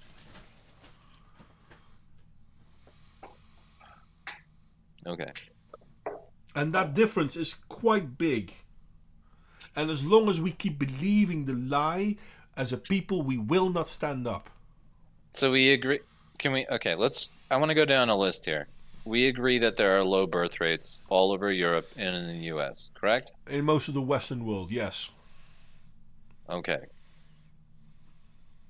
Now, we don't agree on the labor shortage, as Paulo pointed out. I'll have to do some more research on that one. Well, as I said, look at the countries where these labor shortages are. Even though they claim there are labor shortages, we still have unemployed people in the hundreds of thousands. I'm sorry, Okay. where are the labor shortages then? Right. Again, we'll circle back to it. We'll circle back to that one. Yes. In regards to the reason why our birth rates are low, I'm not entirely sure where we landed on that one. Thank you, Richard. Welfare. I'm saying that there is a degradation of cultural values. What's the cause of that? Migration. No, it's not. It can't be migration because most of the cultural degradation has a very strong Marxist background to it. Well, I'll give you that. We can split the difference on that one. Marxism and migration. Can we do a? No, do a it's not handstand? migration and Marxism. No, we can't do that one. Because the main problem, especially in America, not in Europe obviously, but in America, the biggest problem is Marxism. The rise of Antifa, the rise of socialistic ideologies. Now some of that might come with people, but let's be honest, there's a reason why they don't want to go into Florida when they do campaigns, because Florida has a lot of Cubans, and Cubans don't want Marxism and socialism. Because they've already had it. They know what the problem is. Yeah, they're racially different. No, the problem isn't that they're racially different. The problem is that they had Marxism and fled from Cuba and are now in Florida because of Marxism. And they don't want to flee again. I don't want to, maybe I do want to open this can. What is a race to you, Monway? Homo sapiens sapiens. Okay, well that's not even a race. We don't Actually, that is a race. biologically we don't have a race. Homo Biologically, sapiens races don't exist. sapiens is a race. What you call race is at best an ethnicity. We don't have. Where's Castro? He'll explain. We don't have a race. There's no. The sapien is all, encompasses all humans, but that is that. So what's the subspecies of humans then? We don't have one. Race is a societally constructed concept. It's No, it's not. constellation. It's been how do you call it? It's not a socially accepted construct. It's been remade. It's basically postmodernism. Mm.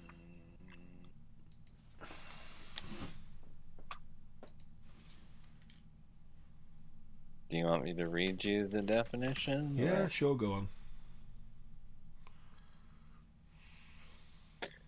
A race is a grouping of humans based on shared physical or social qualities into categories generally viewed as distinct by society. How does that apply to rabbits? To rabbits? Yeah. Yes, rabbits. Well, rabbits might have races. I don't fucking know. Well, you have different rabbits. You have different dogs. Are they no longer dogs because they are different dogs? And they don't have societies. So why would they need a societal definition? I'm sorry, Oh. but this is postmodernism, whether you like it or not. As morality postmodernism? Yes. Well, Really? morality is pretty much influenced by postmodernism, for sure, yes. So are you saying we shouldn't have morality because that's not real, or what? Oh no, we should have morality. I'm not saying we shouldn't have it. I have a problem with people trying to redefine morality, though. Okay, so morality. Morality only works if it's a tool.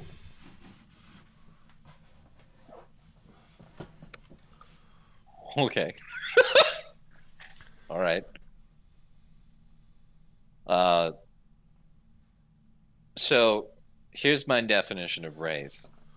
When it comes to humans, not rabbit breeds, but No. It has to work in every species of living being. Otherwise, it's not valid.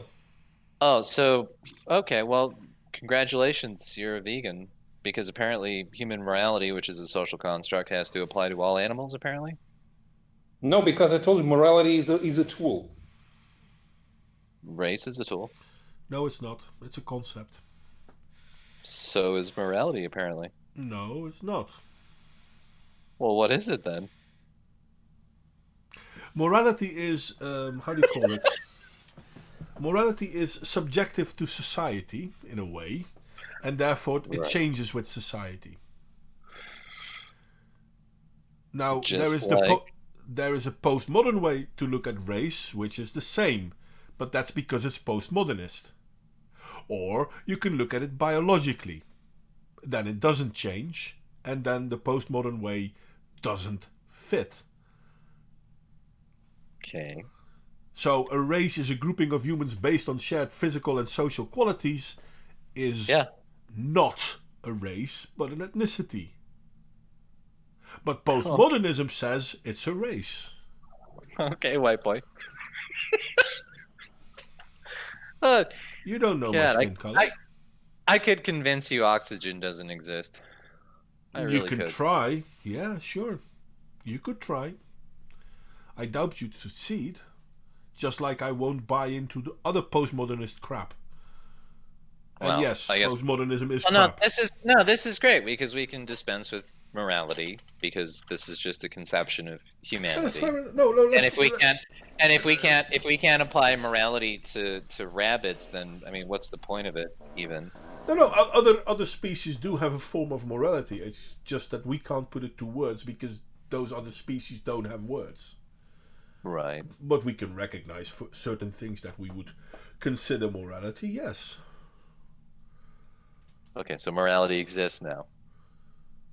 The concept of morality can exist, yes, but it's not, as you want to put it, an absolute. Never said it was an absolute. Well, you pretty much implied it. I never said that. Yeah, you pretty much did.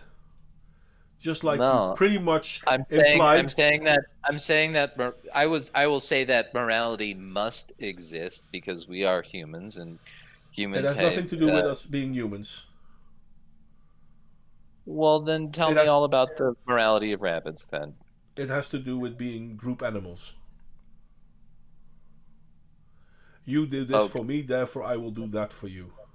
Oh, so If you behave in a certain situation in a certain way, you are still welcome within a certain group, and if you misbehave, the group will ostracize you. Oh, like what, like dogs? For example,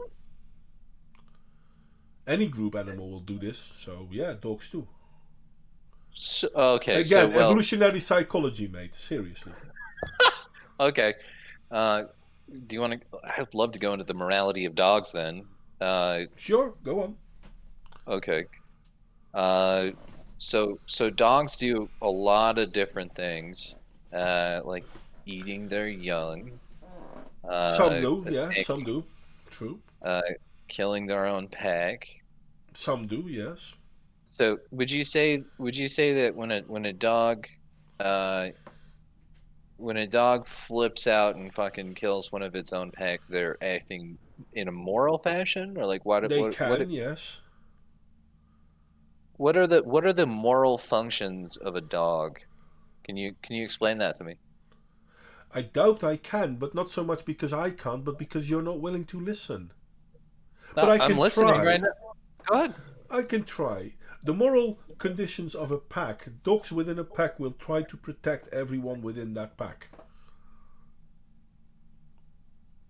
Even at the cost of their own life.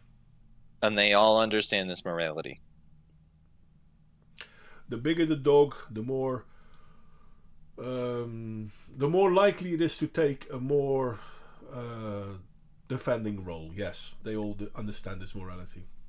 So there can be a good dog and an evil dog, right? Yes, though with evil dogs it's more likely the upbringing that will do this. But yes, you can have a good dog and a bad dog. Okay. So how far down the kingdom does this go?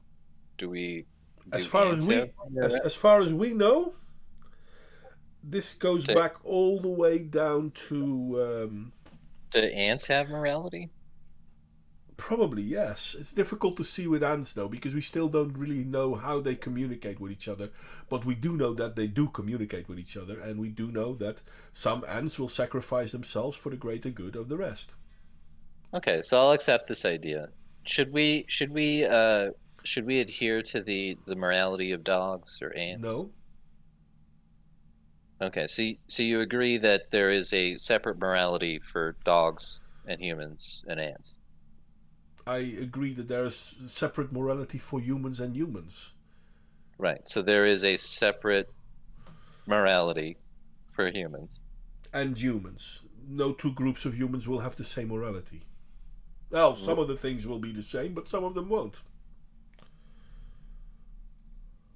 Right. But human morality is human morality, correct? We can do that? No, we can't, because the group human is too big to say that there's one morality. Okay, so you're a subjectivist then. No, I'm a realist.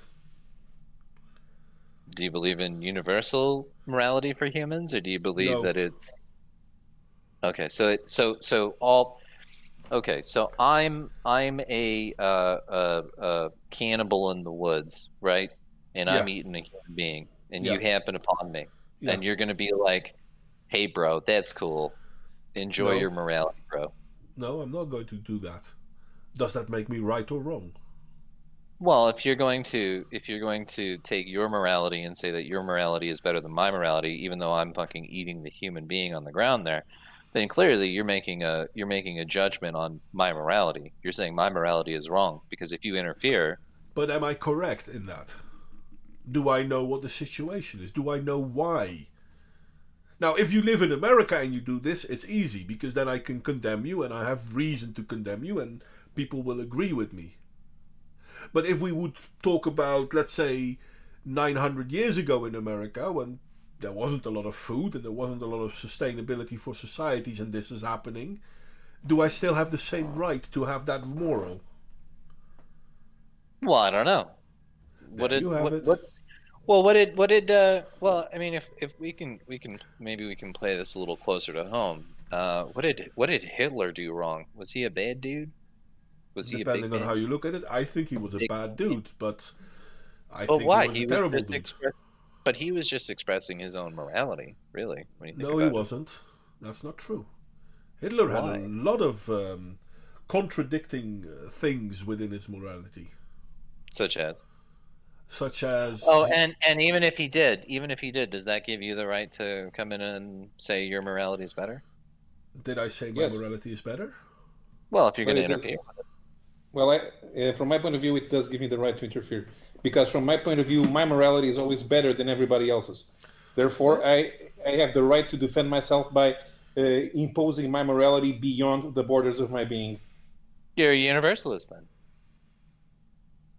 You have to be. If you're going to say that one person's values are lesser than your own, then you are a moral universal. You have to be.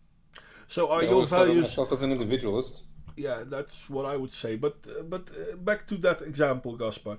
Would you say that your morality is better than that of the illegal migrants coming to your country?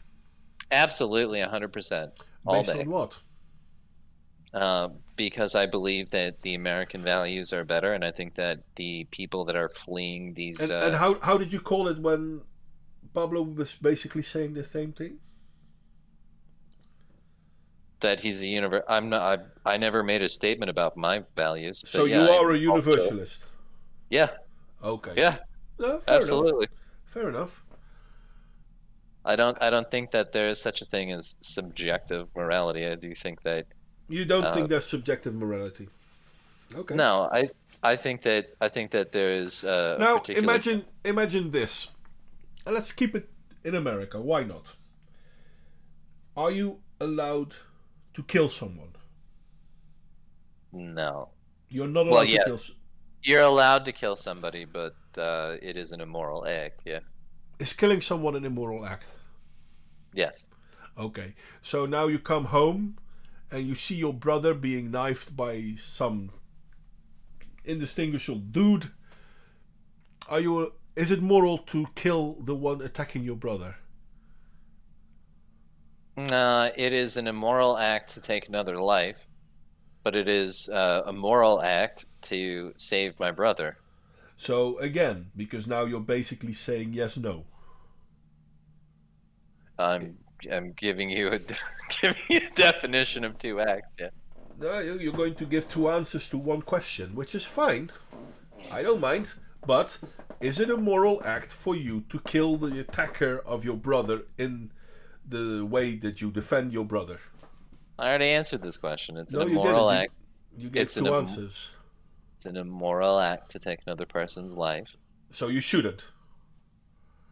but it's also a moral act to save my brother's life. Yeah, it's a very moral act. But if you kill someone in the process, you're immoral, right? Yeah. Okay. So Yeah, even like in on like an ethical ground or like a legal ground, I'm still gonna fucking catch shit for that if I kill somebody. no, For sure. that depends. In the Netherlands, yes, but in America, you have stand your ground rules, castle doctrines, and all. So you're It's not going. American laws. Yep. So you're not going to If catch flack for it. if I throw a knife into somebody, I'm gonna have to fucking explain that. Yeah. That's basically what I'm saying. They're meant to be a And good if, fucking. if there's a knife in your brother's abdomen, then that's all the explanation needed, isn't it? Yeah, but it's still immoral to kill somebody, regardless of the situation. Right. So is abortion immoral? Yes. Good. Fair enough. And is how do you call this? Suicide immoral? Yes. And is euthanasia immoral? Yes. Are medicines immoral? Which medicine? It's a very broad question. Well, let's say something simple like paracetamol. I would say no. I don't think it would. Because be paracetamol can put an end to suffering, right? I mean, yeah. So Where- is it a moral thing to help end suffering? Not necessarily. Elaborate. No, it depends on the situation. So it is subjective. No, it's not. It's not subject. You haven't given me a situation. You've asked me a broad question and asked me to like But define all that's the situations. difference. That's the difference between objective and subjective. Okay, Monwayne, is it okay to nuke Japan? Is it okay to what? Nuke Japan. At this point in time, I would say no. Oh well, no. See, you've defined the situation. You didn't answer my question. My question was, is it okay to nuke Japan? At this point in time, the answer is no. Right. See, so I'm not you're- giving two answers. I'm giving one answer, but I'm stipulating that there's a limit of Yeah. of Yeah. spread. You're Yeah. giving two answers. You're Not limiting making- You're not limiting the spread. You're giving two answers. You're trying to say that when I say that stabbing somebody who's killing my brother is you're trying to lump that into like one moral action, and what I'm saying is Well, is is that it not? no, I it's would two say, moral. I would actions. say that if my brother is being attacked and I can save him, and the only way I can save him is by killing his attacker, I would, and I feel morally obliged to do so. You're already trying to downplay that. No, it's immoral. No, it's not. I'm protecting my blood. It's immoral to No, it's take a not. life. Yes, It's not. It's not immoral to take a life when you absolutely have no other choice. No, Now the question becomes when do you absolutely not have another choice? So for example, do you not have another choice than abortion? No, there is always another choice than abortion. So in case of abortion, I would agree with you. That's immoral. Well, no, it's. I think it's immoral to take another person's life. So just like in this example that you've created here, what if I don't have to kill this guy? What if I can just throw him against the wall and knock him out? You also cause him harm. Sure. Is that Is that moral? okay to cause someone? Is that okay to cause someone physical harm? Well, it is less immoral than killing him. Yeah. So again, there are subjectivities in there. No, it's not subjective. Morality is an agreed upon structure that we all have with each other, and I think, in my view, I think that there are certain, and you can call me American out my fucking ass, but I do believe that there are certain things that are inalienable to all people: life, liberty, and a little bit of property in there. But that's how I build my framework. When I'm talking about morality, all of that springs from that, and it is a very universalizing system. there's no room for somebody who's gnawing on somebody's bones in the fucking the jungle. That person is an immoral person to me. Yeah. I Okay. don't. Let me So- give it a situation that is outside the norms of what we would call civilized society. Is it moral to leave your 75-year-old grandfather to die of exposure on a glacier? Under what circumstances? But is it moral, or is it? There are circumstances that make it okay.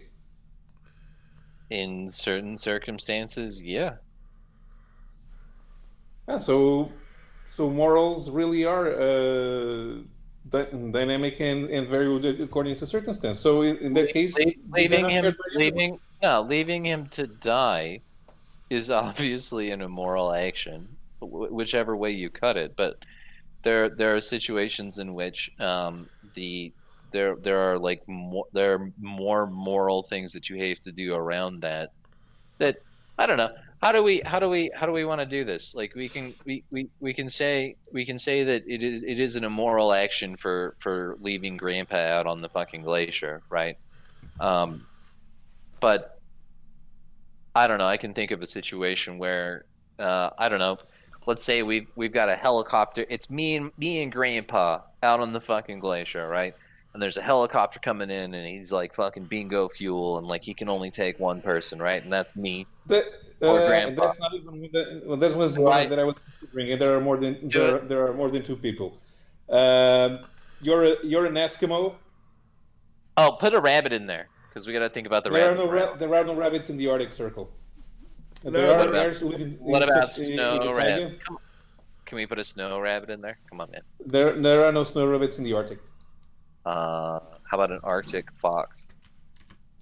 There are in the tundra. But not on the glacier? Sure, there's a fox. All right, so it's Uh, me, grandpa, and the Arctic fox. All right. No, there's you and your family, including your grandpa. And your grandpa is alive. Okay. He's not even sick. He's just 75. But he's not the hunter he once was. He can't help you want a seal to feed your family. He can't kill no still. All right, got it. No. And in fact is slowing you down, and you can't get to the next seal, the place where the seals are, in time to catch one so you can feed your family for the next month. Okay. So is it moral to kill your grandpa then? No, it's immoral.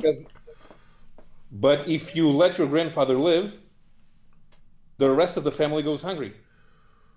Yeah. Because you can't and get to the seals. so that's how you make that Are you computation. going to That's sacrifice how the you rest make of that. the family? That's how you make that computation. The moral Well, yes, thing because to it's do. real. The moral thing to do in that situation is to save your family, because if you do the computation, it's immoral to leave your fucking grandpa on the fucking glacier. But you've also got this really big titty hot chick that you really like, and like I don't know, the two kids she shat out of her vagina, and you kind of care about them too. But like big titties, right? So like, the moral thing is to save her and the two young spawn that you have, because they're obviously part of your romantic future, Mod Wayne. No, And they're not part of your romantic future. They're part of your future. I don't know why you have to add the word romantic to it, because that makes you sound like an. But yeah, they're part of your future, definitely. But then Yeah, that so means that morals are subjective. no, they're not. They're not. But it's okay to kill your grandfather. No. It's just a Okay, simple- hang on. Yeah, so I've given you the calculus on my position. Now, can you give me a calculus where it is the moral thing to stay on the glacier with your grandpa under the same exact situation, right? You get your grandpa off of that fucking glacier and you stick him on the snowbank, and you're like, "Good luck, grandpa. Me and the fam are gonna float out. Me and my wife and her big titties and my two kids are gonna like float on this glacier. Good luck, grandpa." How is that moral? Yeah. Can you It's make moral. Can you make a moral argument for that? It's moral because you save your family. It's simple. It's the survival of the species, it's the survival of your offspring, it's the survival of your family, it's the survival of you. How many more explanations do you want? So grandpa's gonna just carry on the family line at 75. No, on he's a not. stone. Nope, he's not. No, he's not. He's dead. Therefore, you need to do it. Oh, right. So the moral thing is to carry on your lineage. Without And grandpa. let grandpa to die of exposure in a glacier. Okay, so Now, is it a preferable choice? No, of course not. Is it something I would want to choose? No, of course not. Do I understand why people would make that choice? Hell yes. Is it moral to make that choice? Hell yes.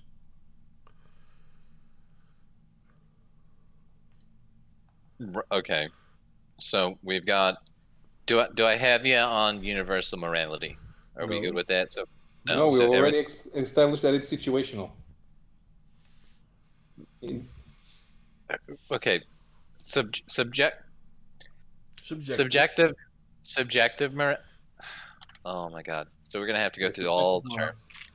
Subjective morality is different. It is different and unique from situational morality. However you want to put that. I think that there is a universal good and there is a universal bad. Okay. To say that you have subjective morality is to say that different people under the same circumstances can have completely different takes on the same moral decision, and those are equivalent, right? So I will say murdering somebody is bad, and homeboy is going to say murdering somebody is good, and those two things are equivalent in subjective morality. That's what subjective morality is. No, that's not what subjective morality is, but yes, within a cultural perspective, you could say those are equal. Especially, and this is a postmodern way of looking at things, claiming that they are equal in value and therefore both good. The thing is... Yeah, go on. Okay.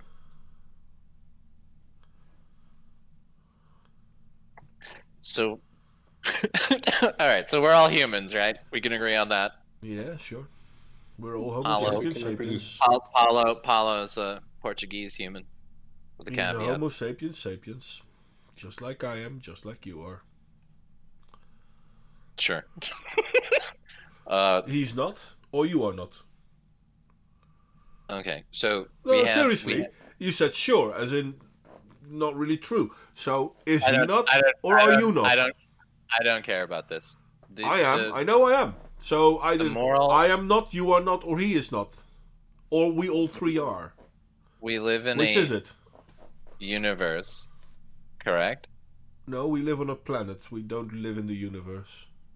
Okay, the universe meaning the thing that encompasses all. We live in a physical plane. Our sphere of influence is way too small to consider ourselves part of the universe. Okay. Do we need to go down to the atomic level before you'll be satisfied, or like what do you want to do? Oh no, macro level's enough. But I'm not even planetary. I don't give a shit about Australia. It's way over there.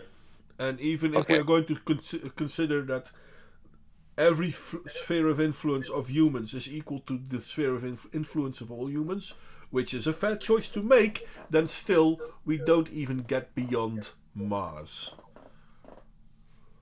Sure, but that is the space that we occupy, right? We're somewhere in the universe, correct? Yeah, but the universe is so much more, so no. I will not pretend to make a claim of a universe. If we can't even agree we're in the universe, what am I supposed to do, man? I will not make the claim that I know that I'm part of a universe that I can't even recognize. What you are talking about of morality on our planet may not be anywhere else in the universe. Have you considered that? Do you mean like multiple universes? No, I'm No, still just talking one about universe. one universe. You go to Proxima Centauri, there's a planet there. Do you think that morality in Proxima Centauri is the same as on Earth? Yes, How do you think that? because I'm a human being. And therefore you talk about your own morality. No, because I'm part of the human race, and morality is constructed amongst like-minded. Well, I don't even say like-minded individuals, but you have to be able to buy into it. We're all of the same species. Now, you could actually, We are all of the same species, but we still have our own. We all have our own moralities. You could, you know what? I'll tell you what. Let's say that, let's say Martians are real and they're of like, roughly the same intelligence, right? Maybe. They could buy into as human beings, our moral system. They could do that. If they want Assuming, to. But assuming that they have the same sentience and the same level of understanding and the same paroxysmal place in the universe, or I don't know, the on the planet, however you want to put it, Modwayne. Those people could buy into our moral system. Okay, so let's assume that they are too a carbon-based life form as we are, and they've evolved in roughly the same way as we did. But what if they evolved from insects rather than mammals? Let's say they evolved from insects that were like, let's say the praying mantis. Well, it doesn't really matter. Will they have different morals than we do?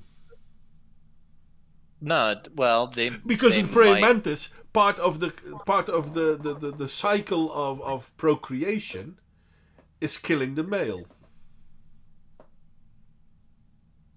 So within a praying mantis, so within a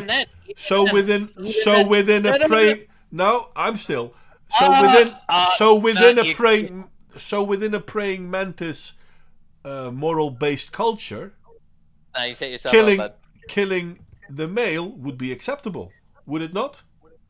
If it meant taking, it meant bringing their progeny to the next generation, yeah.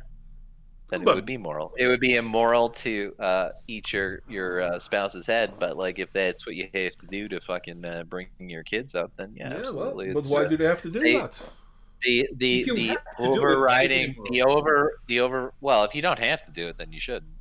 I mean, just like circumcising children. But if you have to do it, why is it immoral?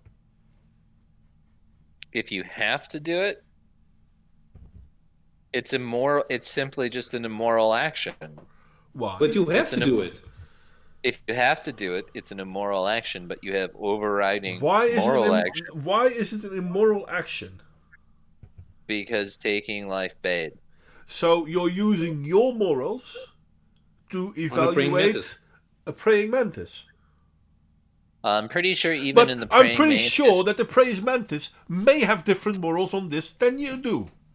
Well, you may need to talk to the praying mantis community, but I'm pretty sure like any community of sentient beings is probably going to be pretty fucking pissed off if you start fucking like blowing rounds through the fucking praying mantis community. They're going to be pretty mad about that. They don't like people dying and shit. But if you have to do it, I would imagine. So you I go. would imagine an equivalent sentient species would probably be pretty fucking mad if you just started killing them. So basically, what you're telling us now is that you look at a different moral-based culture in the same light as you would your own culture, because all morals are the same. Again, universalist, yeah. And then you still need us to explain to you why you are wrong? Or you don't want that explanation? Wrong about what? What you just said. No, it is a universal value system, because No, it's The, not. the no, The the good. praying mantis has proven that it's not. What? What? No, I already explained why. This is the same. This is exactly the same argument as like the fucking grandpa on the fucking glacier. You've got daddy mantis and mommy mantis, right? And mommy mantis is about to fucking chew off fucking daddy mantis's head. This is an immoral action because mommy mantis is killing daddy mantis. Why is it However, moral? Why is it moral to keep daddy mantis alive? okay, so this is what I was going to get to. The overarching action of all life. And I'm about to fucking give you my position on the meaning of life. The overarching action of all life is to A, survive, B, procreate, C, evolve. And that's all we got. And if you get in the way of any of those, it's all immoral. But there are occasionally reasons why you would have to do that. Just like mommy mantis eating, daddy mantis's face. Because Gasper, I just have to take a minute to thank you because you just proved that anime is immoral. I've never said that anime was moral. Anime gets in the way of you procreating. It actually does, and I've made this meme joke before, but I do think that this is Japan's revenge on the Anglosphere. I think they're getting even with us for the nuclear bombs. So That's also a funny way of looking at it. But yeah, I mean, I'm sorry. If you think moral is based on your concept of moral, then yeah, sure. I can still say you're wrong, but you don't want to see or hear that, which is perfectly fine as well.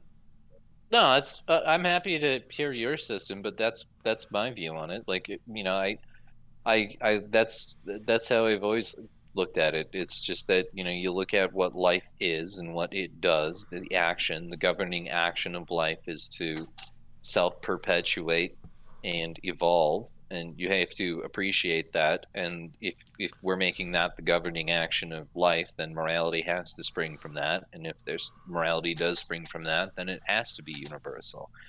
And this is something that Okay, can only be okay, shared in our okay. species because it's not something that the rabbits can do. What do you Because think? rabbits, What do you think morality sprang from? morality springs from our species' will to survive. I guess is a Well, preliminary way I'll put it out there. that's definitely a good part of it. Yes. Anything else? No, I'll go. I'll stick with that. I feel like that's I feel like that's a good place to stick it. Yeah. Morality is created. Well, it's evolutionary psychology by the way we interact with each other, the way we respond to each other, and the way we can keep our group together. That's why different cultures have different moralities. That's also why there is no universal morality. But what does morality mean? If What morality is, what the group you are part of deems moral to do, or immoral to do, and therefore you shouldn't do it. that's very Hobbesian, isn't it? If you want.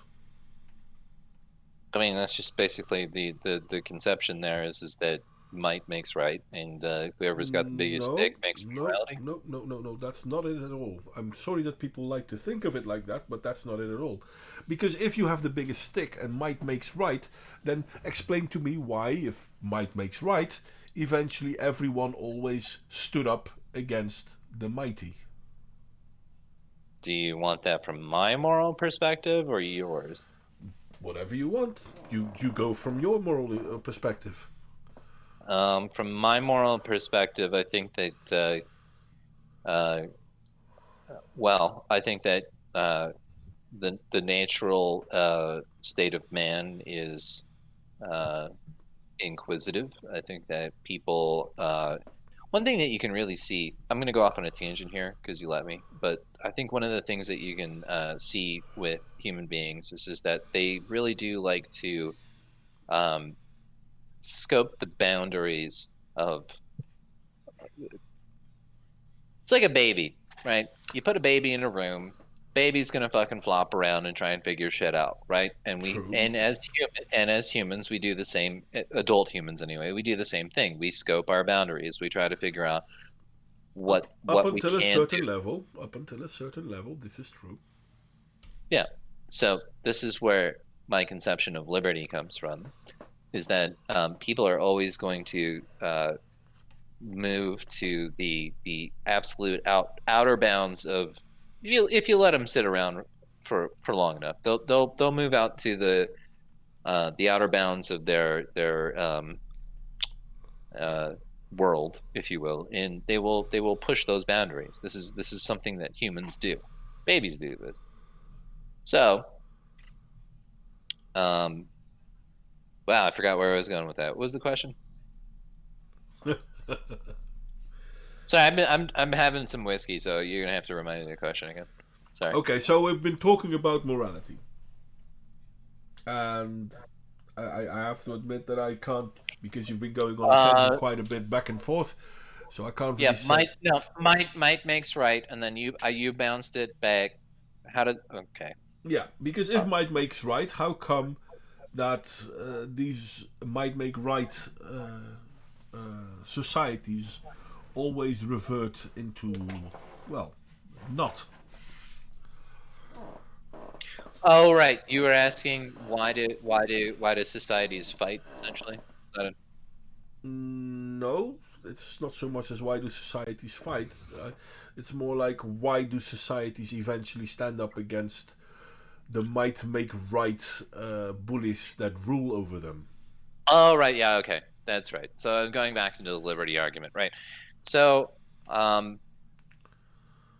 everything I just said, plus the totalitarian regimes such as the Nazis or the communists, or I don't any of these top-down regimes. What they do necessarily by their own institution is they limit the individual human's ability to hit their outer boundaries. They limit humans. They are limiting their liberty. They're limiting how far they can go. That action is immoral necessarily to life. So it's completely unacceptable, and it's So no wonder. It's and this can be like, if you want to take it to World War II. Um, World War II is a really bad example because the reason the Americans got involved is a convoluted story, and we really didn't want to be there in the first place. But the way that we were propagandized into it was that we were told that Hitler was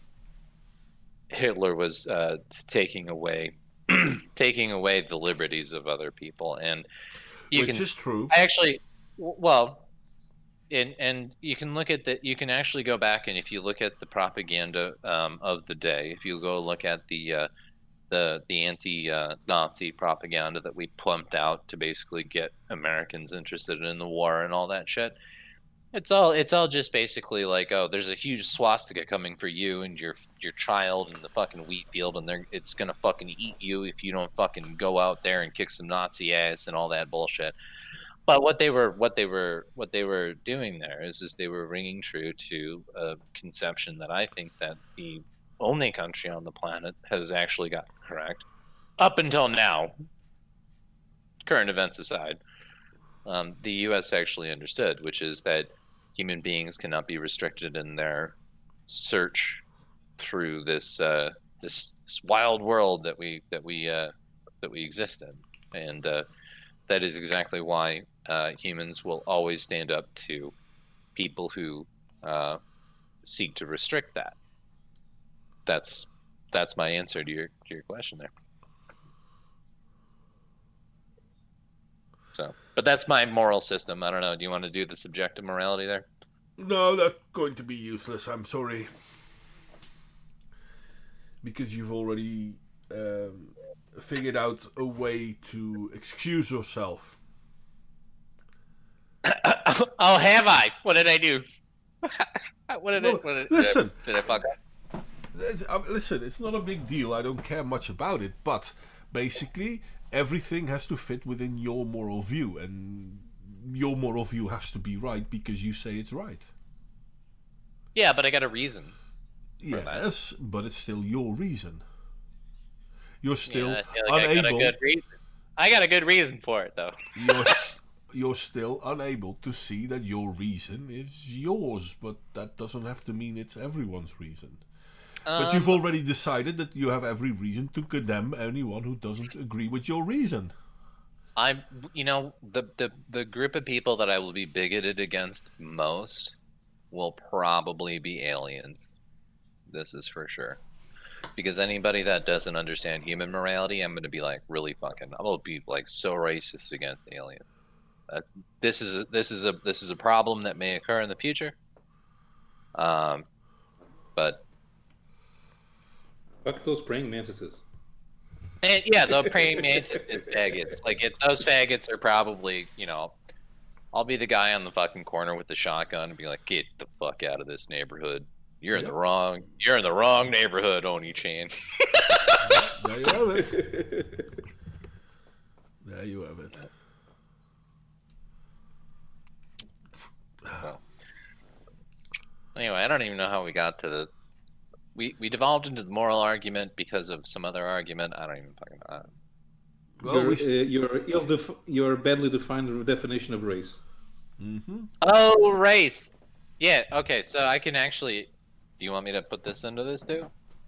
Well, actually, that's where we started, and then you started on morality, and all right. You're rather absolute in your postmodernistic way of thinking. That's funny in a way. You're probably not even aware of it. So here's the deal with race. Race is a constellation of effects that is. I read you the definition. It's physical. No. You read me the definition Wikipedia gave. Do you want me to give my own definition of this shit? You could. Not that I mind. Okay. But... Well, race is a constellation of effects. It is partially biological.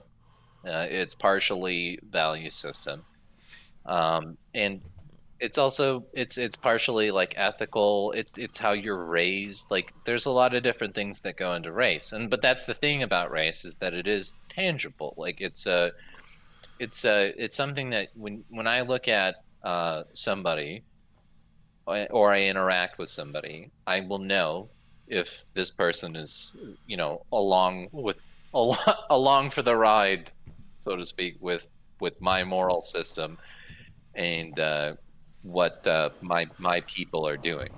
Who are your people? Well, you're my people, baby. How do you know that?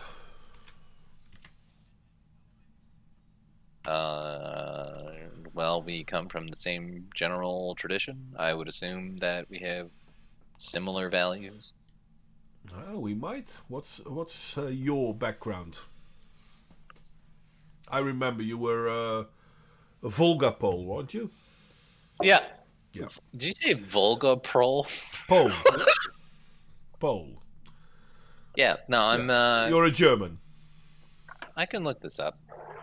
But no, I'm some parts. I'm basically like equal parts Scots Irish and German, and then like somewhere in the ballpark of like 10 to 15% Greek. What are you, Scots or Irish? Because they're not the same. No, Scots Irish. Scots Irish is an actual defined culture. Yeah. Really? It's a thing. It's a real people. Yeah. Anyway, so yeah, sure. Your heritage comes from Europe. Parts of Europe. Yeah. Okay. I'm actually me personally, I'm actually a really bad example of race because of a lot of bad decisions made by Americans, but Oh, because by the like way, America doesn't really have a race. We are a deracinated country. So I'm sorry, I'm going to go back to race because obviously I've been looking around for it as well because I have my meaning of it, but I could be wrong too. And this is one that I found as well. Free Dictionary. A group of people identified as distinct from other groups because of supposed physical or genetic traits shared by the group. Most biologists and anthropologists do not recognize race as a biological valid classification, in part because there is more genetic variation within groups than between groups. oh, that's true. That's why when I have sex with a white woman, I pop out an Asian baby. Oh my god, you're an idiot. That's so Well- stupid. No, seriously, that's so stupid. Well. Okay, go on then. Bring forth your wisdom. Yeah, I mean, if that's the reality, if it's not biological, then I should. Anytime I have sex with a woman, there's a good chance I might get a fucking Asian Pokemon or a black Pokemon. I don't know, sure, like a why not? Charmander. I don't know you that well, but why not? Who knows? Yeah, who knows? That would be amazing. It would be amazing. There's no biological aspect to race at all. In that case, why does it matter? But you do understand that when you talk about Asians, you're talking about ethnicity, right? No, you don't understand that. You No, I think seriously believe that that's a race? I actually still use the classification of race. Yes, Yes. I know it's terrible, isn't it? Well, bad. it's proof of how. Which goes back to one question that I asked the last time: Are people who speak Mandarin of the same race as people who speak Cantonese? They might be. Actually, they are, but why wouldn't they be? Again, my definition of race is it's a constellation of effects. It's partially biological. It's partially there's a lot of things that go into it. It's not just one thing. That's like when people ask the question, like, so when are people- Germans hang a on, different race? Hang on. When people ask the question, "What is white?" which is one of my favorite questions. There is no answer to that either. Right. The reason there's no answer is because you're asking a bad question. Race is a constellation of things. It is a shared conception of the world, and it's also value systems. It's legacy. There's so many things that go into it. There's no That no sounds like one- you're describing an ethnic group. There's no one basically it. white. Yes. No, an ethnic group can be an ethnic group is actually extremely easy to summarize. An ethnic group is just a group of people that lived in a particular area for a period of time. With a particular culture and a particular language. Yeah. Yeah. Sure. Which is also what Wikipedia calls a race. So race and ethnicity are the same. No, they're not, No, but they're eth- used intertwined. Ethnic- Or Ethnicity exists, race does not. Yeah. Yeah. Well, race is you could say race exists, but then the race is Homo sapiens sapiens. well, and all race is, differentiations within Homo sapiens sapiens are ethnicities. so like in the U.S., race is something that we use to basically identify human behavior, right? So in the U.S., No, it's not used to use. It's not to identify human behavior. It's a way to can I- Yeah, well, can I- before that, no, I'm not going to allow you to say it's a way to distinguish human behavior because it's not. but it is. No, it's not. It's a way to put groups aside, to differentiate within people. So People it's do that. People do that already, which is buddy. perfectly fine that they do, but to consider that a race is not. Yeah. No. People self-segregate. Yeah, which is something they can do, fair enough, but still, it's not based on race, it's based on ethnicity. Why would they sell? Why wouldn't I go live in a predominantly black neighborhood? Why wouldn't I do that? I don't know. Why would I do that? I don't know. I don't know. You tell me. Well, the reason I don't do that is because I'm not around people that are like me. Fair enough. But they're not like your ethnicity. They're not like your race. They Oh, are well, the I don't same know. race. I don't. They I just don't have know a what. Well, the guy living next to me might be fucking Italian, or he might be Greek, or Irish, or whatever. I don't know, but he's white. Which is still all Homo sapiens sapiens. Even though they have different ethnicities, they're still all Homo sapiens sapiens. Right. Again, race is a social concept. No, It's a not. social. It is a social. Yes, it is. It's a social No, construct. it's not. That's why I just told you. Biologists and anthropologists. And anthropology is the bloody study of cultures. And they will tell you that that's not correct. It's a postmodernist concept to call it a race. So the question is, why do you want to be a postmodernist?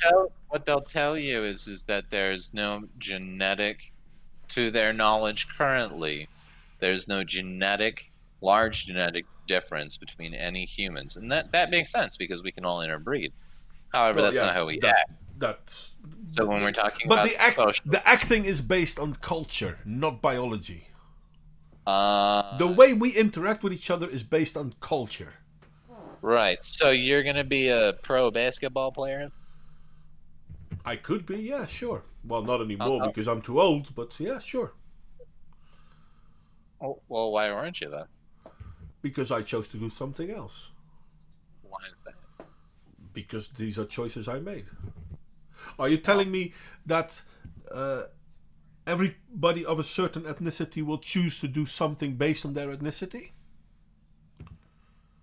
They have predilections towards that, yeah. Is that true? Yeah. Explain Larry the Elder. Who? Larry the Elder. I don't even know who that is, but I'm assuming. Okay. You mean Larry I'm Bird? assuming, No. I'm assuming you're giving me some outlier case. No, it's not an outlier, but the next one will probably be an outlier. Explain to me Thomas Sowell. Outlier. Yeah, he's probably an outlier, fair enough, but can you explain him? Pareto distribution. Pareto distribution is true in any culture, so yeah, sure, why not? Yeah, there are people that. But why aren't you doing what Thomas Sowell did?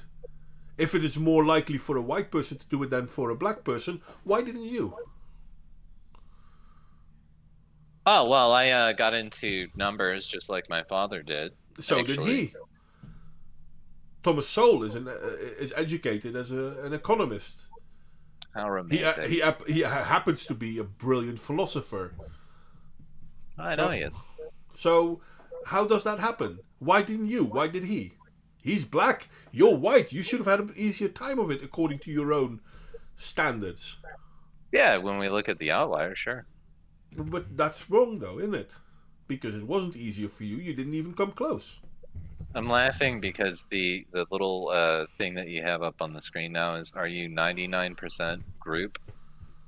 I don't see it. Where do you see that? Your stream. Are you in the 99.99% group? Yeah, we were talking about Corona. Yeah. If you look at it, you can see it. No, I know, but we're talking about outliers now, right? So this sure, is kind of... why not? Well, Thomas Sowell is a very unique individual, and yeah, true. He has done very well. I totally agree. He's a unique individual. He done well. Right. So, what about all the black people living on their own in segregated areas in the U.S.? Also, what about all of the Asians living in segregated areas in the U.S.? What about the what about white the- people what living in about- all the segregated areas? What about the Polish people living in all the segregated areas? What about the Italian people living in all the segregated areas? What about the Irish people? This is a play that can be played in a game that can be played in all directions. It's equally useless, but Yeah, but you're Sure. appealing to the 0.01% and being like, haha, I have Thomas Sowell, and I'm no, like, I'm not pointing at the same. Listen, look at Nigerians in America. yeah, All Nigerians combined have a bachelor degree or higher. 50% of them have a bachelor degree or higher. sure. That's not just a few outliers. That's 50% of the group. Yeah, I would actually argue that Black Americans, African Americans, are their own race. African Americans are their own race. Yeah, and do you know Okay. why? Because here, I'll give Yeah. you my argument. Sure, go on. Because they were brought over during slavery and then completely disconnected from their prior. So, like for example, Yeah, I that's can by the trace- way not true. Do you know that? Most of the black can- people living in America didn't come to America until after the ending of slavery, especially in the last 50 years. well, that's sad. Even if that is true, that's sad. It's But true, I will unfortunately. say that African Americans that can trace their lineage back to slavery, that's where their lineage stops because they don't know where they came from. They True were that. imported somewhere from West Africa, and they don't have any links back to anywhere. So they're basically No, you're correct on that. racially African Americans are basically like I don't know what you would call them. They're like castaways. They're stuck on the island, so to speak. The race is still Homo sapiens sapiens, though, so it's not a racial thing. But their history ends with the fact that they were deported from wherever they came from. They can't even find out where they came from. They can Yeah. only give a broad term of saying, well, we came from Africa. Well, that's all right, but where in Africa? Well, So they you can't could- tell you. You could actually make the argument that African Americans in the U.S. are a particular, specific ethnicity. You could make that argument, but they are also a You race. could. They're not a race, but you could make the argument that they're a specific ethnicity. Definitely true. Well, Wakanda forever, buddy. That's Wakanda is a fictional country. And in all fairness, if we look at Wakanda, it's a perfect example of why an ethno-state is such a great thing, only if there's an incredible source of energy and power that will help the country stay an ethno-national state. And Wakanda is incredibly isolationist against its African neighbors. Oh man, I can't it believe That- we've been streaming for like 5 hours. I have to use the bathroom, so I will be right. No, it's funny, but I think I'm going to call it quits because you are right. It's 3 a.m. here, and going to bed might be a good thing for me as well. You know what, Modwayne, Mhm. you're my favorite. You're probably one of my favorite people to argue with. I would say. Well, that's nice, I think. Yeah. Anywho, it is 3 Paulo, a.m. Most of Paulo's the off people, gate, too. yeah, most of the people have left already. It's just a few of us here, and the